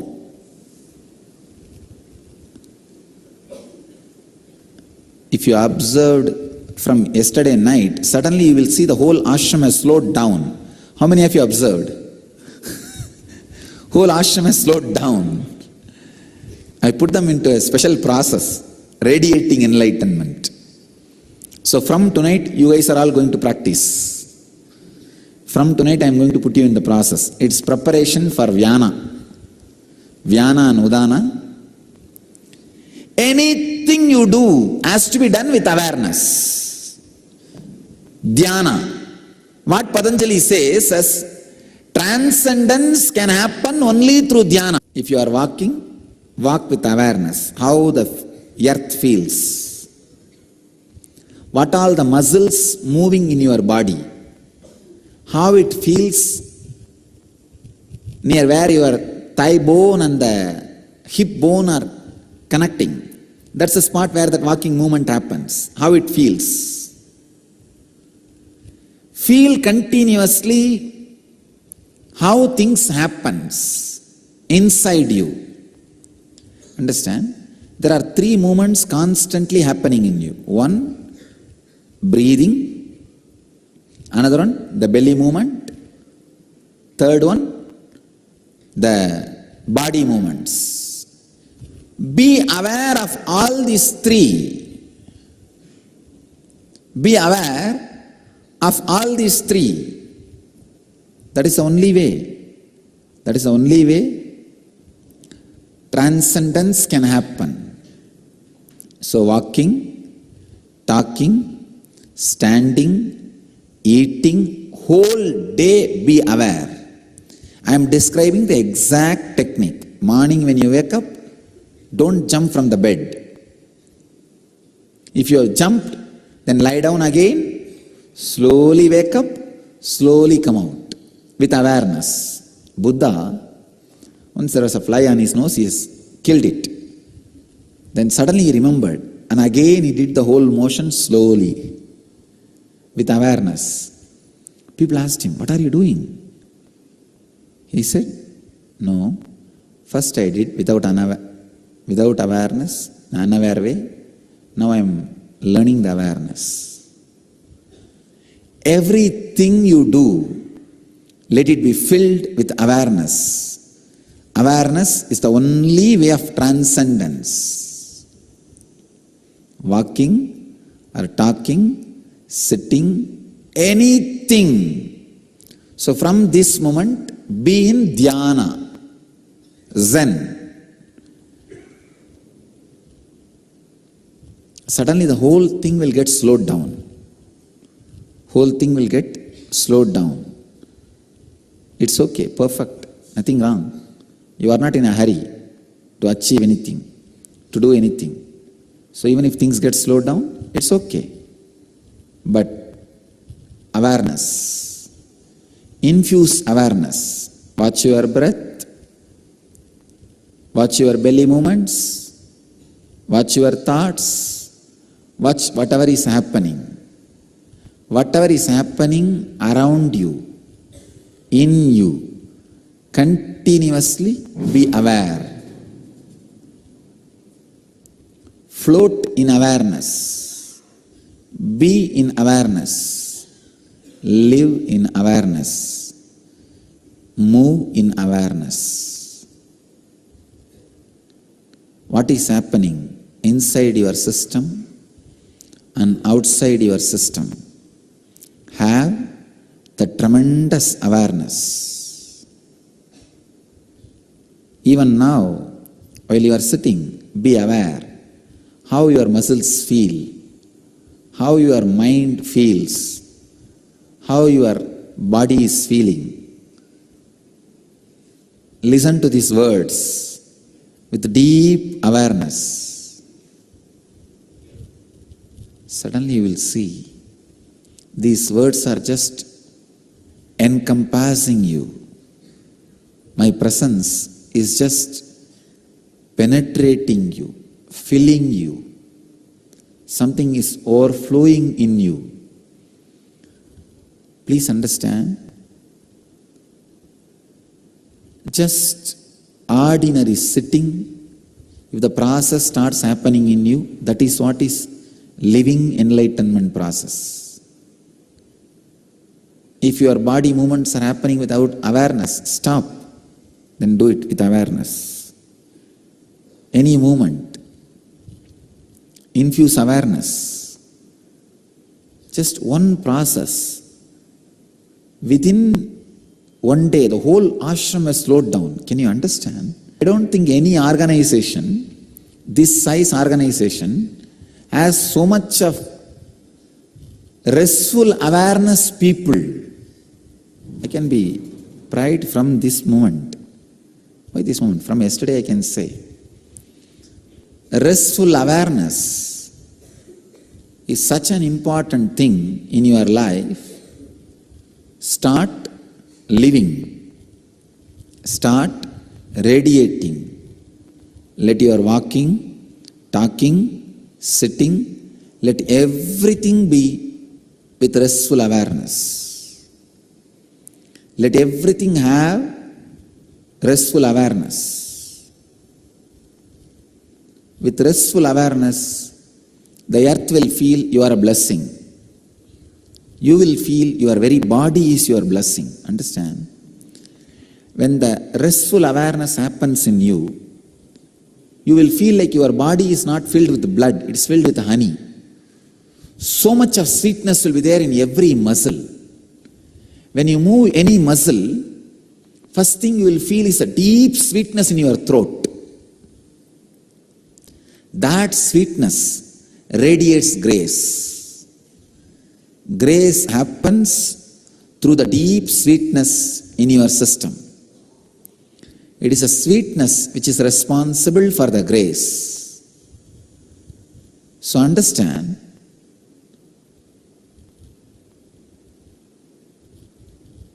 infuse Dhyana into all the movements, walking, talking, sitting, standing, living, breathing, in all movements, infuse prana.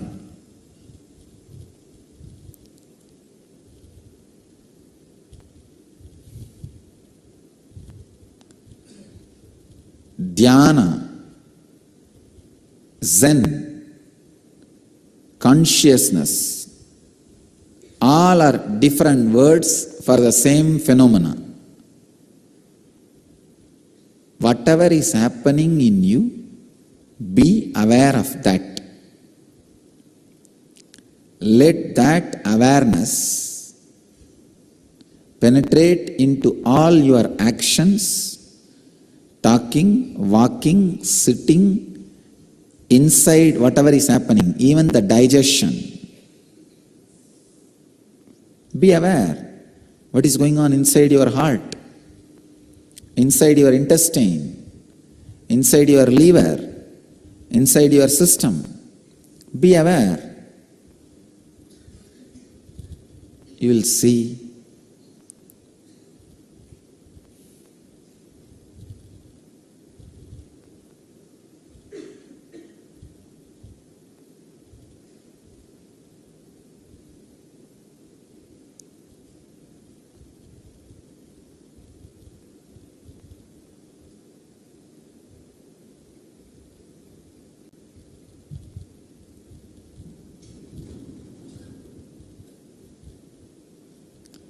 you will see very clearly that being aware will awaken one of the most powerful energy in you, Kundalini. That is the only way to transcend ordinary disturbances, to transcend all the distortions which happens inside your inner space. Let us enter into the next sutra.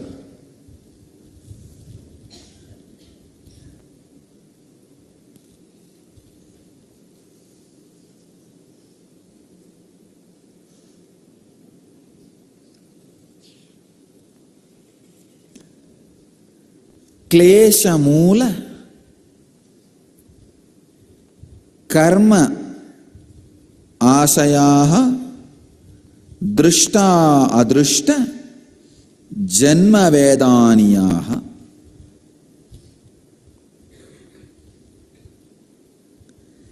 Klesha Mula Karma Asayaha Drishta Adrishta Janma Vedaniyaha. Swami Vivekananda translates as the receptacle of works as its root in the aforesaid pain-bearing obstructions, and their experience is in this visible life or in the unseen next lives. Prabhupada translates as a man's latent tendencies have been created by his past thoughts and actions.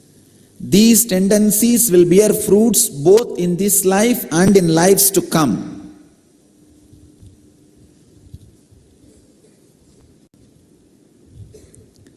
Klesha Mula Karmashaya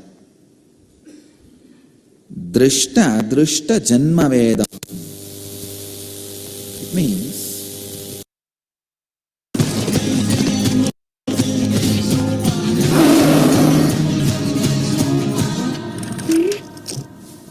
Noah, let's go. The all-new Kona. Live unlimited. the root cause of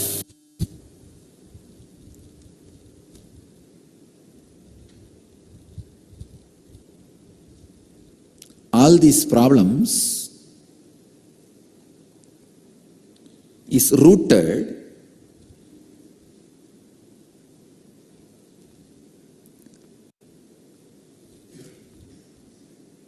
in Karmashaya, where all the samskaras are recorded and stored, and it has to be experienced, it will be experienced in this or unseen lives. You need to understand many technical terms. Karmashaya, where all the engrams are stored. Today morning I was describing the folded tent, our deep sleep state. That is what is the Karana Sarira, what I call Karmashaya, where all your engrams are stored. Its effects are experienced either in this life or the unseen life. It means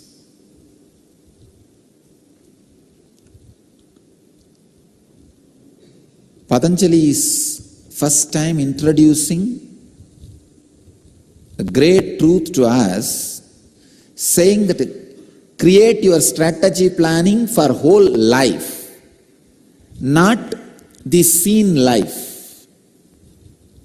Person who creates strategy planning for the seen life is materialist.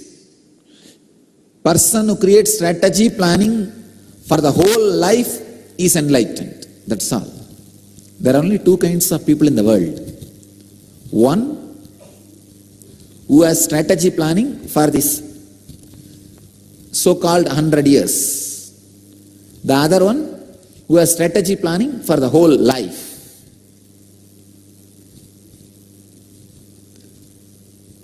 Of course, there are some who don't have strategy planning for even the seen life. You cannot call them as human beings.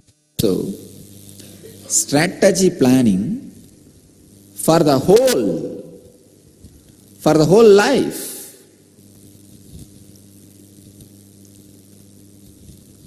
Not just the 60 years, not just this 100 years, for the whole life.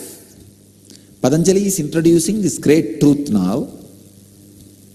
He is saying, if they are in the Karmashaya, means even if they are unexperienced, if they are lying in the Karmashaya, in the deep down, in the causal layer, it will be experienced in some life. The word unseen life has two meanings.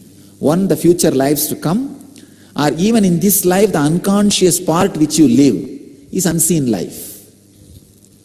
In these two parts, it has to be experienced. It's a very technical sutra. That's why it's a little boring. Because it's not like a storytelling, it's like a warning. The sutra is more like a statutory warning. That's why it's a little boring. But warning has to be displayed. It has to be told. Why he gives this warning? Do not allow the samskaras to stay in you even in the seed level. The only solution not to let the samskaras to stay in you even in the seed level is infuse awareness whole day. Whole day, morning till night, from the moment you wake up till the moment you fall asleep, just be intensely aware. Aware of walking, talking, sitting, standing, everything. Be aware. That is the only way. Even in the latent potential level, the engrams will not be staying in you.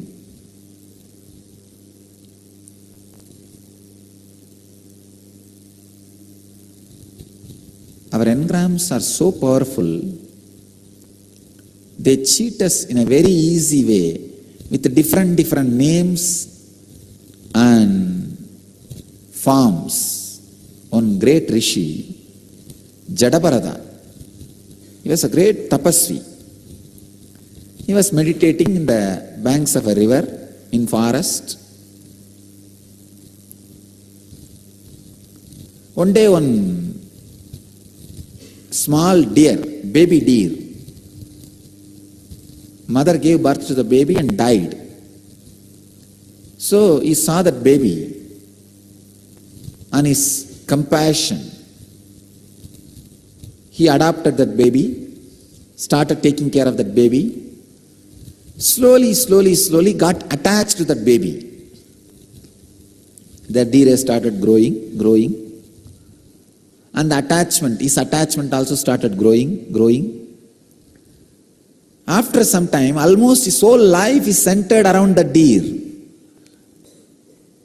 Like a whole day, he eats only after the deer eats. He sleeps only that after the deer sleeps.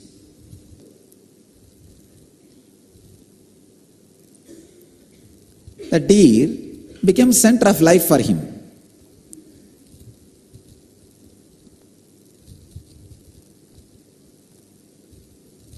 Then by and by, whole day, his whole life is centered on the deer, and slowly, very slowly, his whole mind got centered on the deer.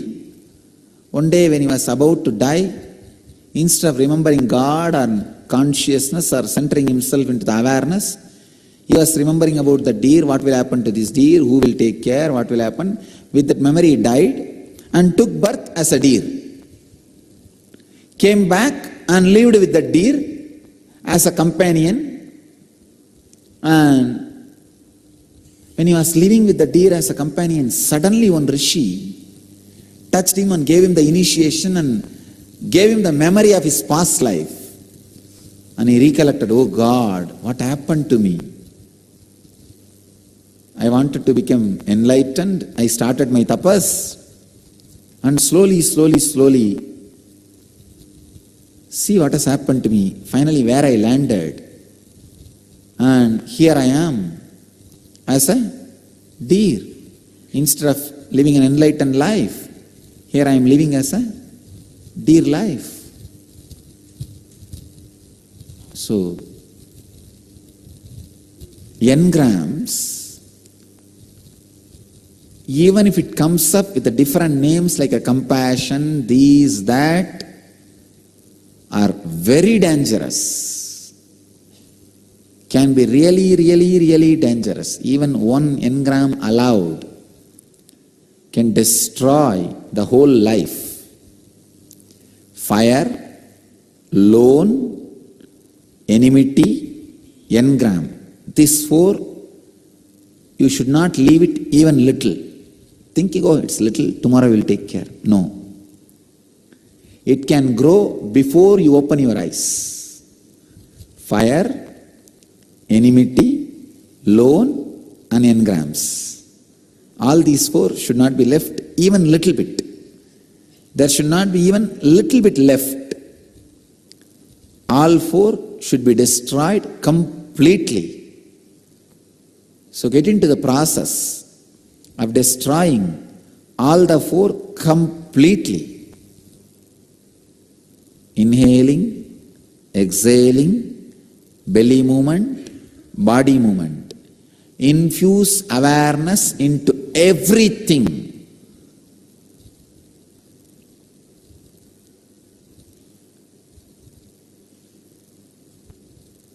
If you have moved unconsciously, no, get back. Do it again consciously. That is what is called prayaschitta. If you moved your hands unconsciously, don't allow, get back. Move that same way consciously. Prayaschitta. Don't feel shy to do prayaschittas. Don't think somebody will laugh. No, it's your life. Only when you do prayaschitta for next 3-4 days, you will get the habit of being aware of everything. Being in awareness about everything. Any movement happens should be done with awareness. Now, as on now, if you move your muscles, you may feel bitterness in your throat. But if you infuse it with awareness, when you move your muscles, it will create a deep taste, sweetness in your muscles, in your throat. Whole body should feel sweet. Then you will feel happy to carry your body. You will feel grateful for life. Life itself is such an ecstasy, blessing. You will feel grateful for it. You will be happy for it. You will be happy that life happened in you. You will be happy that life is radiating in you.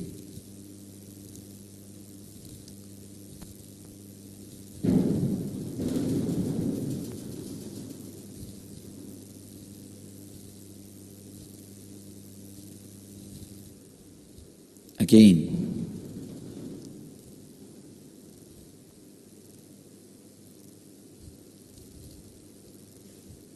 the moment it becomes evening, again and again I get into the mood of doing.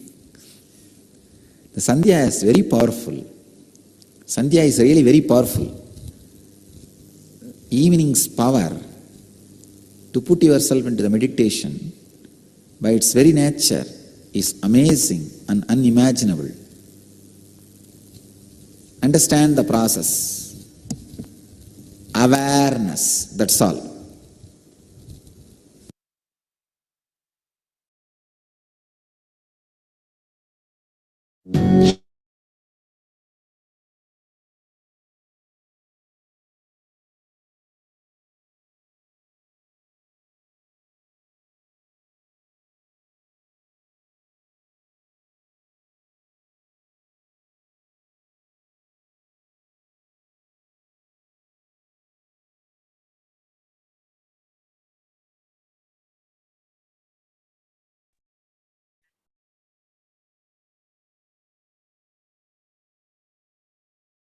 Yes, Nithyanandam everyone. Now let's enter into our next session.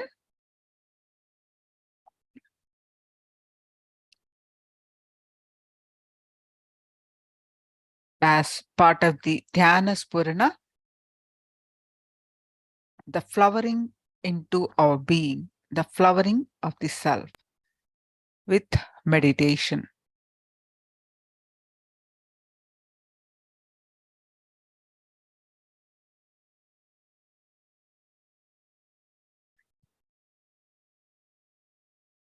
With the blessings and grace of the Supreme Pontiff of Hinduism,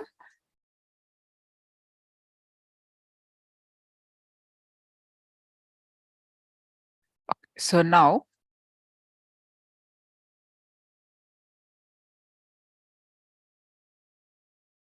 one of the primary quality, what stops us to be in our highest state of consciousness, to be in a Dhyana, the space of Dhyana, is our identities. We have learned about how the genesis of our identity and how they create conflicts in us. So now let's learn the how to drop our identity. Something is happening in your stomach. You will not call that as a pain unless you bring your memories of earlier what happened. Some experiences which you put in the file called pain. Sometime back, something happened which you labeled that as pain. Say 10 years ago, which happened in your stomach. 9 years ago, which happened in your stomach. 8 years ago, which happened in your stomach. All those memories you have put in a file and put a big title as pain, stomach pain, and kept in your brain in one corner. Now, the moment something starts happening in you, you pick up that file. Unless you pick up that file, you will not even get the title pain. The very first word itself is from the shaft that you created. Patanjali says very clearly, any pain can be used as a door to enlightenment. Actually, I was shocked. How can pain be? At the time of pain, you only shout, "Oh God." How can it be used as a door to enlightenment? He says, do not label it.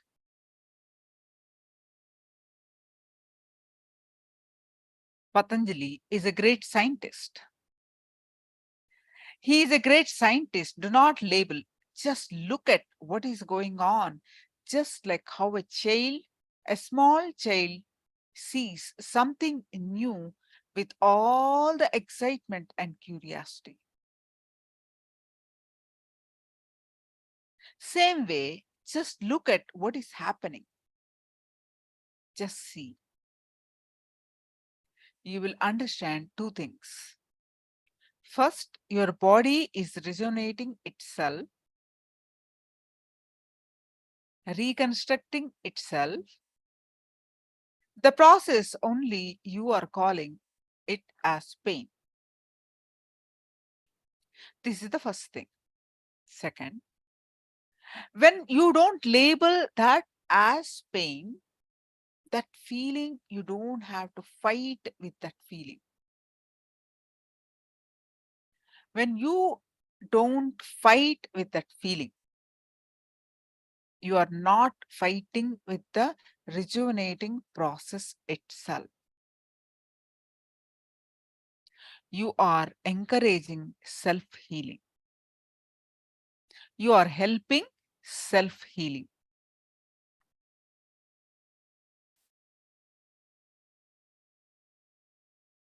Something happened, something came up, over, but you label them and keep them all in a safe file for future references.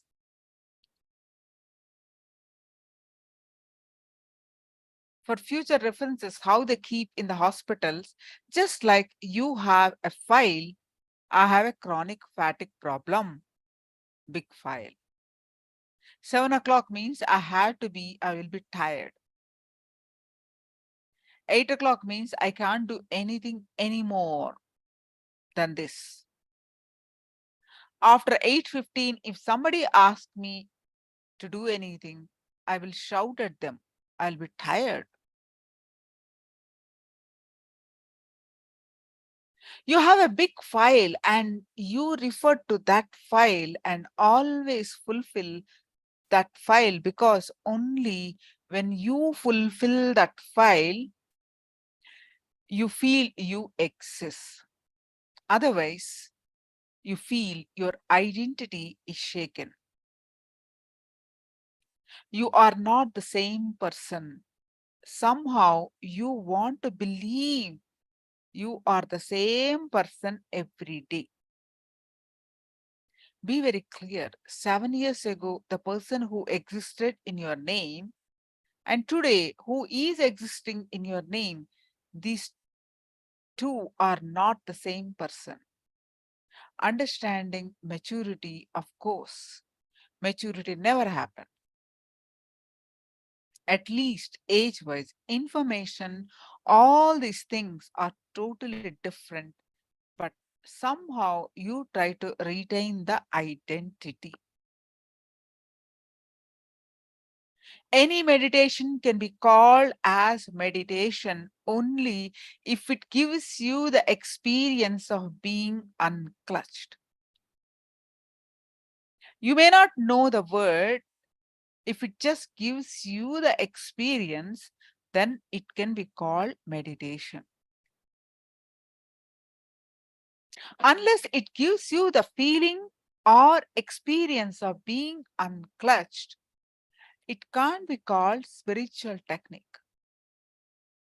One important thing, especially Western mind will be shaken with this truth because Western mind is trained to believe you are nothing but your mind.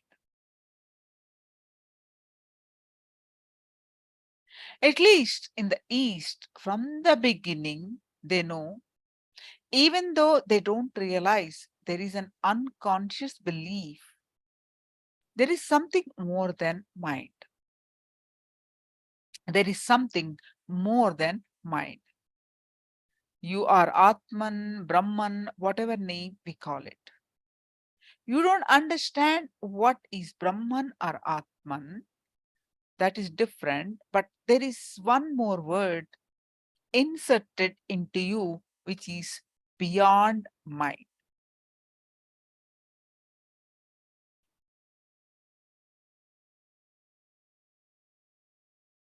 The Swamiji gives a clear interpretation of how different levels of logic apply to different circumstances.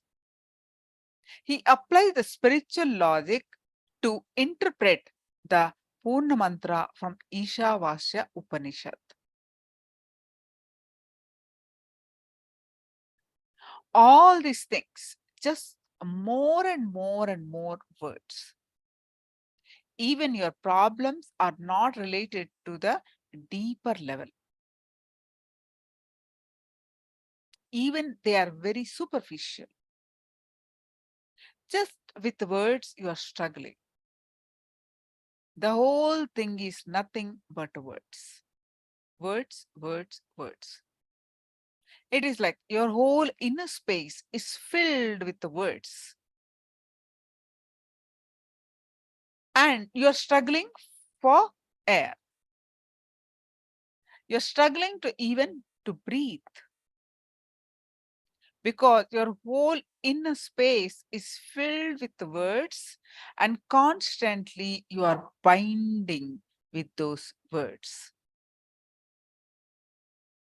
Every inch of your being is tied with a chain. If there is a small gap, you purchase one more chain and tie it, and you don't feel comfortable even with a small gap, and you say, no, no, no, no, let me have one more chain. Please come, let me have one more chain. And you tie it. Only when you are completely tight, you can't move this side or that side, and you can't even breathe. Then you feel comfortable.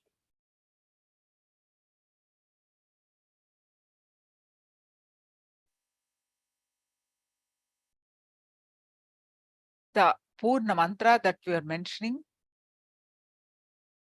Om Purnamada Purnamidam Purnat Purnamudashyate Purnasya Purnamadaya Purnameva Vasishyate. This is the Ishavasya Upanishad, the mantra. The meaning of this is one of the explanation. When the whole is taken away from the whole remains as the whole. The first mantra of the Upanishad, Shanti mantra of the first Upanishad, gives answer to this question.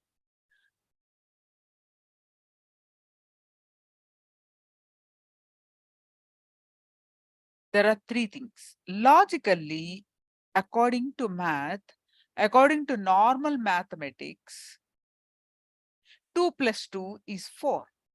A plus B is C. And C cannot be more than A plus B. If A plus B is equal to C, then C cannot be more than A plus B. Very simple, logical. This is normal mathematics. When it comes to art, when it comes to the level of art, from logic to art, emotional level. In the intellectual level, A plus B is equal to C. That's right. the A separately, B separately, if you add nothing less than C or nothing more than C can come. This is logic from intellectual, our intellectual. When you come to the next level, the emotional level, that is art. All the things which are used in a painting or on a canvas or the color, all these things put together cannot equate the painting. There is something more in that painting.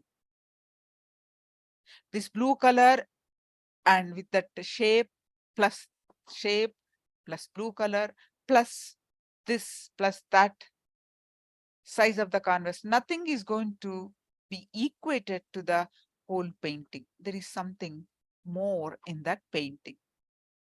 Can you say that this paint and this canvas and these many hours from that man, the artist put in is equal to that painting? You cannot. Even if you put in 8 hours from that particular artist, the same artist, if he puts 8 hours in a different time, the painting will be different. You can't say, you can't create an equation when it comes to art.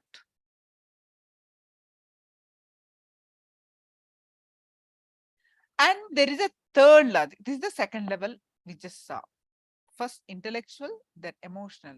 The painting, we cannot equate to all the things used or the artist put in hours or materials used, nothing is equated to the painting.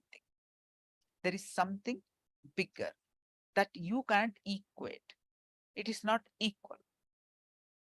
That is the second level. Now next level, the third. Say third logic equivalent to is our being. In the logic of being, in the first logic is 2 plus 2 is equal to 4. Right? We know it. The second logic, what is that second logic? 2 plus 2 is equal to 4 plus something.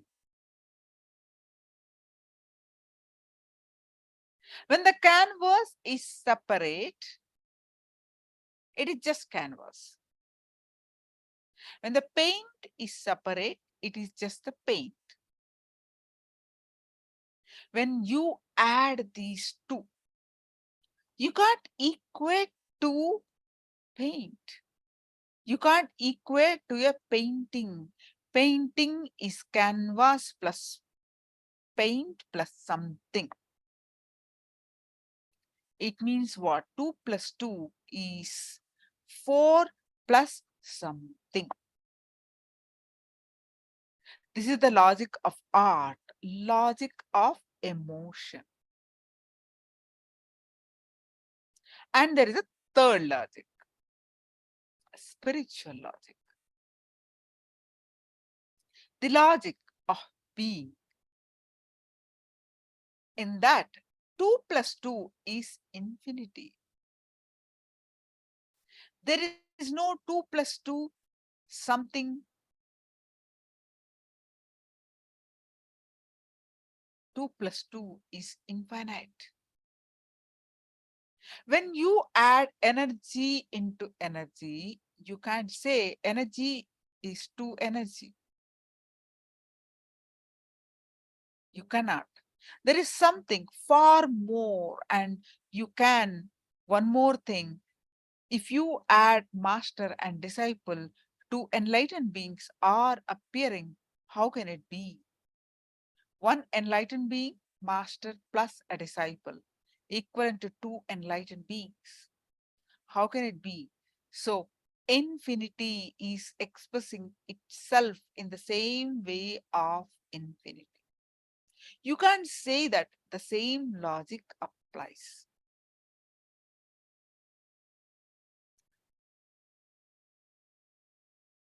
The third logic, the logic of the energy or the spiritual logic, is described clearly in this mantra. Purnamada Purnamidam Purnat Purnamudashyate Purnasya Purnamadaya Purnameva Vashishyate. When the whole is removed from the whole remains as whole. Beautifully, especially Shankara comments Adi Shankara's logic so sharp when he comments on this sutra. And after reading that sutra, you don't need anything else, any logic, any science, any mathematics. You can shake if you know the single sutra. You can shake all mathematics. You can shake the whole logic, and he gives beautiful commentary. It takes a long time if I have to repeat the whole commentary and explain. Just understand this one concept, that the art itself is enough to break the logic.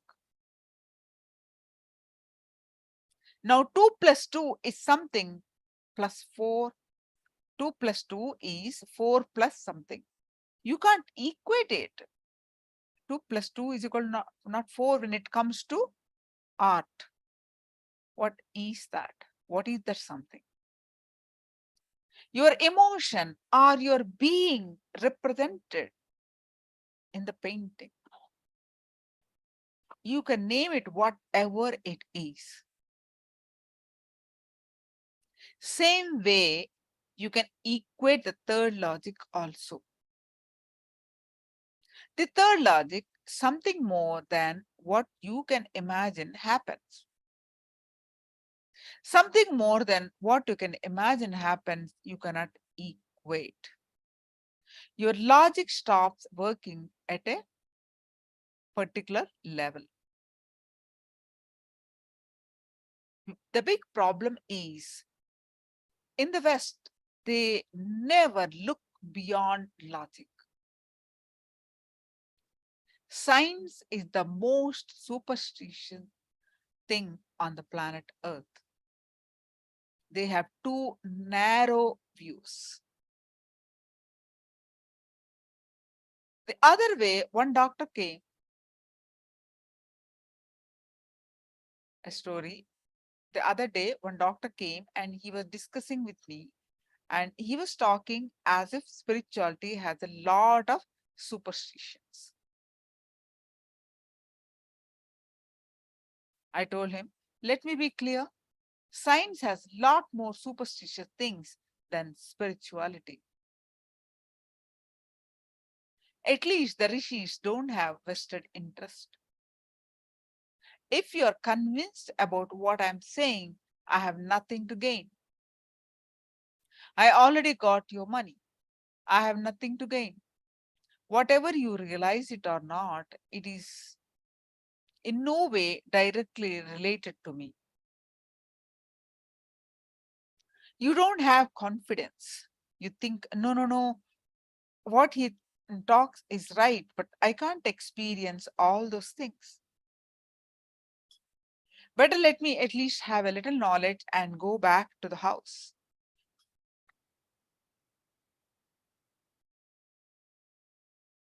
Please be very clear, you can be unclutched. Constantly, your belief that you can't be unclutched is also one more shaft. It is one more shaft. 10 years ago, you tried, you have failed. 9 years ago, you tried and you have failed. The moment I say 10 years, and you create already a shaft. The failed, you failed.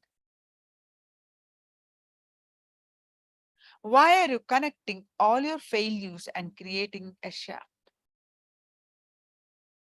That failure which happened 10 years ago, the failure that is happened now are all independent individual incidences. Do not connect them The moment you connect them, you create a shaft.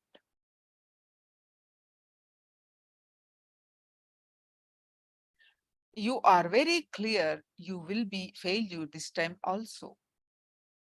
Why do you decide that you are going to be a failure this time also? Why do you create a shaft and try to live? Why are you connecting it? Why are you connecting it again?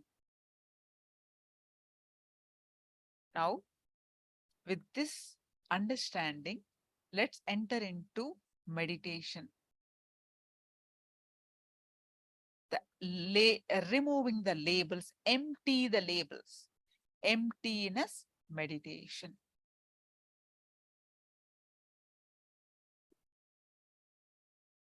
This is a technique to empty out whatever is inside you, so that you can receive the energy of the cosmos into yourself. All of you, please get ready. Sit straight. Sit still in a calm, silent place.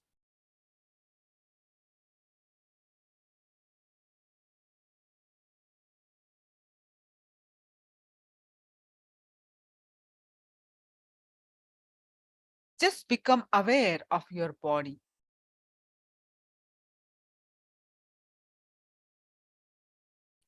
Feel completely at ease with your body.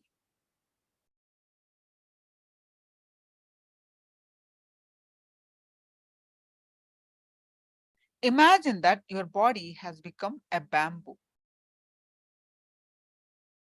become a hollow bamboo. Inside this space, there is nothing but emptiness,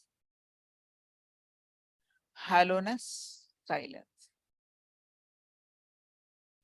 Let even your mind be passive. Don't wait for any experience, just be. You will find the energy pouring into you. When you make yourself hollow, when you no longer resist, divine energy starts flowing into you. You become a flute in the music of the divine.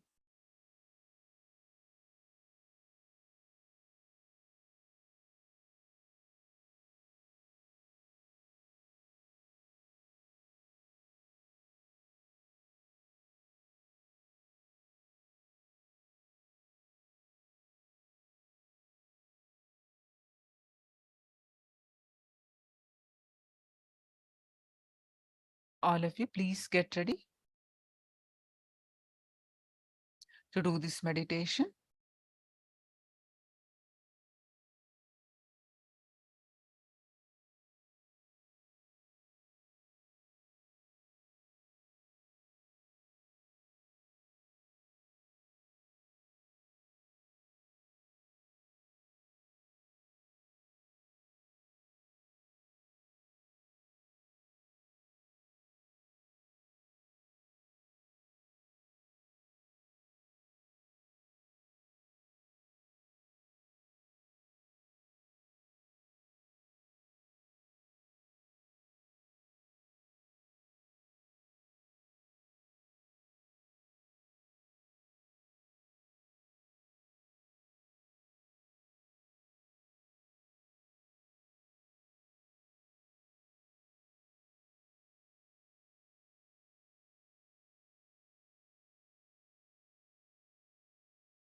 I recite Lalita Sahasranama, at time I feel the happiness with the names, some of the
Can laziness be root cause of bringing 6 doshas in life? Kama, Krodha, oh God. See, laziness is one more shaft. The lazy feeling which you felt 9 years ago, the lazy feeling which you felt 8 years ago, the lazy feeling which you felt yesterday, they are complete independent happenings. Why do you want to connect and decide you are lazy or you are not lazy? Both ideas are lies. Then you will have one more idea. I have kama, I have krodha, I don't have kama, I don't have krodha. All these things again and again, creating more and more shafts, more and more connections. These 2 days I will see that you experience that shaftless zone. So I am not going to let your attention move to anything else. Again and again and again.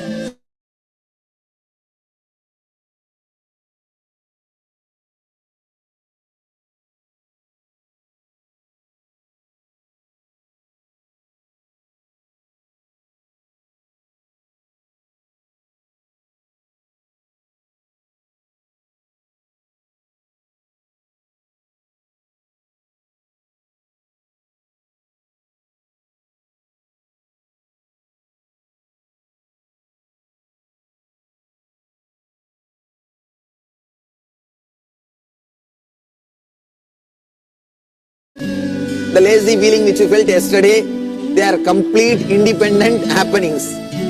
Why do you want to connect and decide you are lazy or you are not lazy?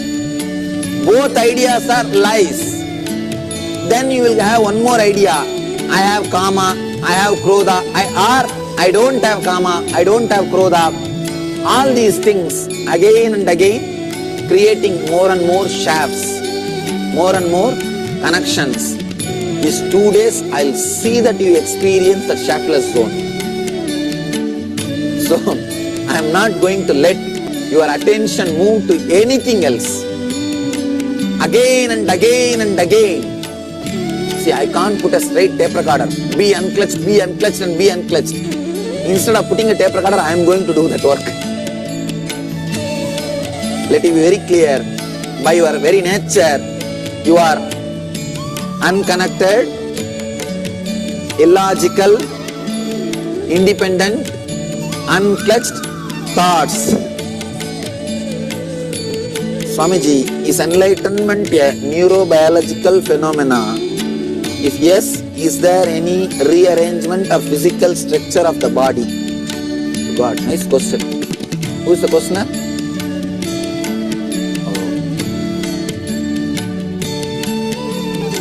very personal question. I can say, you can relate and understand. Otherwise, forget about it. It is a neurobiological phenomena. Actually, biologically also a big change happens, transformation happens. So many things happened in me. But I don't think it is a compulsory for every enlightened being. Sometimes it happens, sometimes it doesn't happen. So it is not a compulsory, but in me lot has happened. The whole body has become very sensitive. Now it has become little, but even then not like a normal human beings. Even now if you touch the feet, you will feel as if the bone is covered with butter. Bone is covered with butter. When you come for energization, you can touch and feel. But now everybody will start pressing. Alright. When you come for energization, you feel it. And still now it is in the form like a bone is covered with a butter. And 1 year ago, even if you put your thumb, you can see the impression. It used to be so soft. Now it has become a little hard because I started walking without chappal. Just to make it a little hard, I started walking without chappal inside the ashram. Now it has become a little hard. Even then it is not like a normal human beings. Lot happened in the body. 9 months I was not able to speak. From January to November, I was completely dumb. Sometimes now also that is different. I was not able to speak. The words won't come fluently. And if I move the right hand, left hand will not move.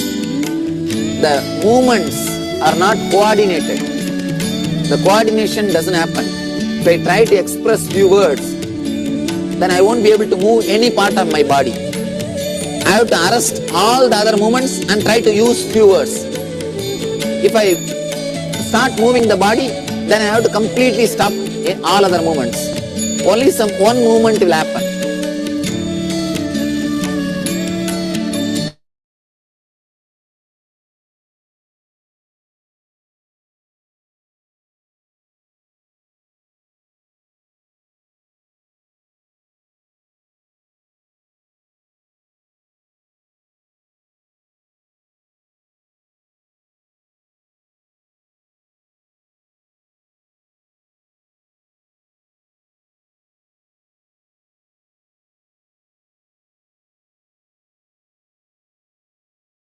I started walking without chappal inside the ashram. Now it has become little hard. Even then it is not like a normal human beings. Lot happened in the body. 9 months I was not able to speak. From January to November, I was completely dumb. Sometimes now also that is different. I was not able to speak. The words won't come fluently. And if I move the right hand, left hand will not move. The movements are not coordinated. The coordination doesn't happen. If I try to express few words, then I won't be able to move any part of my body. I have to arrest all the other movements and try to use few words. If I start moving the body, then I have to completely stop all other movements. Only one movement will happen. Like this, something has happened in me also, but I don't know exactly what all has happened. Maybe I'm thinking of doing little research. What all has happened? And this doctor, the St. Louis doctor was doing experiment. He was saying, just like that lamas, 6 times more energy was getting produced.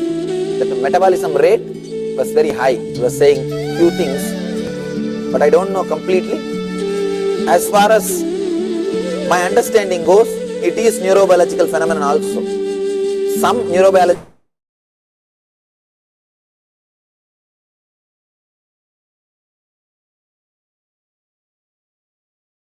in me. Is my being the very nature of it? Random thoughts, the gap between thoughts or inner space.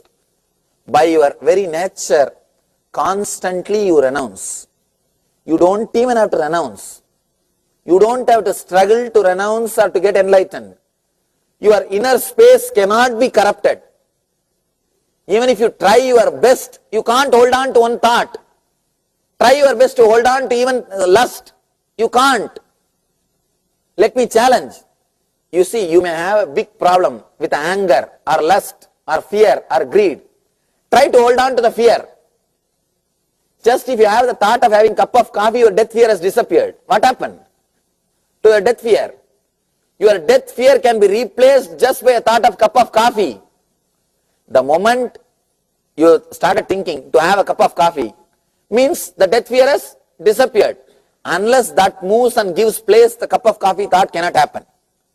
Means what? Your death fear and the desire to have a cup of coffee is equal. This can replace that. Means its value is that much only. It has got only that much value. But mentally you create a chain. No. Again and again I am having death fear. Again and again you have the thought of having coffee also. But you don't give importance to it. You don't pluck that thoughts and create a shaft. 9 years ago you were thought to have a cup of coffee. 10 years ago you were thought to have a cup of coffee. 8 years ago you were thought to have a cup of coffee. You don't connect all these things and create, oh, having cup of coffee is a big problem in me. You are not doing that. But the fears which happened many times, you pluck those flowers and create a garland and start creating suffering. It is you who choose and create a shaft. All your problems are chosen thoughts. All your problems are chosen thoughts, believing that they are connected. You can see what you have written. Just see. Random thoughts.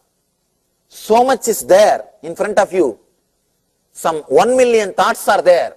You just picked up 10 thoughts and you say these 10 thoughts represent the 1 million thought. How can it be? In your inner space, no thought holds value. No thought holds any value. People who try to renounce fear, who wants to get rid of fear, understand your fear has no value except your fear about that fear. Your fear has no value except that your fear about that fear. Thought to have a cup of coffee can replace your fear means what is your fear? Tell me. It is not even worthy of cup of coffee. It is not worthy of just cup of coffee. Cup of coffee can replace the thought of fear. And you think, no, I can't replace it. I'm trying so much my best to get rid of my phobias, Swamiji. I'm trying my best to get rid of some of my problems. A glass of water can replace it. Done. Understand, by your very nature, your inner space renounces. Your inner space rejuvenates. Your inner space doesn't hold thoughts. By your very nature, your inner space is pure. Only when you start believing these are my problems, you connect all those problems which happened many times. You see, that also happens in a very random way. Suddenly something raises, something falls, something raises and something falls. But when it raises, you pick up, no, don't leave, come. And you connect all those thoughts and create an idea, you have fear. All your phobias can be addressed with this single truth. People come to me with some allergy or some fear. If they are allergic to green chili, I tell them first to bring that same green chili. I'll just tell them, now eat in front of me. Please be very clear. At least 1,000 allergies I have healed in last 3 years. I am honest. At least 1,000 allergies I have healed. Nothing. Give them the courage to be unclutched. Look into that moment. In a single session, at least I have healed 1,000 allergies. Just recently in Hyderabad, one guy, 25 years of dal allergy. Even if he eats 1 spoon of dal, his whole body will start swelling. Bring the dal. Tomorrow I will show you. No, it's nothing. All your allergy is simply your connection. I told him to eat the dal. I sat next to him and just told him, I'll take care, I'll heal you, don't bother. He was made to eat, simply disappeared. 25 years of allergy. All your allergy, all your phobias are nothing but pure connection. Pure connection. The one thing is, in India you can do all these things courageously. In this country, very difficult. Because the social system, anyhow, with our guys we can do, no problem. Nothing will happen, don't bother. When I read this question, I remember a small statement. Oh, Swamiji, your handwriting. No, your handwriting I am able to read. I know your handwriting by now. Your handwriting. Right. All right. When I read this, I remember a small story. There was advertisement in the newspaper.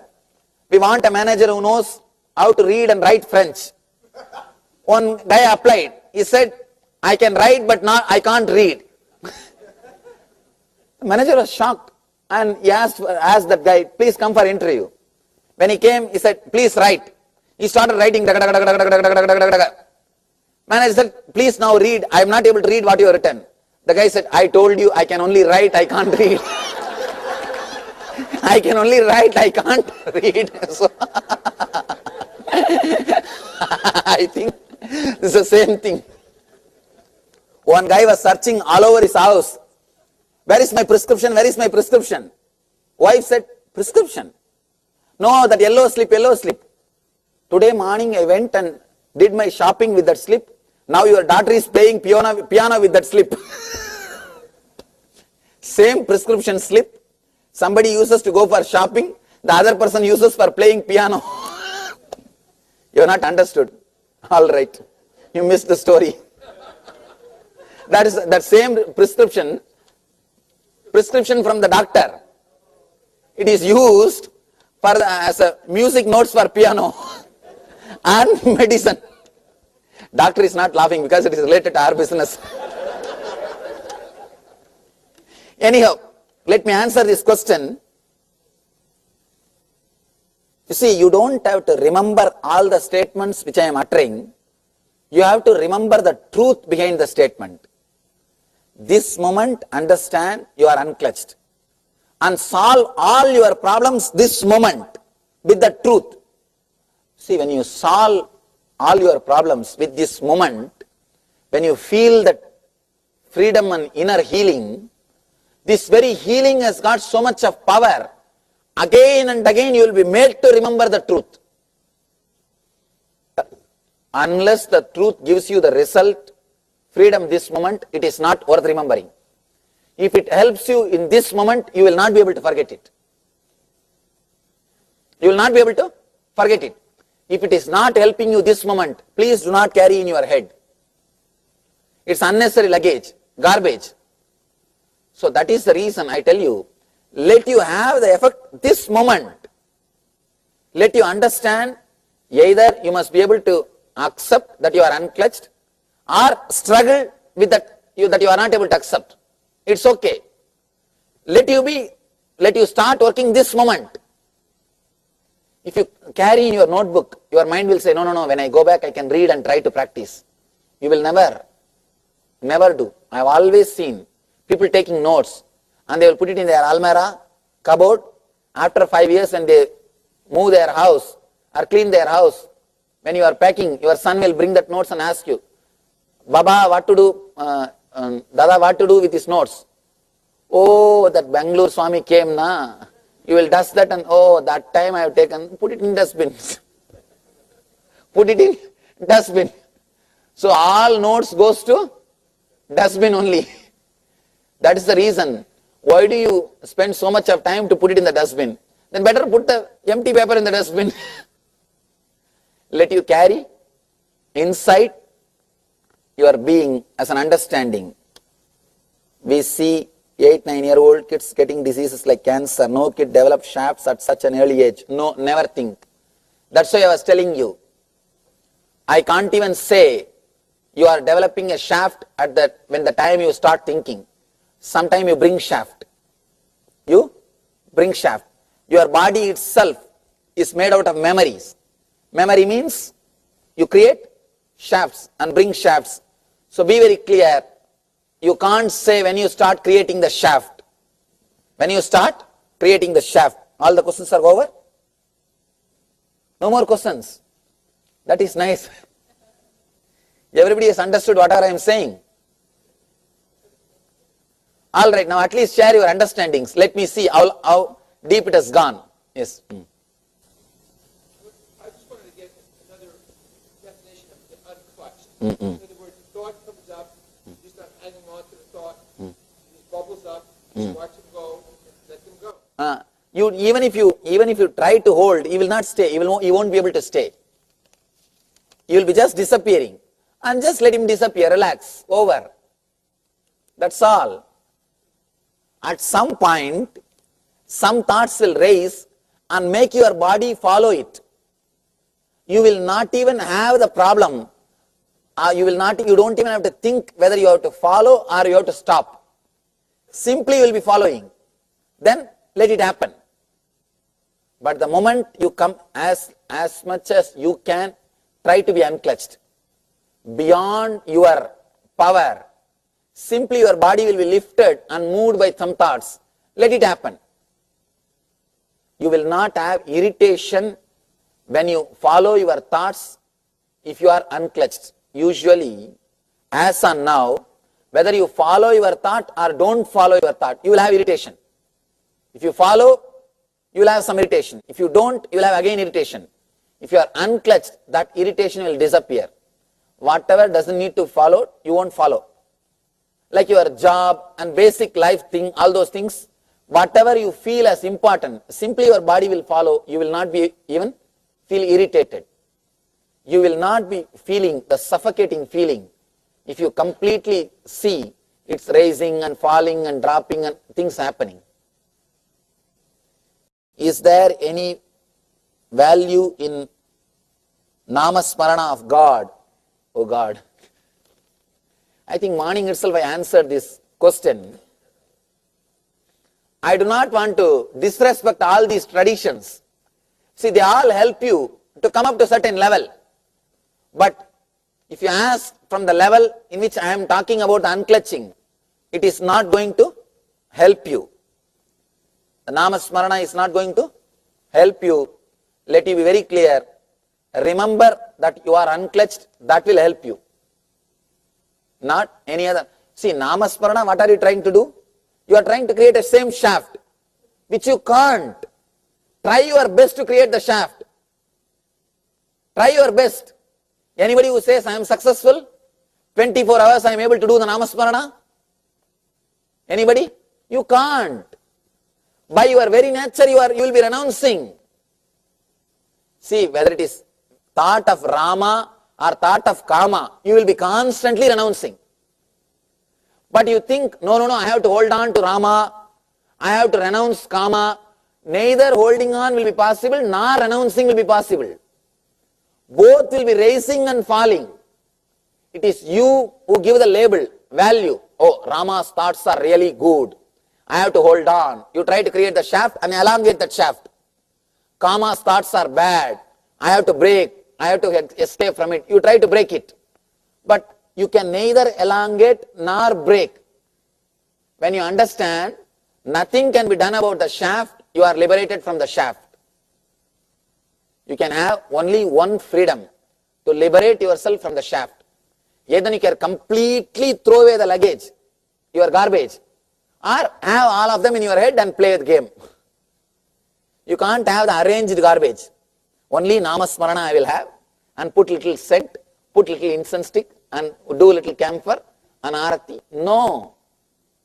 You can try your best. You can try your best. I tried my best. I tried. Per day I used to do 20,000 japa. I had a long mantra. I used to repeat 20,000. I will repeat in one sitting. I'll sit for one sitting. In one sitting I will do 20,000. Means this side 2 mala. See, this side 1 mala is 108 and 1 bead I will move. Then by the time I finish this 108 into 108, 10,000. This side 2 mala I will finish with left hand. So much of nama japa I did. Finally I understood it is not going to lead you anywhere. So let you be very clear, it's not going to help.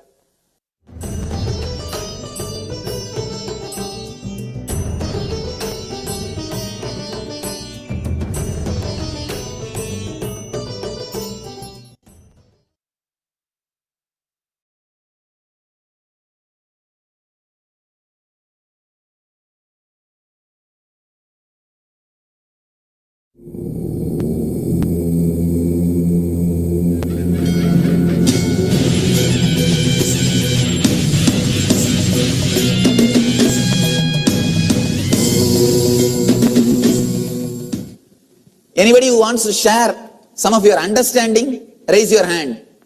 Yes. Okay, I have a question about identity. About? Identity. Yes.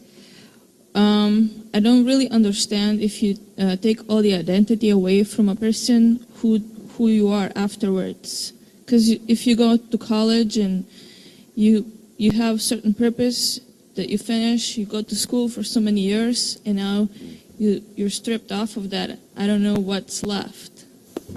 You see, when you have invested your whole life on that personality and purpose, when it is taken away from you, first you feel shaken. But if you can relax with little patience, you will suddenly see, without any purpose, pure energy is overflowing through you. That's what I call enlightened life. Enlightened life has no goals, no purpose, but it has got meaning. Just pure energy expressing itself. The pure energy is playing. It's overflowing. According to me, that's the best life. You see, I have lived both life. Life with goal, life without goal. And I tell you, the life without goal, the pure energy expressing itself is the ultimate joy. It is the ultimate joy. Just try for a few days, try to live in this space. If you don't feel comfortable, then you can change. After all, it's there waiting. It is there waiting for you. You are not going to lose anything.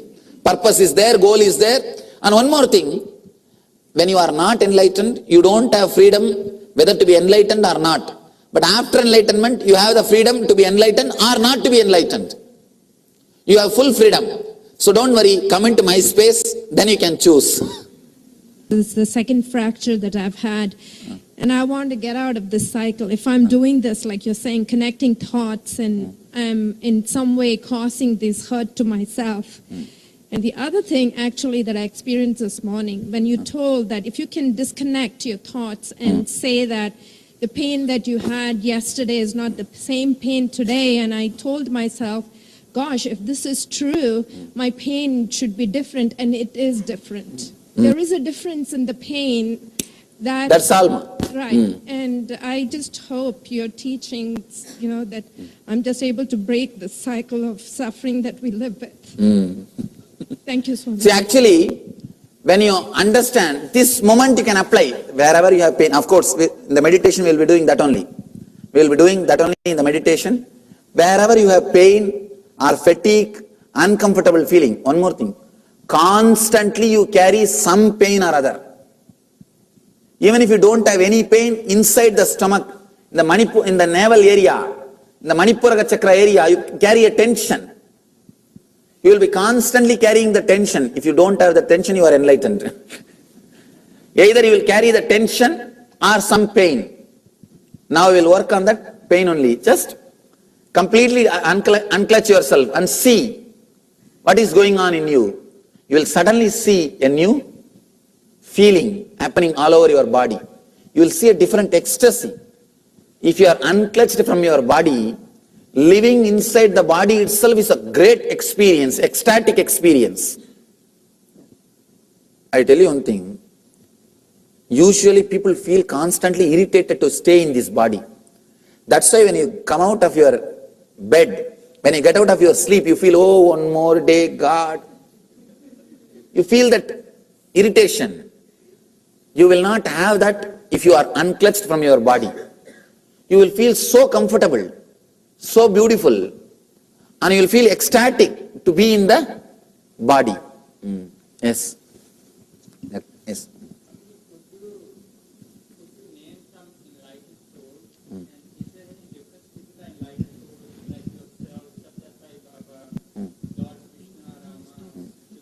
See, be very clear.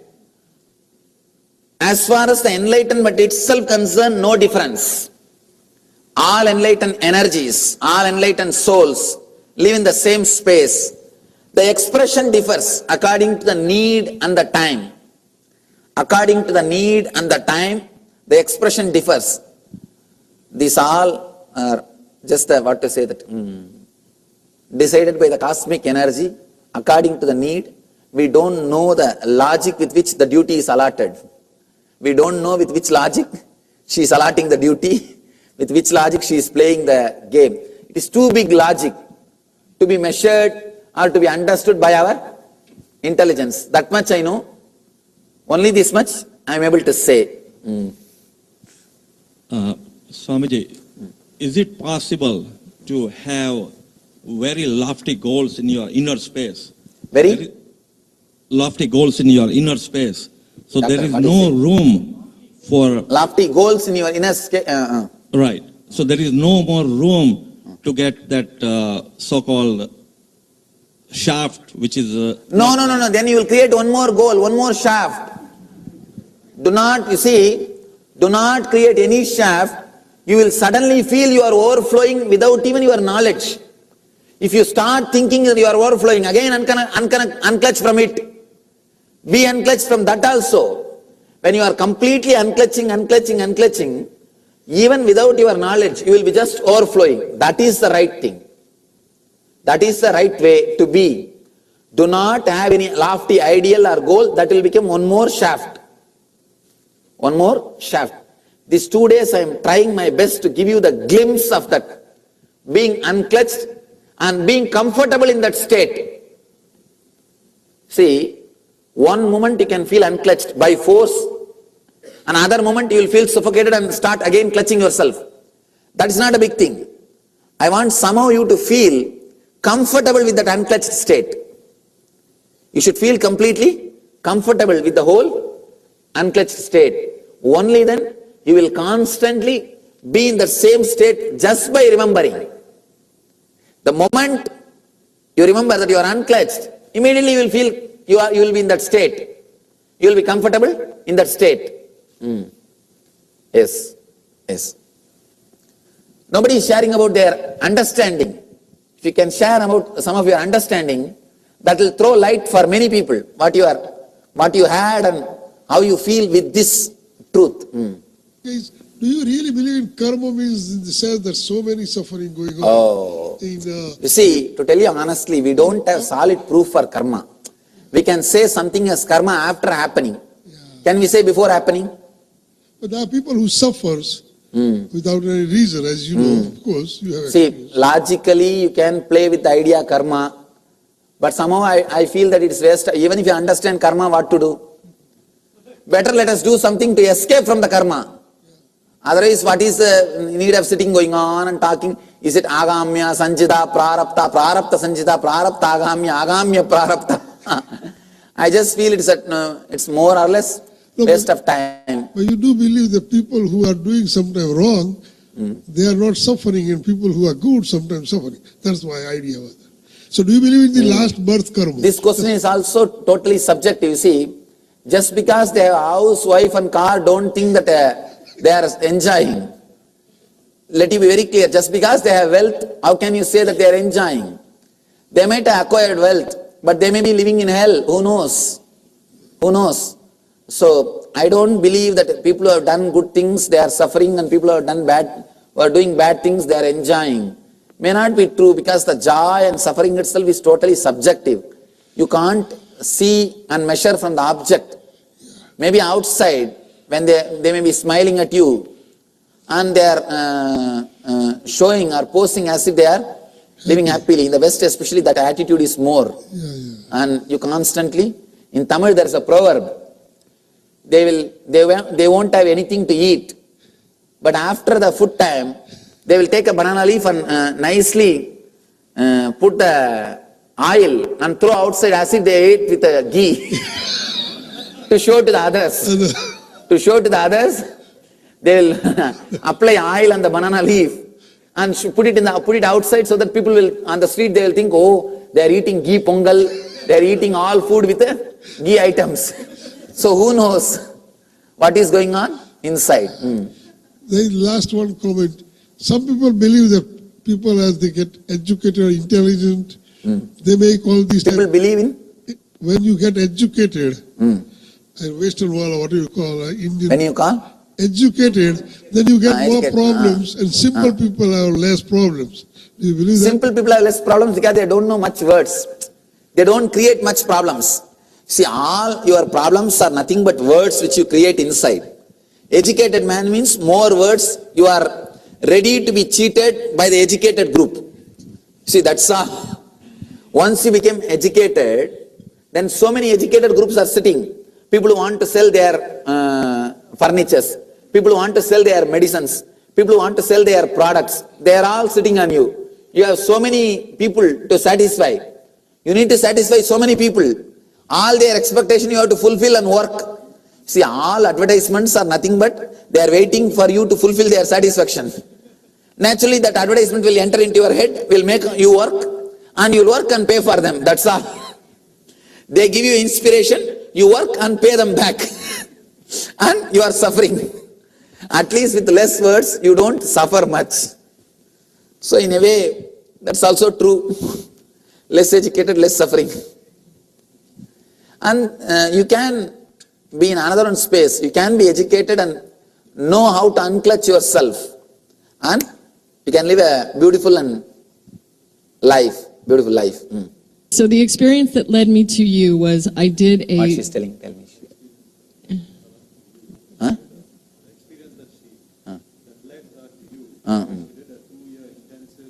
Spiritual study on past life. And we were working with ascended masters, clearing energies, etc. That is beautiful. And what happened at the end of the 2 years was that I was crushed with so much weight and sadness from this past life information. And my being was crying out. I just wanted to be. And I'm an artist. I couldn't paint. I couldn't be spontaneous. And a friend called me, and I happened to see you at the Malibu Temple. And I started meditating, and it freed me. And I had so much suffering from this experience that I started singing with a harmonium, and I never sang before, ever.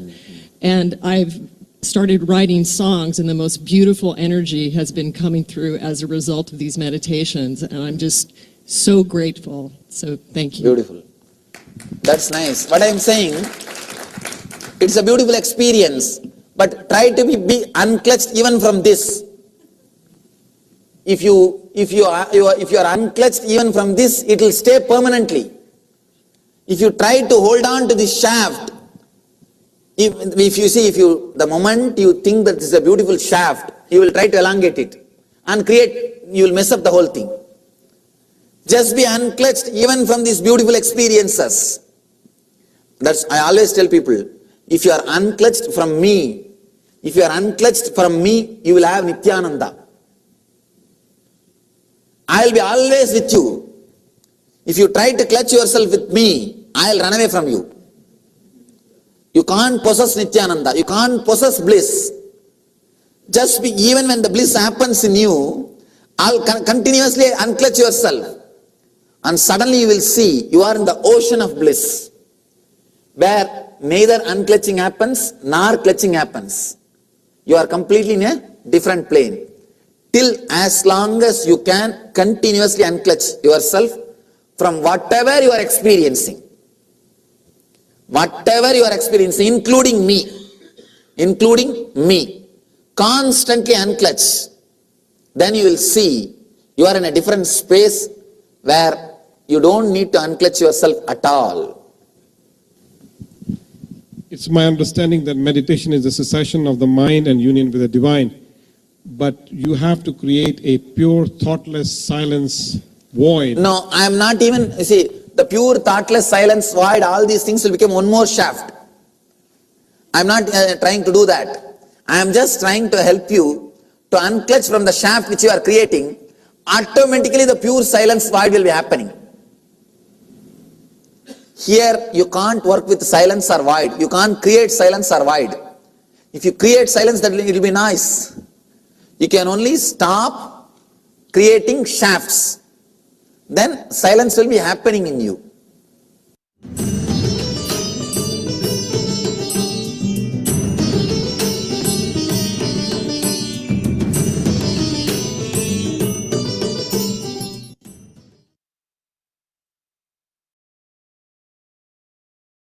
We love potatoes. So you can love walkers.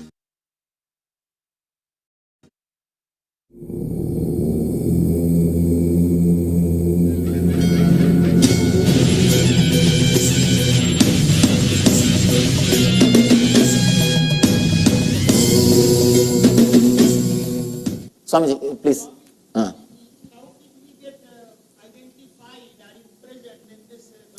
Aha.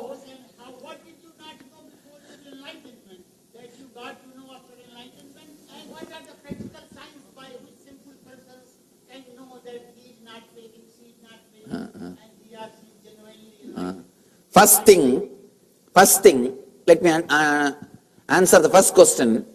How did we got embodied? To tell you honestly, I don't know the answer, Swamiji. Because I can only say how we can liberate ourselves. I am not able to say how and when we have associated ourselves with this shaft. Maybe when we started thinking, when the society has started teaching, maybe that is the time we created the shaft. But still I am not able to be very clear about this concept also. Because even at the time of birth, we do carry some connection. So I don't know exactly when we fell into the bondage. But one thing I can say, we can surely liberate ourselves. That much I am very clear. We can liberate, and this is the technology. But I don't know how we got into the trap, or how we entered into this trap. A small story. One guy says, for 18 years, me and my wife were the happiest people on the planet Earth. Then, friend asked, then what happened? Then we both met. Then we both met each other. So understand, I don't know when we met each other. I don't know when and the shaft met each other. But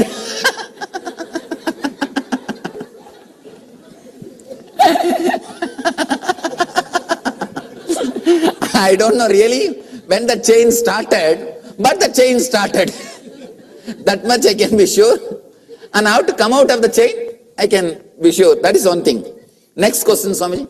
You asked about what's the exact technology? Yes. Yes. This is the right question. Before the enlightenment, I can say, after the enlightenment, I did not started knowing something extra. I stopped or I dropped the knowledge which I had. Before the enlightenment, I used to think this shaft is alive. I used to connect all the experience and see. After that, I was very clear. I could see very clearly. I am completely comfortable. The thoughts rise, and if they want to work, the body goes behind it. And when it's done, it drops and disappears. The whole thing is happening. I am not bothered about it. Actually, that constant fear or guilt or desire or something which the constant irritation is not there, Swamiji. That is the thing. After enlightenment, the only one thing I can say, the constant irritation is not there.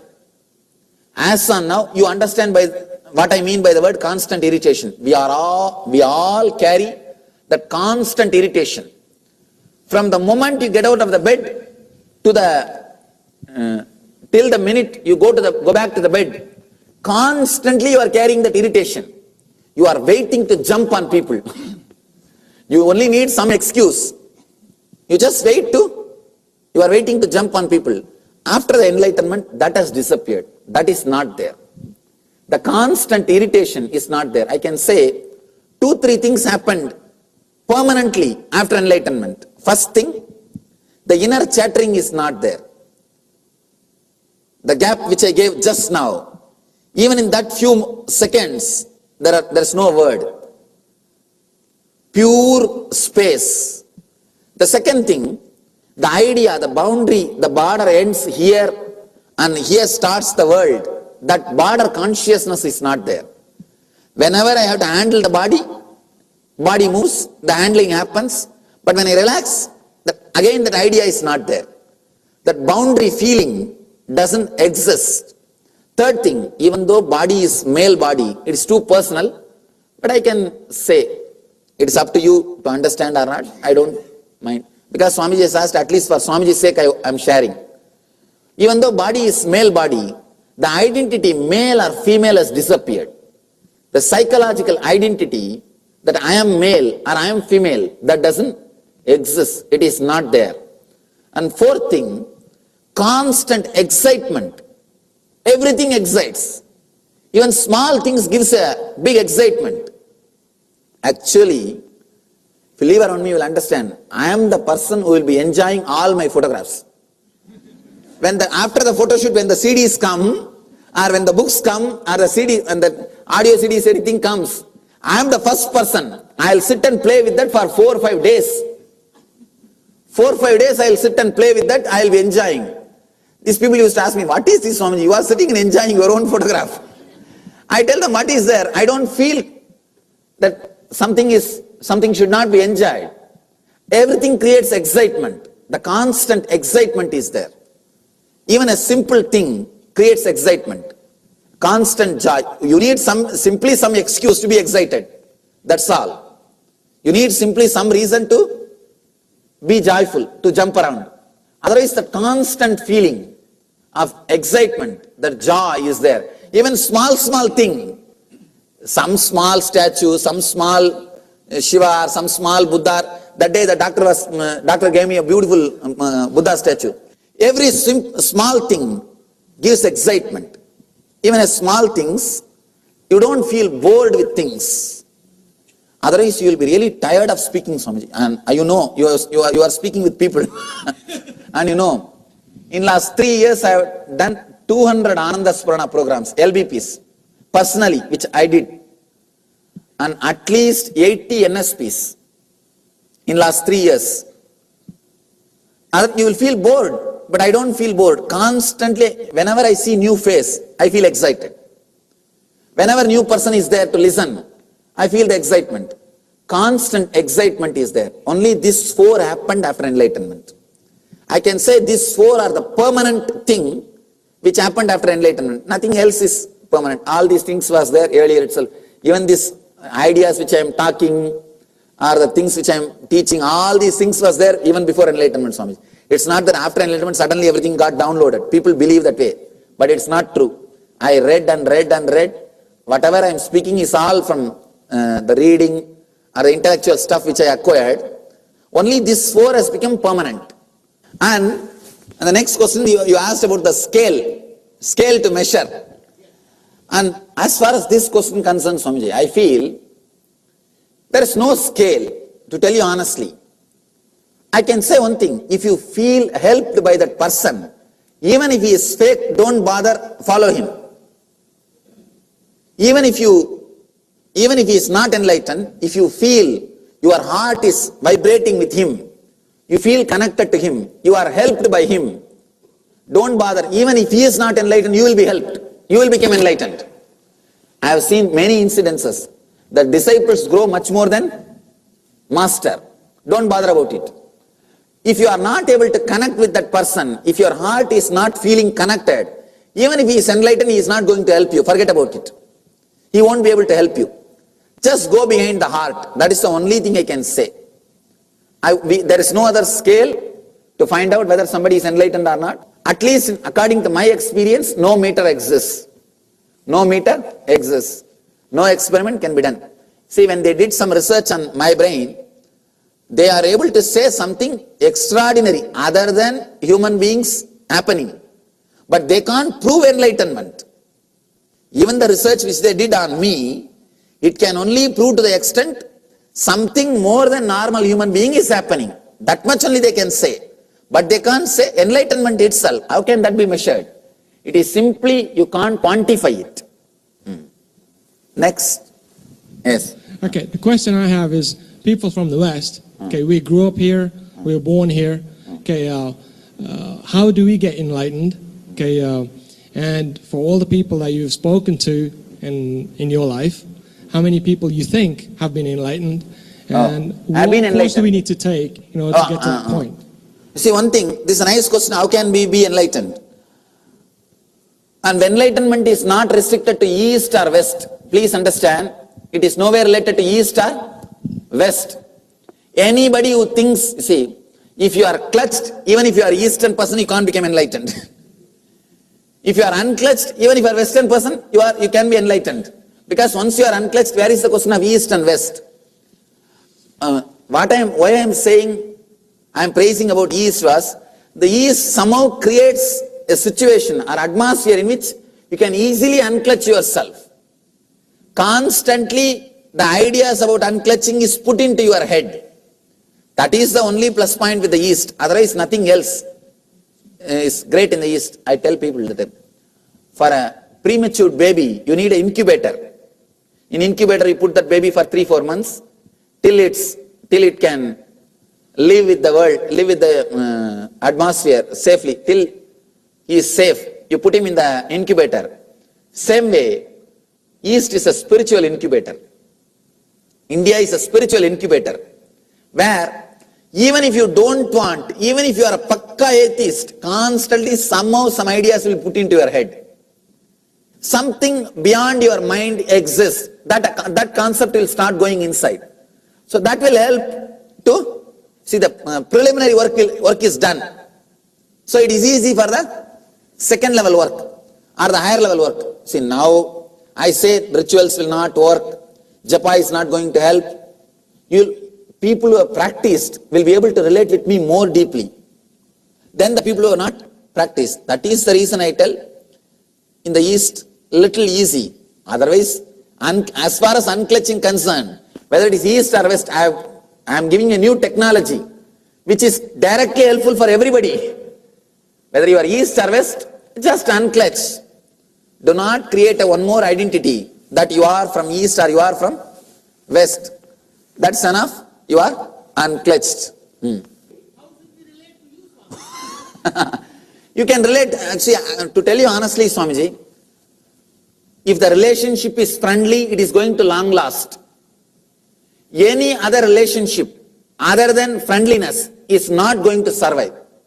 I am very clear about it, Swamiji. I am very clear. Any relationship, the amount of friendliness which you have, only that kind of relationship will survive. Only the friendliness is going to survive. And I am very clear, Swamiji, person who touch my feet will be the person to pull my feet. Whenever people bend to touch my feet, I am very clear, he is going to pull the feet. So according to me, friendliness is the only relationship.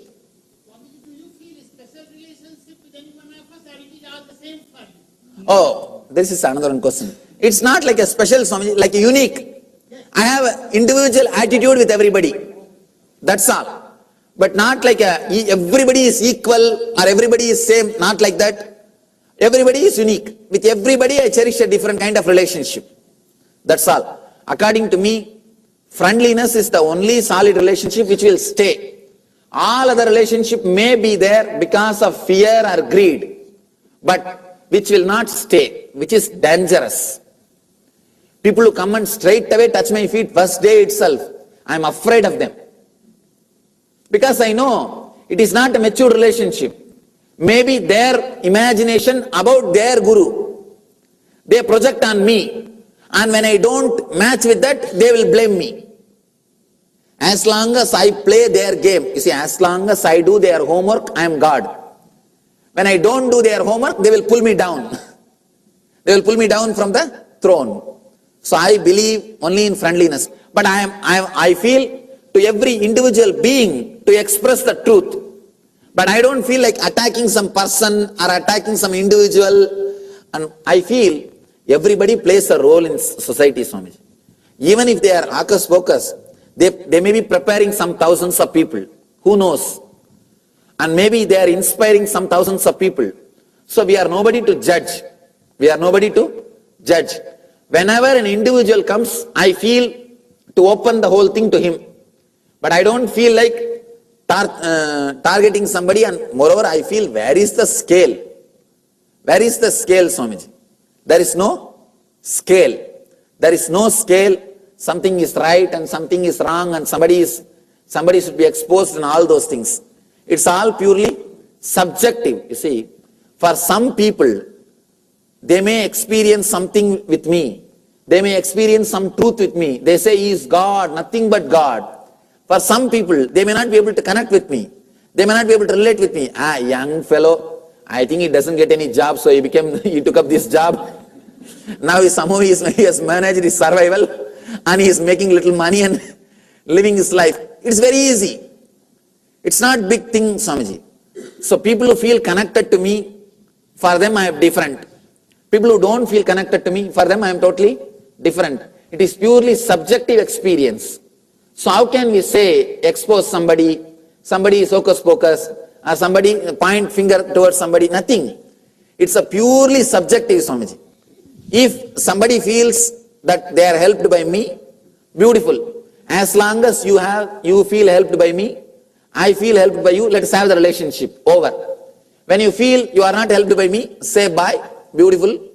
That's all. That is the only thing can be done, Swamiji. Swamiji, I have a question.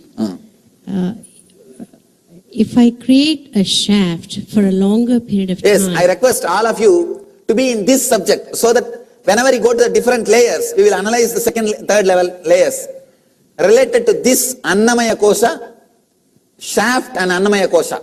Let's work on that, because we are going to do meditation related to that. One more thing. I have too many things to say about this one subject of Annamaya Kosha and shaft. Instead of me saying continuously, when you put questions, lot of things will come out. I am here giving you space to poke me, to get things out of me.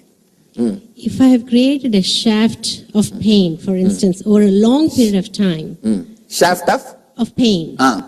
Versus a shaft has been created over a shorter period of time. No, whether long shaft or sharp shaft, the shaft doesn't exist. This moment you can liberate. Oh, okay. There's no problem. Okay. See, the pain or any shaft, long shaft or short shaft is not the question. This moment you can break. For example, if you had a tumor, if somebody had a tumor, this moment he breaks from the shaft and he is free. The body may take few months to come back to adjust itself to the new shaft, new life. The body may take few months, but otherwise the liberation is this moment. It is spontaneous. That's why I call this truth as a spontaneous liberation. Swami, I have a half-brother that has a brain injury, and I also go to a place where the people have had head injuries, and a lot of them cannot connect the shaft. They're in the moment to the next experience. No. Be very clear. They may not be able to speak about the shaft, but actually, logically, they are connected to the shaft. They are continuously suffering. Just using Coma person, if he doesn't create the shaft, he will simply come out of coma. Especially all the participants who had attended the program from morning till now, sincerely and participating, doing the workshops, doing the internalizing exercises, doing the power manifestations, and listening intensely to the amazing, profound revelations by Swamiji, you would see how all that you learned today would just manifest as your experience in amazing way. Power manifestations start in you. And today, during the initiation, anywhere in life, you want to have breakthrough. You want to experience the will persistence. Actually, this is very, very closely related. This is the exact truth that Swamiji very recently spoke to all of us, revealed to all of us about how success is a habit. And that habit is formed by will persistence, not by will arrogance, not by beating up our will. And today, Swamiji so beautifully, step by step, took us through multiple satsangs and revelations. And now, finally, the time has come for all of us to receive the initiation. We are going to be also receiving the initiation with the dice, where Swamiji will be initiating us to consciously 3D print our reality, means through super determinism, and how the probabilities and the possibilities out of your super determinism, you will be able to print the reality as you want. We all learned about super determinism, right? Today, Swamiji is going to be awakening that, empowering your consciousness, giving you the subjective reality, experience of yourself as Paramashiva, from which you can transform the subjective experience you have about life. Using that, you can impact your reality, which is super determinism, and manifest your life the way you want to manifest. Change anything. No more the probability or probabilities would decide for you. You are not going to be saying this or that, but you will create your possibility through the powers by manifesting exactly, precisely whatever you want. It's already time. Now let us all get ready to receive the darshan of Bhagavan, Ganga Dharamurti and Ganga Visarjana Murti forms of Paramashiva. We request all of you to please sit with your head, neck and spine in a straight line. Close your eyes. Breathe in and breathe out deeply and slowly. Start chanting the Mahavakya. Om Nithyananda Paramashivoham. Intensely chant the Mahavakya.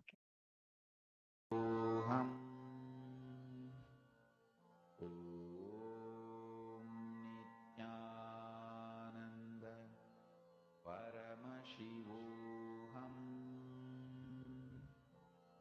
Om Nithyananda Paramashivoham.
Connecting with the divine with your eyes closed is meditation.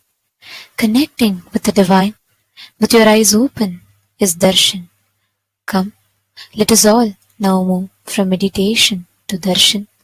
Slowly, very slowly, please open your eyes.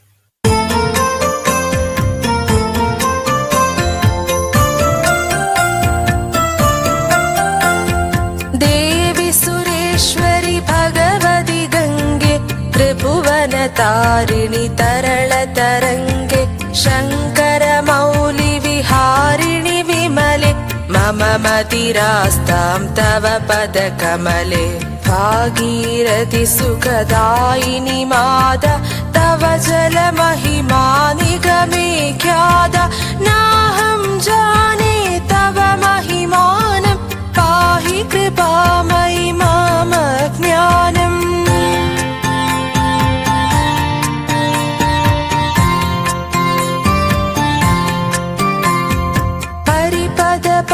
परिपदपाद्यतरङ्गिणि गङ्गे हिमविदुमुक्ताधवळतरङ्गे दूरीकुरु मम दुष्कृति भारं कुरु कृपया भवसागरपारम् तव जलममलं येन निपीतं परमपदं खलु तेन गृहीतं मातर्गङ्गे त्वय्यो भक्त किलदं द्रष्टं नयमः शक्तः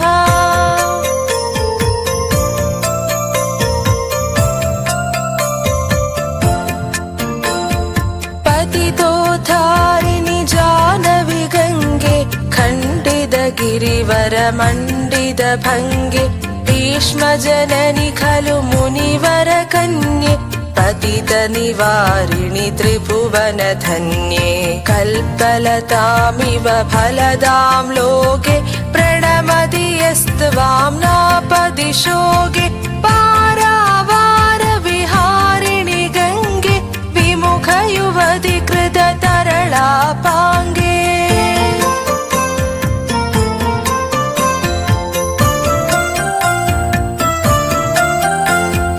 तव कृपया चेत् स्रोतः स्नाता पुनरपि जतरे सोऽपि न जाता नरकनिवारिणि जानवि गङ्गे कलुषविनाशिनि महिमोत्तुङ्गे पुनरसदङ्गे पुण्यतरङ्गे जय जय जानवि करुणापाङ्गे इन्द्रमुकुटमणिराजितचरणे सुखदे शुभदे प्रत्यशरण्ये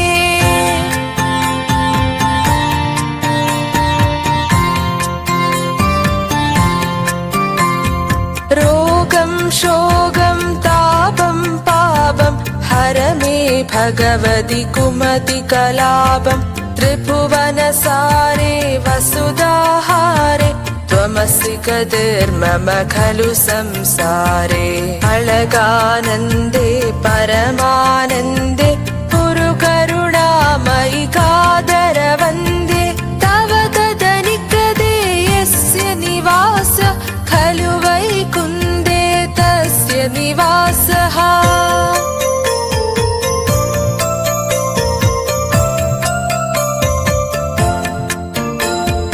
परमिह नीरे कमठो मीन किं वा तीरे सरः दक्षिण अथवा श्वपचो मलिनदिनास्तव नाही दूरे निपति कुलीन भो भुवनेश्वरि पुण्यधन्ये देवि द्रवमयी मुनिवरकन्ये गङ्गास्तवमिममलं नित्यं पठति नरो यः स जयति सत्यम्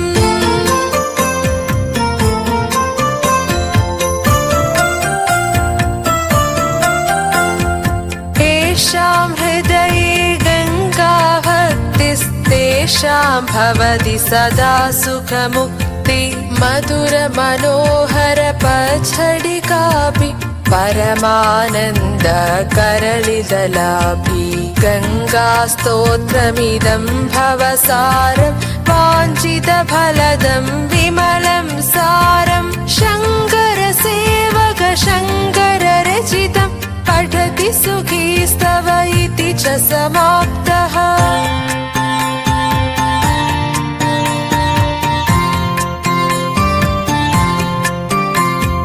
जय जय गंगे जय हर गंगे, जय जय गंगे जय हर गंगे, जय जय गंगे जय हर गंगे, जय जय गंगे जय हर गंगे, जय जय गंगे जय हर गंगे, जय जय गंगे जय हर गंगे, जय जय गंगे जय हर गंगे, जय जय गंगे जय हर गंगे। जय नित्य देव हरे, जय जय नित्य देव हरे।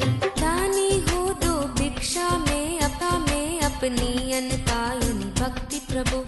दानी हो दो भिक्षा में अपनी अनतायनी भक्ति प्रभु। शक्तिमान हो दो अविचल निष्काम प्रेम की शक्ति प्रभु। शक्तिमान हो दो अविचल निष्काम प्रेम की शक्ति प्रभु। त्यागी हो दो इस असार संसार से पूर्ण विरक्ति प्रभु। त्यागी हो दो इस असार संसार से पूर्ण विरक्ति प्रभु। परम पिता हो दो तुम अपने चरणों में अनुरक्ति प्रभु। परम पिता हो दो तुम अपने चरणों में अनुरक्ति प्रभु। स्वामी हो निज सेवक की सुन लेना करुण पुकार हरे। नित्यानंद पुरी ईश्वर नित्य पाहि पाहि दातार हरे। नित्यानंद पुरी ईश्वर नित्य पाहि पाहि दातार हरे। जय जय नित्य देव हरे, जय जय नित्य देव हरे, जय जय नित्य देव हरे, जय जय नित्य देव हरे।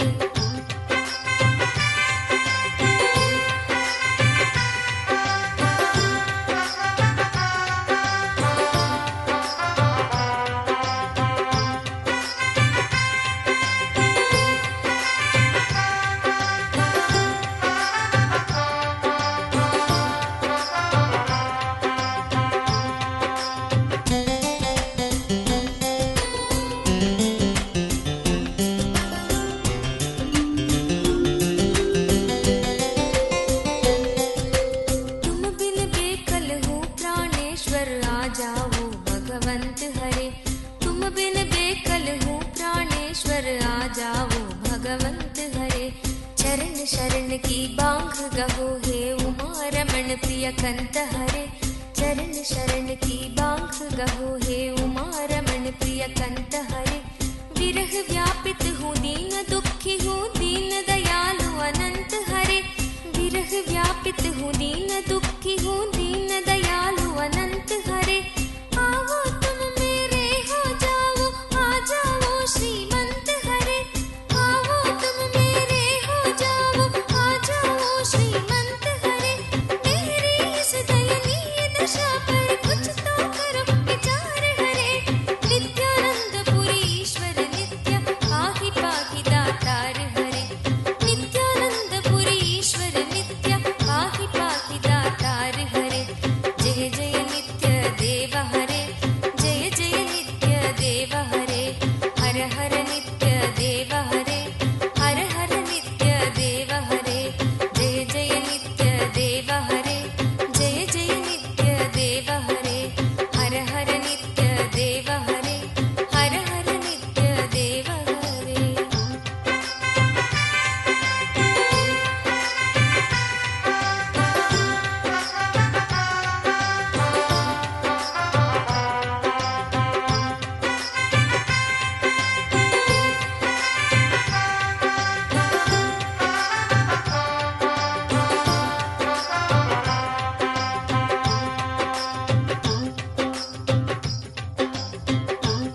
चन्द्रकलाधर नित्यानन्दा शशिवदनां शिव नित्यानन्दा चन्द्रकलाधर नित्यानन्दा शशिवदनां शिव नित्यानन्दा गौरी शङ्कर नित्यानन्दा कनक सवेसा नित्यानन्दा गौरी शङ्कर नित्यानन्दा कनक सवेसा Nityananda करुणामूर्ते Nityananda अरुणाचलेसा Nityananda Shiva, our beloved Swamiji, manifesting as Gangadhara Murti and Ganga Visarjana Murti forms of Paramashiva. We'd like to take a few minutes to take you all through the different platforms through which you all can connect to, offer your prayers, your blessings requests and boons requests directly to Swamiji. During the darshan, all the prayers, boons that you ask directly reach Swamiji, and Swamiji himself will be blessing them. And he himself will be empowering you with the energy to create that reality, and he will manifest that reality for you. So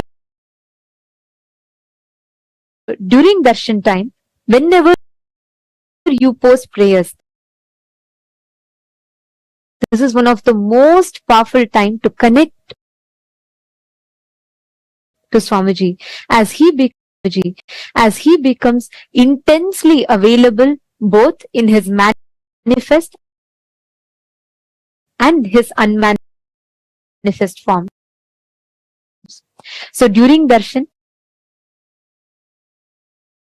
we encourage all the participants to connect intensely to Paramashiva himself as he manifests in his manifested form, Nija Avatara, as our beloved Swamiji, and in his unmanifest form, which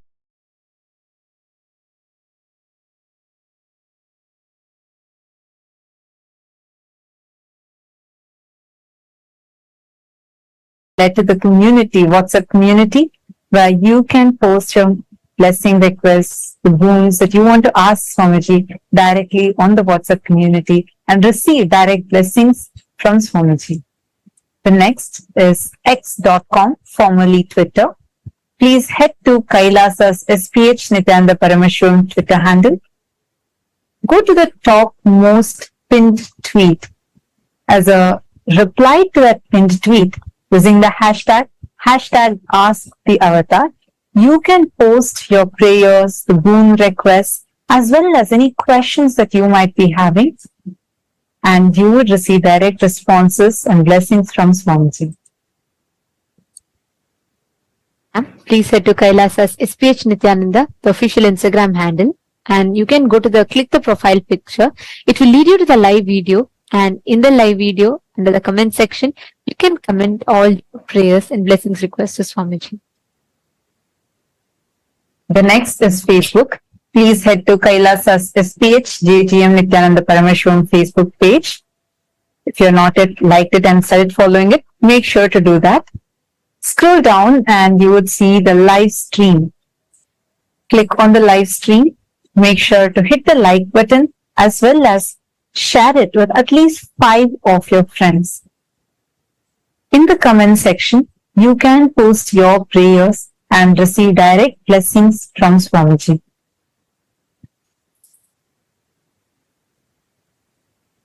To all the members of Rajya Sabha, the born and the practicing Hindus, as part of KAILASA's voting, the question that we want to ask all of you today is, how do you think Hinduism can be made more appealing, captivating for the upcoming generation of Hindus? The future of Hinduism is in the hands of our next generation, the youth. And it is important that we speak into their listening so they start understanding the importance, the significance, and the advanced sciences that Hinduism has to offer. So today's question for all of you is, how do you think it can be made appealing to the Hindus, the next generation of Hindus? The options are: option 1, encouraging the knowledgeable Hindus to become YouTubers, sharing insights of how advanced the ancient Hindu civilization existed. Like, for example, there are a lot of revelations that Swamiji has given, and Swamiji has revealed about how advanced our ancestors lived, how the Hindus lived. And if you think we should encourage more and more YouTubers to come up and share these revelations of Swamiji and to share the data and the science of it to the world through YouTube channels. And the second one being those for all of them, organizing local activities, gatherings that are tailored to youth interests. In your respective localities, starting to organize events that are more focused on the youth as per their interests, as per their needs. For example, getting the social media influencers or organizing events such as training in leadership skills, career, etc. So should that be focused on? The third option is creating travel logs showcasing Hindu temples and their significance. If you think that we should start showing the KAILASA temples, the other temples of Hinduism all over the world, so that youth start understanding the significance of these enlightenment ecosystems and they start connecting to it. We request all the Hindus, the born, practicing and living Hindus, the entire Hindu diaspora, to actively vote using the link that is projected for all of you on the screen, kailasa.org/Hindu-votes. Please take a moment and you can cast your vote, as well as head to Twitter using the hashtag Kailasa Parliament and tagging Swamiji's official Twitter handle. Please share with us why you feel this is the best option. And also, if you have more insights and more ideas, feel free to share that with us on the Twitter. Chit Sabha members, today we'd like to ask you all, call for your inputs in which category of Hindus should we prioritize for outreach and sharing the gifts from Hinduism that Swamiji has extended. The options are youth and young adults who are seeking spiritual guidance, enriching through free online workshops. The second option is those in need of sustenance, Hindus who are poor, hunger relief through sattvic food and annadan. The third option being for the spiritual seekers who are seeking for higher knowledge and enlightenment by sharing the free books on Hinduism.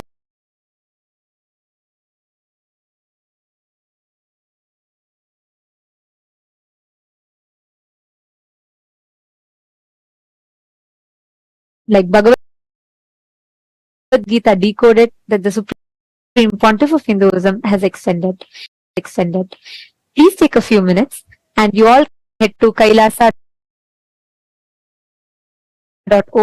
For this topic today is as well suggested by one of the Chit Sabha members of who had suggested these topics, and we are bringing these topics as the Chit Sabha members had voted which should be given more precedence. And all these initiatives, plus much more, has already been initiated through various projects and coming under the white Om, blue Om, red Om, saffron Om. Like this, we have various parliament houses through which we are having these projects running.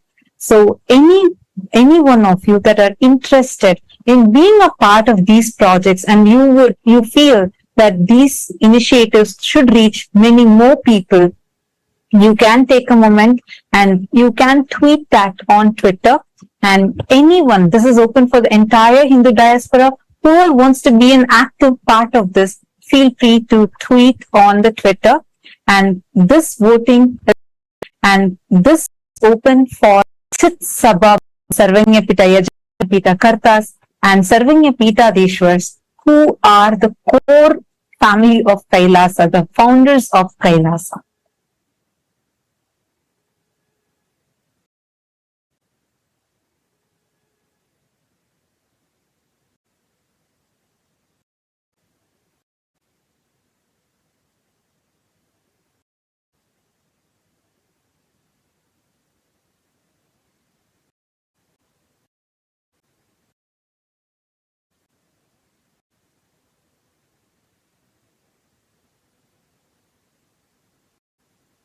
And today, we are also going to be sharing with all of you the voting results that peace and harmony, starting with declaring that in Kailasa, not just human beings, but all beings are initiatives taken for bringing non-violence, ahimsa, paramo dharma as our lifestyle. One such initiative is where all the Kailasa temples are following this lifestyle practice of using only non-violent products, cruelty-free products, including the milk, which is sourced only from cruelty-free farms or our own goshalas, where the animals are brought up in a cruelty-free loving and caring ambience. So on 5th of October, we held a voting where we had asked the Hindu diaspora as to should this practice be made as a mandate for all the temples, all the Hindu temples across the globe. And we had an amazing response where 98.3% of Hindus voted saying yes, this should become a mandatory practice across all the Hindu temples.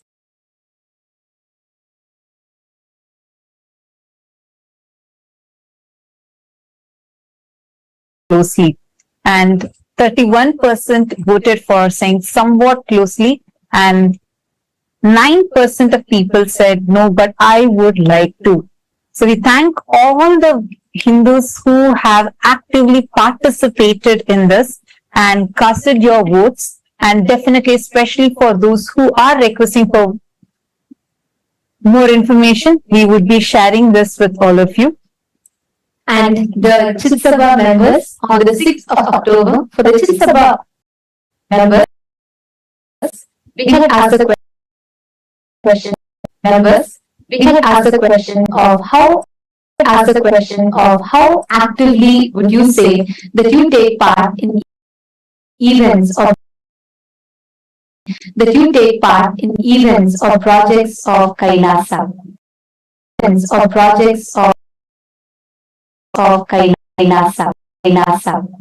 The options are the results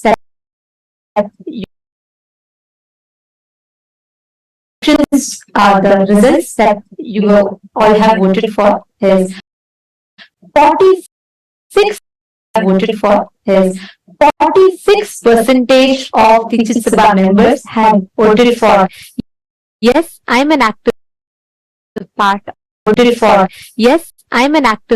of Kailasa, the projects that are happening. For 32% of people have voted for I'm somewhat active, I have started being a part. 10% of them have voted for I am not active currently, but I would like to start being active. And 12% had voted for no, I would like to take the option of just continuing to be a Sarvagnya Pita Yajaman. So here are the results presented in front of all of you, and we'd like to thank all of you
हर हर गंगे हर हर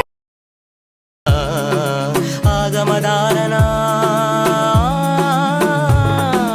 ಪೂರಣ ಕಾರಣ ಆಗಮದಾರನ ಆದಿಗುರುನಾಥ ಶ್ರೀ ಚತುರ್ವೇದ ಸರ್ವ ಸಂರಕ್ಷಕ ಸನ್ಮಾರ್ಗ ನಾಯಕ ಮಹಾಭಾವೇನ ಲಿಂಗೋದ್ಭವೇನ ಆನಂದ ರೂಪೇಣ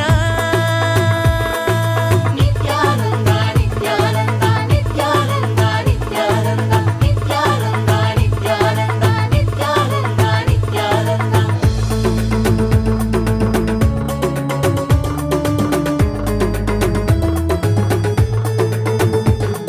ತ್ಯಾಗರಾಜ ಶಾ ನಿತ್ಯಾನಂದ ನಿತ್ಯಾನಂದ ನಿತ್ಯ ನಿತೇಶ್ವರ ನಿತ್ಯಾನಂದ ಯೋಗ ರೂಪ ಶಾ ನಿತ್ಯಾನಂದ ನಿತ್ಯಾನಂದ ನಿತ್ಯ ನಿತೇಶ್ವರ ನಿತ್ಯಾನಂದ ಜೀವ ಜೀವ ಶಾ ನಿತ್ಯಾನಂದ ನಿತ್ಯಾನಂದ ನಿತ್ಯ ನಿತೇಶ್ವರ ನಿತ್ಯಾನಂದ ಜ್ಞಾನ ದೇವ ಶಾ ನಿತ್ಯಾನಂದ ನಿತ್ಯಾನಂದ ನಿತ್ಯ ನಿತೇಶ್ವರ ನಿತ್ಯಾನಂದ ನಿತ್ಯ ಸದ್ಗುರು ನಿತ್ಯಾನಂದ ನಿತ್ಯಾನಂದ ನಿತ್ಯಾನಂದ ನಿತ್ಯ ನಿತೇಶ್ವರ ನಿತ್ಯಾನಂದ ನಿತ್ಯ ಸದ್ಗುರು ನಿತ್ಯಾನಂದ ನಿತ್ಯಾನಂದ ನಿತ್ಯಾನಂದ ನಿತ್ಯ ನಿತೇಶ್ವರ ನಿತ್ಯಾನಂದ ನಿತ್ಯ ಸದ್ಗುರು ನಿತ್ಯಾನಂದ ನಿತ್ಯಾನಂದ ನಿತ್ಯಾನಂದ ನಿತ್ಯ ನಿತೇಶ್ವರ ನಿತ್ಯಾನಂದ ನಿತ್ಯ ಸದ್ಗುರು Nithyananda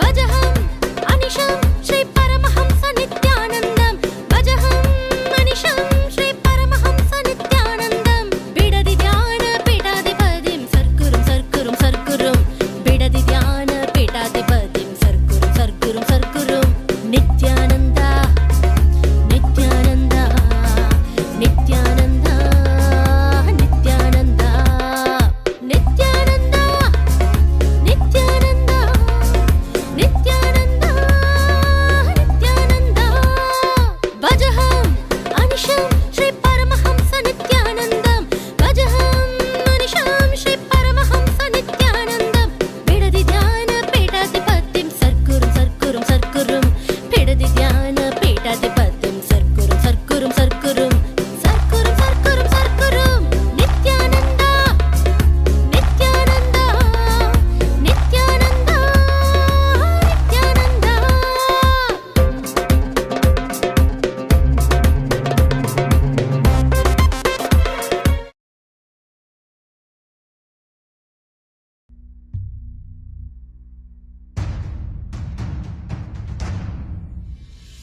Sit as Paramashiva. Inhale and exhale deeply with 25 heads and 75 eyes and 50 hands. Visualize, meditate, connect with him. He is a living, alive being.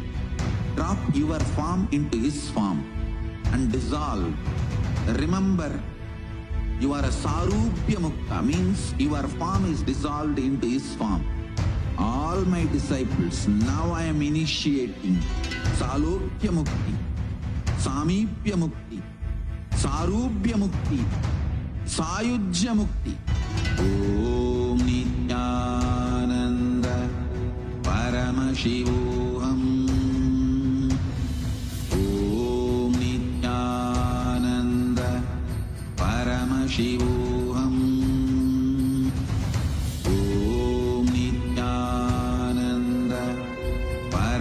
Paramashivoham. Om Nithyananda.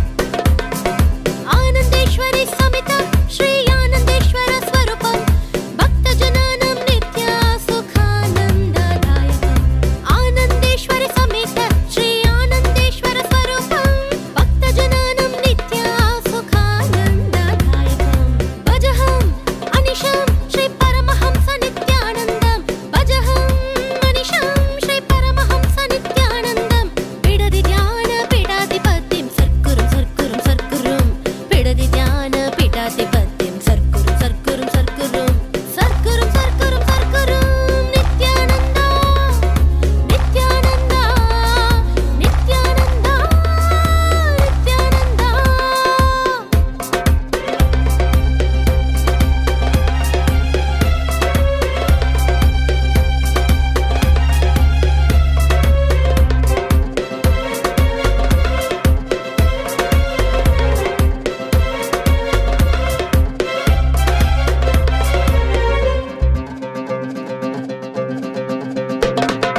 आत्मस्फुरन भक्ति स्फुरणाति मार्गद्वारा आत्मताप शरीर ताप समन भेषजम् आत्मस्फुरन भक्ति स्फुरणाति मार्गद्वारा आत्मताप शरीर ताप समन भेषजम् भजहम् अनिशं श्री परमहंस नित्यानन्दं भजहम् अनिशं श्री परमहंस नित्यानन्दं बिडदि ध्यान पीठाधिपतिं सर्कुरुं सर्कुरुं सर्कुरुं सर्कुरुं सर्कुरुं सर्कुरुं सर्कुरुं सर्कुरुं सर्कुरुं सर्कुरुं सर्कुरुं सर्कुरुं नित्यानन्द नित्यानन्द नित्यानन्द नित्यानन्द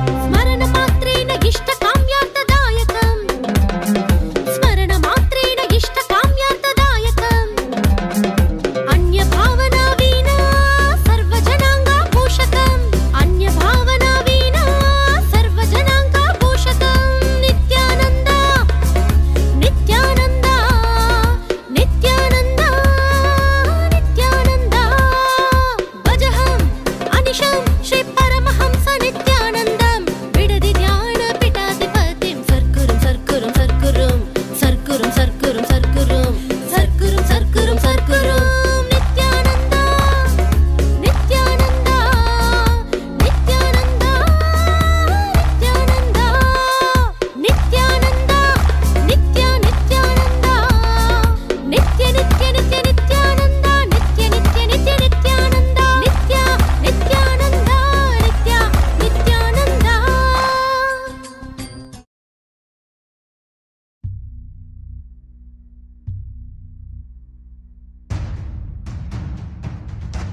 जय नित्य शंकर जय गंगाधर करुणाकर करतार हरे जय नित्य शंकर जय गंगाधर करुणाकर करतार हरे जय कैलाशी जय अविनाशी सुख राशि सुख सार हरे जय कैलाशी जय अविनाशी सुख राशि सुख सार हरे जय शशि शेखर जय डमरूधर जय जय प्रेमागार हरे जय शशि शेखर जय डमरूधर जय जय प्रेमागार हरे जय त्रिपुरारी जय मदहारी अमित अनंत अपार हरे जय त्रिपुरारी जय मदहारी अमित अनंत अपार हरे निर्गुण जय जय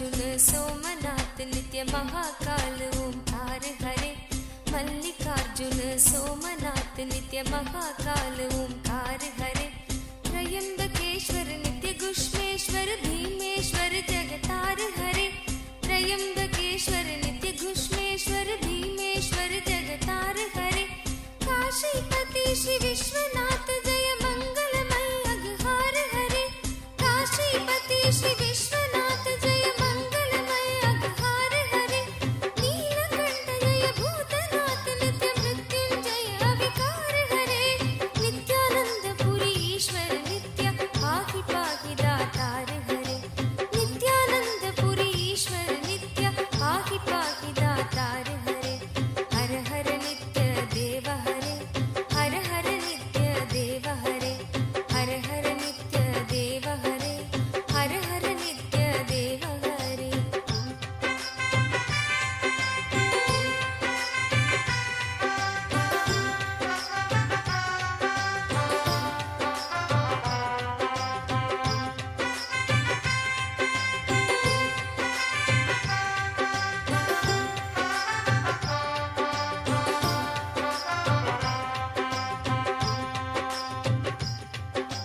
नित्य महेश जय नित्य भवेश जय आदि देव नित्यानंद विभो नित्य महेश जय नित्य भवेश जय आदि देव नित्यानंद विभो किस मुख से है गुणतीत प्रभु तव अपार गुण वर्णन हो किस मुख से है गुणतीत प्रभु तव अपार गुण वर्णन हो नित्य भवकारक तारक हारक पातक दारक नित्य शंभो नित्य भवकारक तारक हारक पातक दारक नित्य शंभो दीन दुख हर सर्व सुखावर प्रेम सुधाधर दया करो दीन दुख हर सर्व सुखावर प्रेम सुधाधर दया करो पार लगा दो भव सागर से बनकर करुणागार हरे नित्यानंद पुरी ईश्वर नित्य पाहि पाहि दातार हरे नित्यानंद पुरी ईश्वर नित्य पाहि पाहि दातार हरे हर हर नित्य देव हरे हर हर नित्य देव हरे हर हर नित्य देव हरे हर हर नित्य देव हरे जय मन भावन जय अति पावन शोक नशावन नित्य शंभो जय मन भावन जय अति पावन शोक नशावन नित्य शंभो विपद विदारण अदम उबारण सत्य सनातन नित्य शंभो विपद विदारण अधम उबारण सत्य सनातन नित्य शंभो सहज वचन कर जलज नयन वर धवल वरण तन नित्य शंभो सहज वचन हर जलज नयन वर धवल वरण तन नित्य शंभो मदन कदन पर पाप हरण हर चरण मनन धन नित्य शंभो मदन कदन पर पाप हरण हर चरण मनन धन नित्य शंभो विवसन विश्व रूप प्रलयंकर जग के मूलाधार हरे नित्यानंद पुरी ईश्वर नित्य पाहि पाहि दातार हरे Nityanand of Janma. I surrender Nithyananda, Sharanam Sharanam Nithyananda. I surrender Nithyananda, Sharanam Sharanam Nithyananda. I surrender Nithyananda, Sharanam Sharanam Nithyananda. I surrender Nithyananda, Sharanam Sharanam Nithyananda. KAILASA welcomes you to the 5th day celebrations of the Navaratri. In the Sripura Utsava Mandapam, the presiding deity of Devi Paramashiva Shakti is gracing us in the Vishalakshi Alankaram. Devi Vishalakshi incarnated along with Paramashiva in the form of Vishwanada and established the Kailasa Paramparagata Kashi Sarvajnapeetam. Devi Vishalakshi lives the spontaneous lifestyle as a sadhvi, a tapasvi, and grants all of us a life of spontaneity and joy through the darshan of her large, graceful and beautiful eyes. The presiding deity of the Vaikunta Utsava Mandapam is Sri Ananda Venkateshwara, gracing in Sarvalankara along with Sri Devi Bhudevi upon the Garuda Vahana. The Mahakailasa Utsava Mandapam is where the Utsava Vigraha of the Supreme Pontiff of Hinduism, Bhagavan Nithyananda Paramashivam, is gracing in the Vishalakshi Alankaram also. Let us now offer our worship and devotion at the divine lotus feet of the presiding deities of Kailasa's Navaratri and receive their grace and blessings.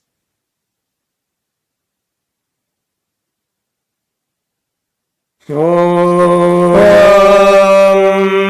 Kshirodhanvat Pradeshe Sushimani Vilasatsaikatermoktiganam Mala Gliptasanasta Spadikamani Nibhair Moktikair Manditangaha Shubhrerabhreradabrher Uparivirichitair Muktapiyushavarshaihi Anandina Puniyadarinalina Gada Shankapanir Mukundaha Namo Devyai Mahadevyai Shivayai Satatam Namaha Namah Prakrityai Bhadrayai Niyatah Pranatah Smratam Rodrayai Namo Nityayai Gaurye Dhatre Namo Namaha Jyotsnayai Chendurupinyai Shukhayai Satatam Namaha Kalyanyai Pranatam Vridhyai Siddhyai Kurmo Namo Namaha Naitrityai Bhubhritam Lakshmi Sarvanyai Te Namo Namaha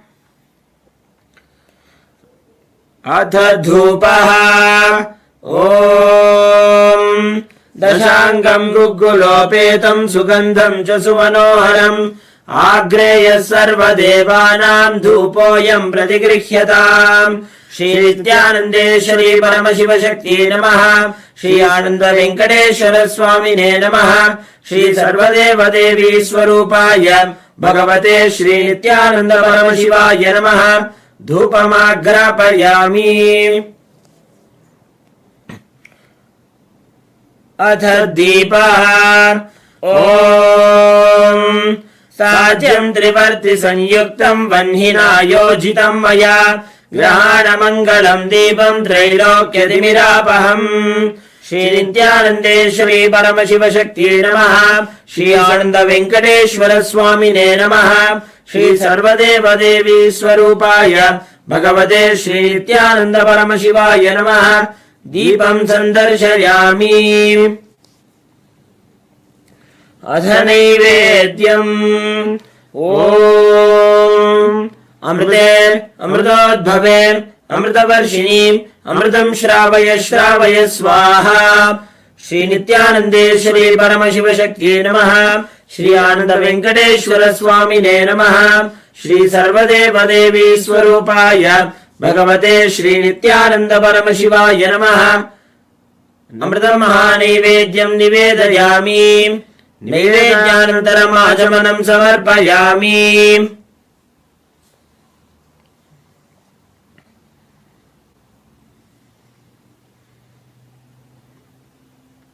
Nirajanam Om Sarvamangala Mangalye Shive Sarvartha Sadhike Sharanye Trambake Gauri Narayani Namostute Om Niranjanaya Vidmahe Nirabhasaya Dhimahi Tanna Srinivasa Prachodayate Om Hamsa Hamsaya Vidmahe Paramahamsaya Dhimahi Tanno Hamsa Prachodayate Karpura Gauram Karunavataram Samsarasaram Bhujagendraharam Sada Vasantam Hridayaravinde Bhavam Bhavani Sahitam Namami Bhavam Bhavani Sahitam Namami Bhavam Bhavani Sahitam Namami Shri Nithyanande Shri Paramashiva Shakti Namaha Shri Ananda Venkateshwara Swamine Namaha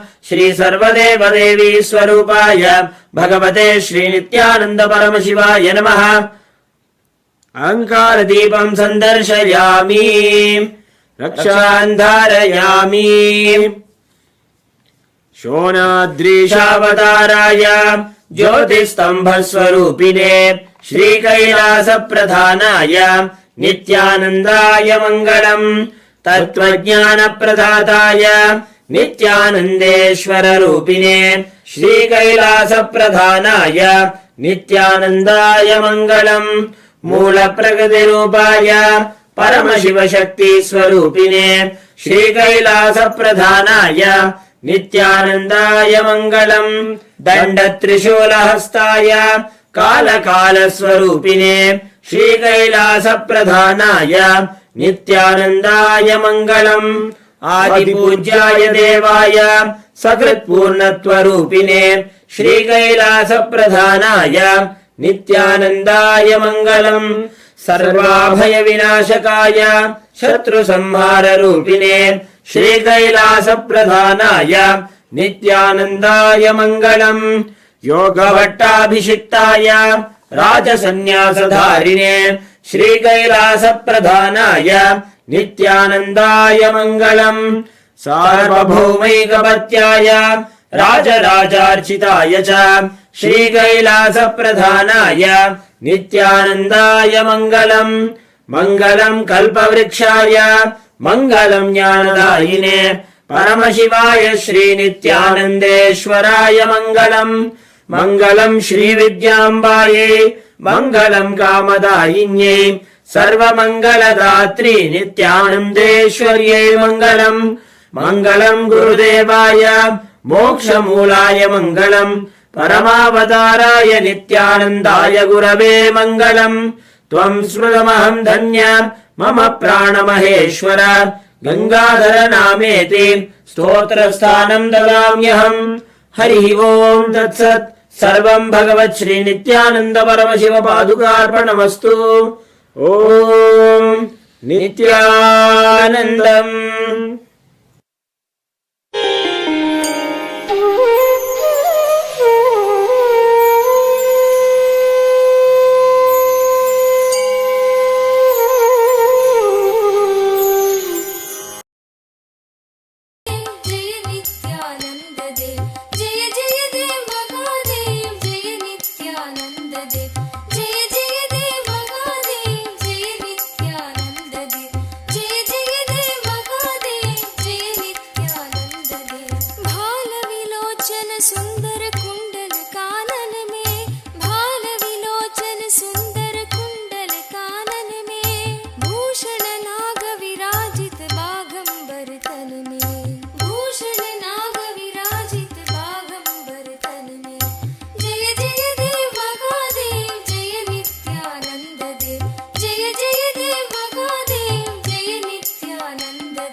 सुख करता, जन्म मरण भव बंधन हारण सुख करता। जय जय देव महादेव, जय नित्यानंद देव, जय जय देव महादेव, जय नित्यानंद देव, जय जय देव महादेव, जय नित्यानंद देव, जय जय देव महादेव, जय नित्यानंद देव।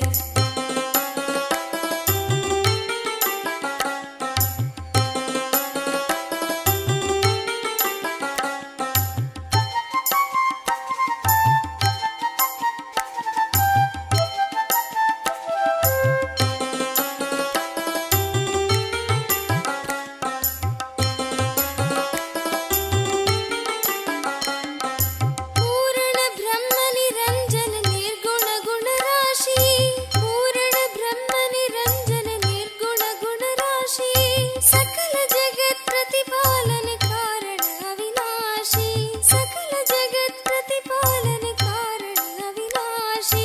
जय जय देव महादेव, जय नित्यानंद देव, जय जय देव महादेव, जय नित्यानंद देव, जय जय देव महादेव, जय नित्यानंद देव, जय जय देव महादेव, जय नित्यानंद देव। जो जन शिव की महिमा गायन नित्य करे, जो जन शिव की महिमा गायन नित्य करे, भक्त वही सगज में शोभव सिंधु तरे, भक्त वही सगज में शोभव सिंधु तरे। जय जय देव महादेव, जय नित्यानंद देव, जय जय देव महादेव, जय नित्यानंद देव, जय जय देव महादेव, जय नित्यानंद देव, जय जय देव महादेव, जय नित्यानंद देव। जय नित्यानंद शिव शंकर जय गिरिजाधीशा, जय नित्यानंद शिव शंकर जय गिरिजाधीशा, जय जय करुणा सागर पशुपति जगदीशा, जय जय करुणा सागर पशुपति जगदीशा। जय जय देव महादेव, जय नित्यानंद देव, जय जय देव महादेव, जय नित्यानंद देव, जय जय देव Mahadev. Om, as the ultimate manifestation of Paramashiva's Gangadhara Murti, Ganga Visarjana Murti, I bless you all with Paramadvaita. I initiate all of you into Atma Sakti Diksha, initiation into will persistence. Listen, whether rishis, munis, great tapasvis, Brahma rishis, all those great beings achieved the ultimate, the will like Ganga, like Bhagirath. I initiate all of you into super determinism, into super determinism.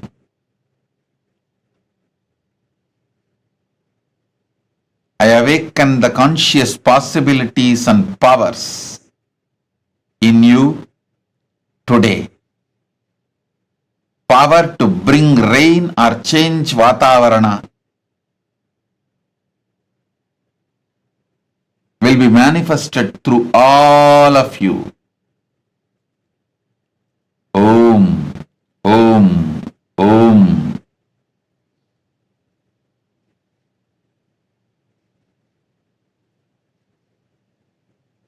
Om. Tanaram, tanaram, tanaram, nam tanaram, tanaram, tanaram. நலம் தரும் வாழ்வருளும் நித்யானந்தனே, நிரவதி சூடினி வருக வருகவே, அன்பின் வழி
मोदते शिवेन सह मोदते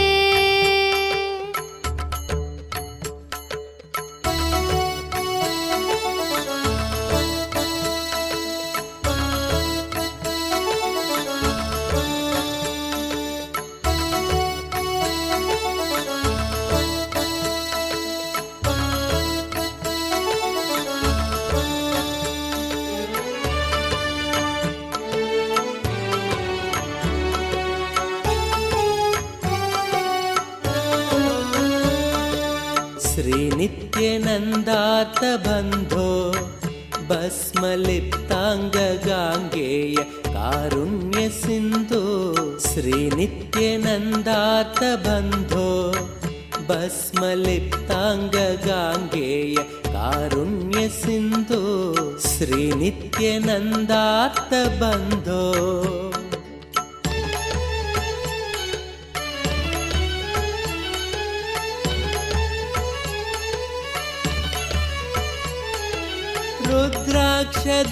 रुद्राक्षधारिन्नमस्ते रौद्ररोगं हरत्वं परारेर्गुरोर्मे रुद्राक्षधारिन्नमस्ते रौद्ररोगं हरत्वं परारेर्गुरोर्मे राकेन्दुवक्त्रं भवन्तं माररूपं कुमारं भजे कामपूरम् राकेन्दुवक्त्रं भवन्तं माररूपं कुमारं भजे कामपूरम् श्रीनित्यानन्दा नमस्ते गुरुनित्यानन्दा नमस्ते श्रीनित्यानन्दा नमस्ते गुरुनित्यानन्दा नमस्ते श्रीनित्यानन्दार्थबन्धो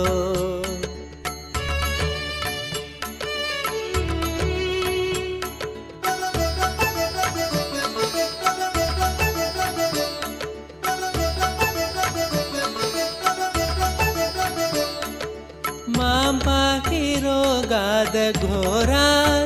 मङ्गलापाङ्गपादेन भङ्गात् स्वराणां मां पाहि रोगादघोरात् मङ्गलापाङ्गपादेन भङ्गात् स्वराणां कालाच्च दुष्पाककुलात्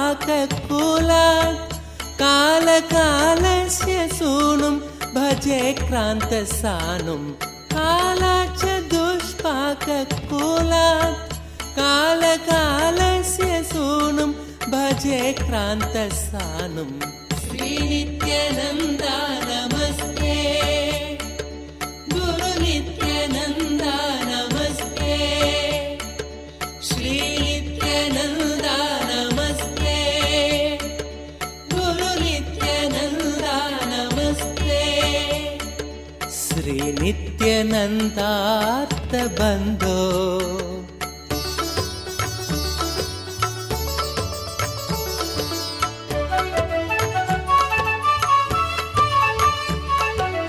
ब्रह्मादयो यस्य शिष्या ब्रह्मपुत्रा गिरौ यस्य सोपानभूता ब्रह्मादयो यस्य शिष्या ब्रह्मपुत्रा गिरौ यस्य सोपानभूता सैन्यं सुराक्ष्वापि सर्वे सामवेदादिगेयं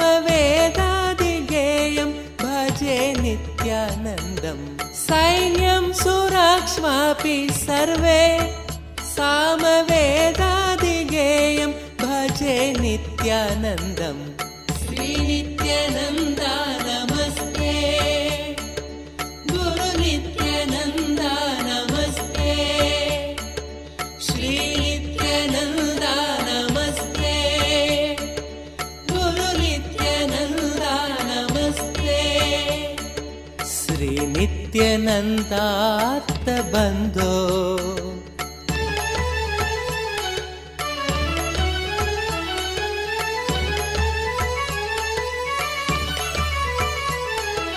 काषाय संवीतगात्रं कामरोगादिस संहारि भिक्षान्न पात्रं काषाय संवीतगात्रं कामरोगादि संहारि भिक्षान्न पात्रं कारुण्य संपूर्ण नेत्रं शक्तिहस्तं पवित्रं भजे नित्यानन्दं कारुण्य संपूर्ण नेत्रं शक्तिहस्तं पवित्रं भजे नित्यानन्दं श्री नित्यानन्दा नमस्ते गुरु नित्यानन्दा नमस्ते श्री नित्यानन्दा नमस्ते गुरु नित्यानन्दा नमस्ते श्री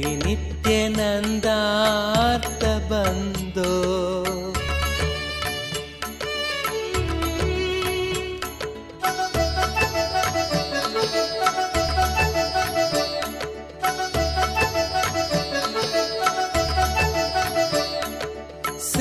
श्रीनित्यशैले वसन्तं साधु सङ्गस्य रोगान् सदा संहरन्तं श्रीनित्यशैले वसन्तं साधु सङ्गस्य रोगान् सदा संहरन्तम् ओङ्कारतत्त्वं वदन्तं शम्भुकर्णे हसन्तं भजेऽहं शिशुन्तम् ओङ्कारतत्त्वं वदन्तं शम्भुकर्णे हसन्तं भजेऽहं शिशुन्तम् श्री नित्यानन्दा नमस्ते गुरु नित्यानन्दा नमस्ते श्री नित्यानन्दा नमस्ते गुरु नित्यानन्दा नमस्ते श्री नित्यानन्दार्थबन्धो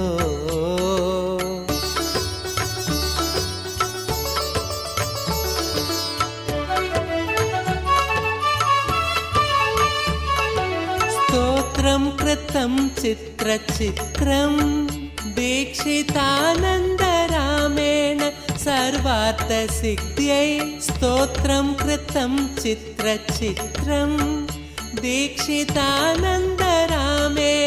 सर्वार्थसिद्ध्यै भक्त्या पठेत्यः प्रभाते देवदेव प्रसादात् लभेदाष्टसिद्धिं भक्त्या पठेत्यः प्रभाते देवदेव प्रसादात् लभेदाष्टसिद्धिं श्री नित्यानन्दार्थबन्धो भस्मलिप्ताङ्गगाङ्गेय कारुण्यसिन्धो श्री नित्यानन्दार्थबन्धो भस्मलिप्ताङ्गगाङ्गेय कारुण्यसिन्धो श्री नित्यानन्दार्थबन्धो श्री नित्यानन्दा नमस्ते गुरु नित्यानन्दा नमस्ते शम्भो शम्भो शम्भो हर हर हर हर शङ्कर शङ्कर हर हर हर हर Shankar Shankar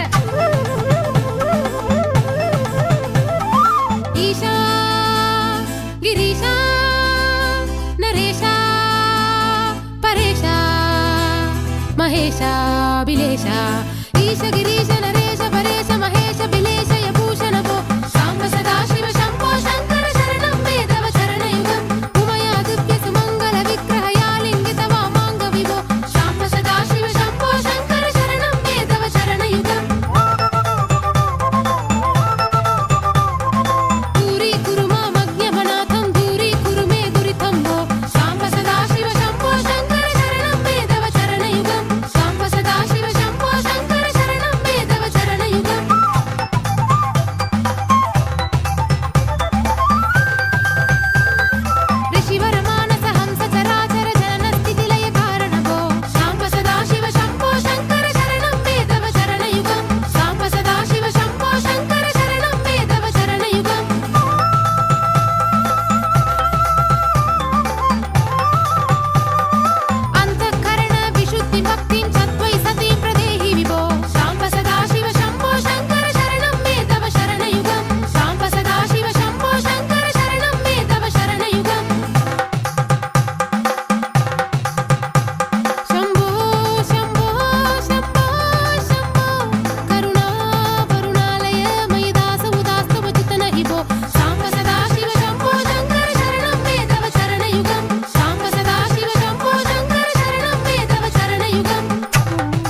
Alice Kramer, blessings.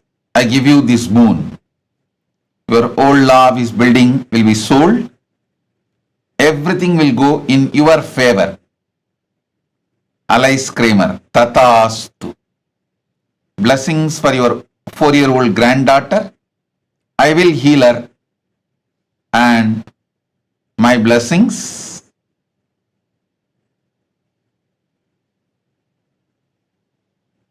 The peace in Middle East will not happen for now. For that, too many of you need to meditate and raise the collective positivity in the planet Earth. All of your hands. Alice Kramer, it's all in your hands. Blessings.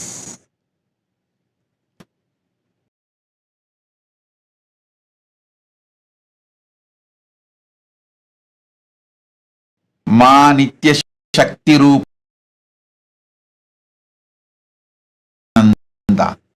Ma Nitya Shakti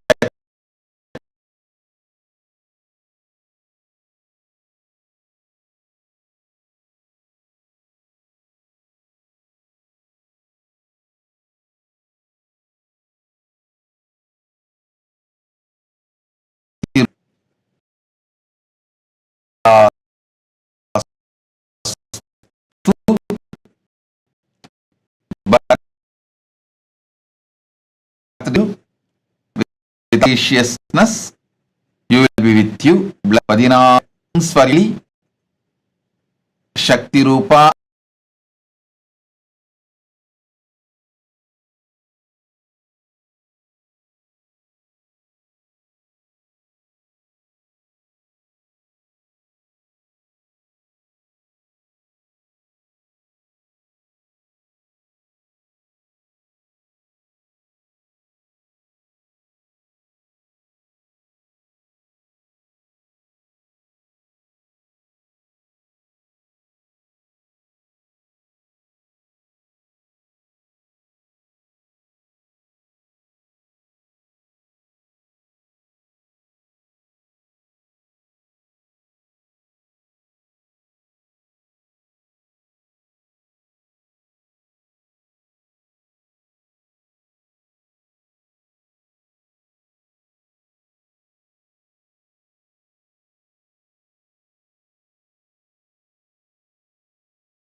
प्रदान किया रावण को लंका दे दी, जिसने भी जो भी मांगा दिल से उसे वो सब दे दी।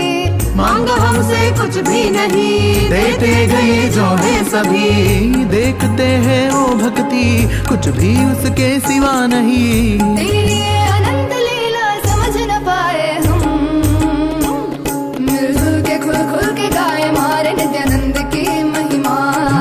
घर घर हर घर गाए मारे भोलेनाथ की महिमा।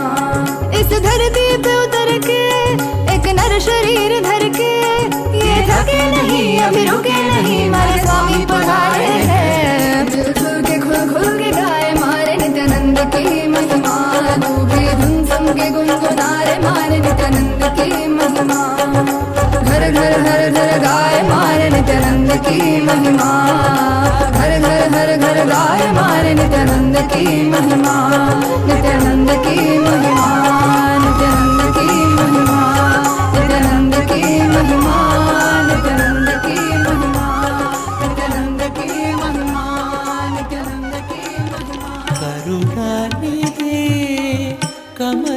मनोहर करुणानिधे कमल मनोहर करुणानिधे कमल मनोहर करुणानिधे कमल मनोहर कलिवरदानि बोलो नित्य नित्य नित्य नित्य नित्यानंद बोलो नित्य नित्य नित्य नित्य नित्यानंद बोलो नित्य नित्य नित्य नित्य नित्यानंद बोलो नित्य नित्य नित्य नित्य कलिवरदानित्य कारुण्यनाद करुणानिधे कमल मनोहर करुणानिधे कमल मनोहर करुणादरंग नित्य ध्यान रूपा करुणादरंग नित्य ध्यान रूपा करुणादरंग नित्य ध्यान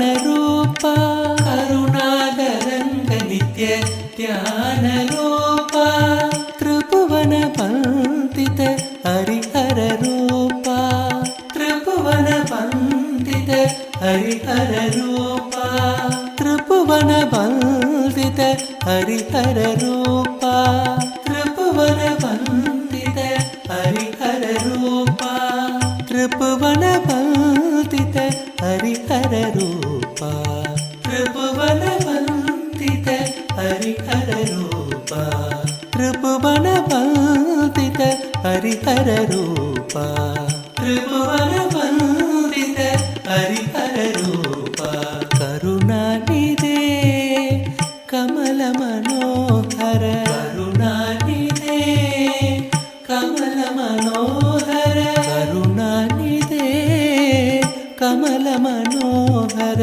करुणानिधे कमल मनोहर कलिवरदानित्य कारुण्यनाद कलिवरदानित्य कारुण्यनाद करुणानिधे कमल मनोहर करुणानिधे कमल मनोहर करुणादरंग नित्य ध्यान रूपा करुणादरंग नित्य ध्यान रूपा त्रिभुवन वंदित हरिहर रूपा त्रिभुवन वंदित हरिहर रूपा त्रिभुवन वंदित हरिहर रूपा त्रिभुवन वंदित हरिहर रूपा करुणानिधे कमल मनोहर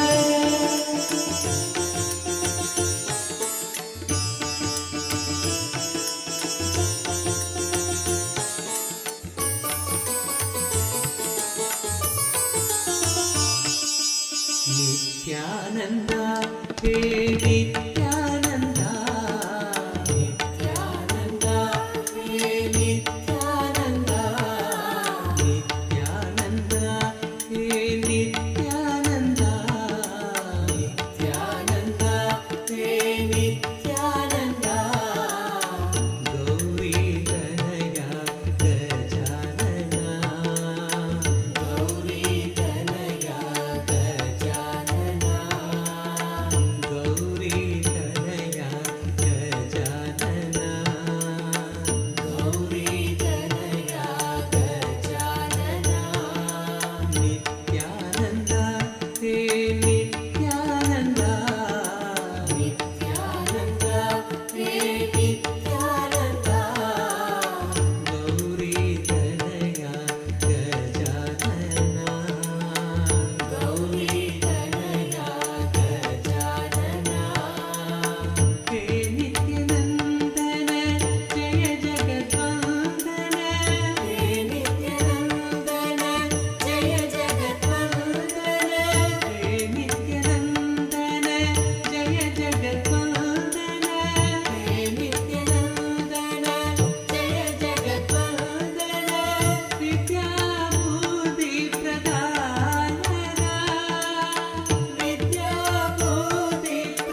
Nithyananda, Hey Nithyananda, Nithyananda, Hey Nithyananda, Nithyananda, Hey Nithyananda, Nithyananda, Hey Nithyananda, Gauri Dhanaya Gajanana, Gauri Dhanaya Gajanana, Hey Nithyanandana, Jaya Jagadvandana, Hey Nithyanandana, Jaya Jagadvandana, Vidyabhuti Pradayaka, Vidyabhuti Pradayaka, Vidyabhuti Pradayaka, Vidyabhuti Pradayaka, Paramaniranjana Mushigavagana, Paramaniranjana Mushigavagana, Nityapurishwara Nithyananda, Nityapurishwara Nithyananda,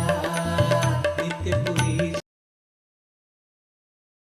Tirupananda blessings, birthday blessings for you. With all goodness, you will be with me, I will be with you. பெற்று பெருவாழ்வு வாழ்க. Blessings for your whole family. Ma Shakti Rupa, Anusha, Mukti Rupa, Vishnu. Blessings for Mukti Rupa's health and healing. Blessings for the whole family. And blessings for all of you to have a Guru Bhakti. I am with you. Ma Nitya Shakti Rupa. I accepted your gratitude. Pada Puja. Blessings. பிறந்த நாள் நல்வாழ்த்துக்கள். ஆனந்தமா இருங்க. ஓம். Rupa Iyer. Rupa Iyer, my blessings. I accept your gratitude. I shower you with all the enlightenment, feeling connection, Guru Bhakti, and I will make your office environment very smooth. Don't worry. Blessings for Madhavan. Not only you will be deeply connected to me, I will evolve him as an enlightened being. Rupa Iyer. Tatastu, Tatastu, Tatastu. Madhavan, blessings for your world history exam. I'll take care. Blessings. Wang Yang Li. Wang Yang Li. I give you all 7 boons you wanted. Tatastu. I'll remove karmic obstacles. I'll make you leader. Blessings. All 3 members of your family. I'll awaken your third. I'll get into universities. I'll shower all auspiciousness, enlightenment, and promotion, career, good writing and singing. Wang Yang Li. Tatastu. Om. Mei Hua Ziao. Mei Hua Ziao. I give you all 6 boons. I give you peace, enlightenment, shower you with wealth, blessings for your son Shu Vi, and healing for your son Shu Vi and daughter Shu Zen. My blessings, I'll give you all auspiciousness. Every day when you talk to me, I am hearing you. I hear you more than you know me, more than you share, more than you think you know you. Listen, more than you know you, I know you. More than you know me, I know you. And more than what you share, I hear. Understand? Not only I sense your connection, I give you my connection. Mei Hua Ziao. Tatastu. Sanjeev Kumar Meher. Sanjeev Kumar Meher. Tatastu. You will have a professional settlement and prosperity. My blessings, I'll take care, don't worry. Sanjeev Kumar Meher. I'll take care of everything. Blessings for healthy baby. I'll take care of your sister's problems. and the whole family related issue. I'll take care of your sister and you. Sanjeev Kumar Meher. Tatastu. Om. Min Gu. Min Gu. Blessings for you and your dog Kori. I'll take care, don't worry of it. I'll completely heal your dog Kori. My blessings. The spiritual name for you. Min Gu. The spiritual name for you.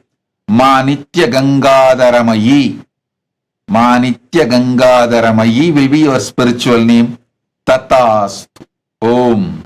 Om. Om.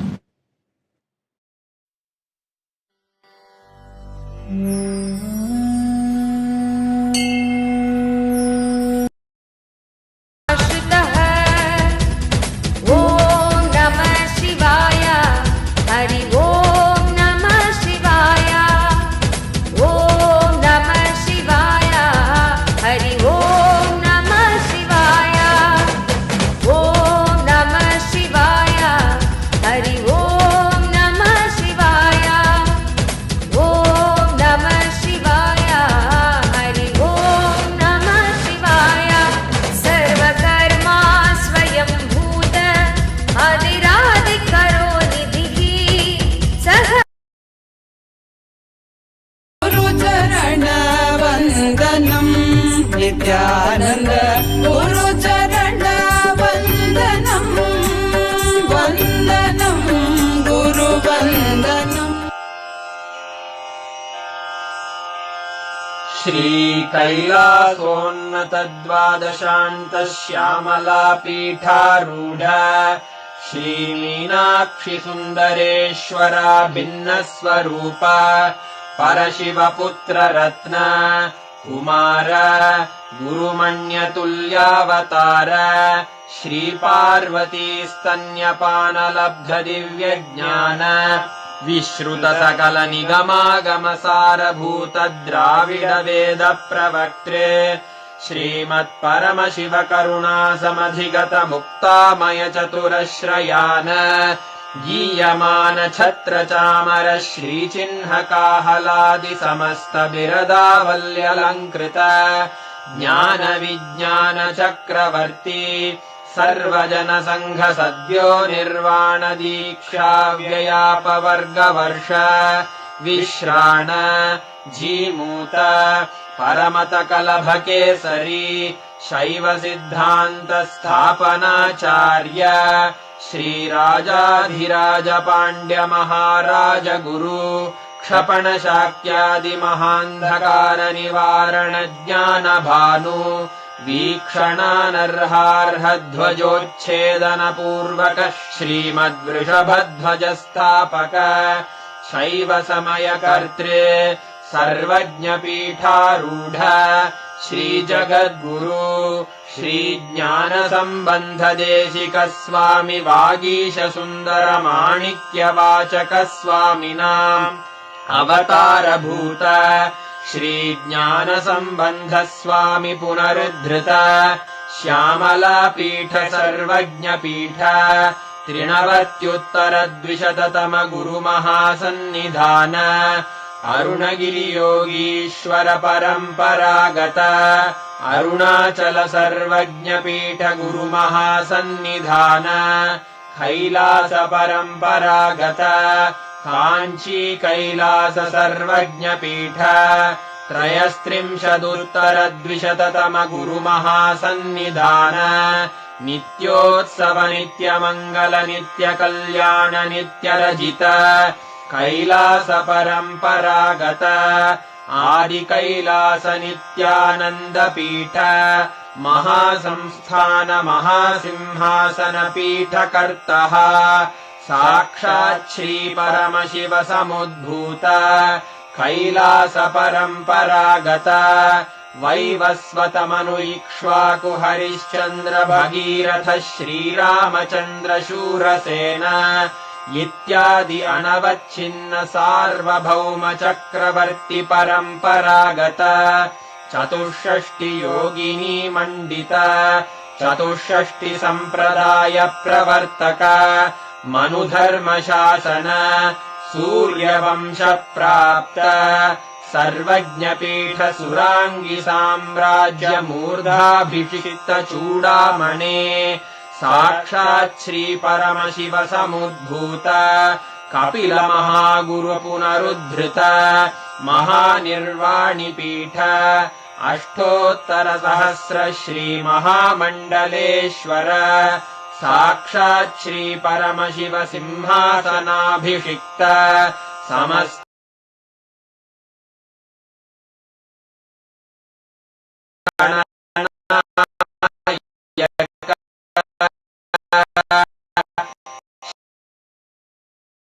Shri Mahaganapati समारंभ अनवच्छिन्नीश्वर गुरुपरम्प्राप्त अरसहत श्री अममुक्ति त्रयोविंश गुरु महासन्निधान कैलास परम्परागत आदिपीठ सर्वज्ञपीठ जगद्गुरो श्री कैलास पुनरुद्धारक श्री कैलास परमाचार्य श्रीमत्परमहंस परिव्राजकाचार्य वर्य सच्चिदानन्द प्रणव स्वरूप श्रोत्रिय ब्रह्मनिष्ठ श्रीमज्जगद्गुरु श्रील श्री भगवत् श्री नित्यानंद परमशिव श्री ज्ञान संबंध देशिक परमाचार्य स्वामिन् अत्रागत्य परिपाल्य च अस्मान् विज्ञान वितरणेन विजयी भव जय जय।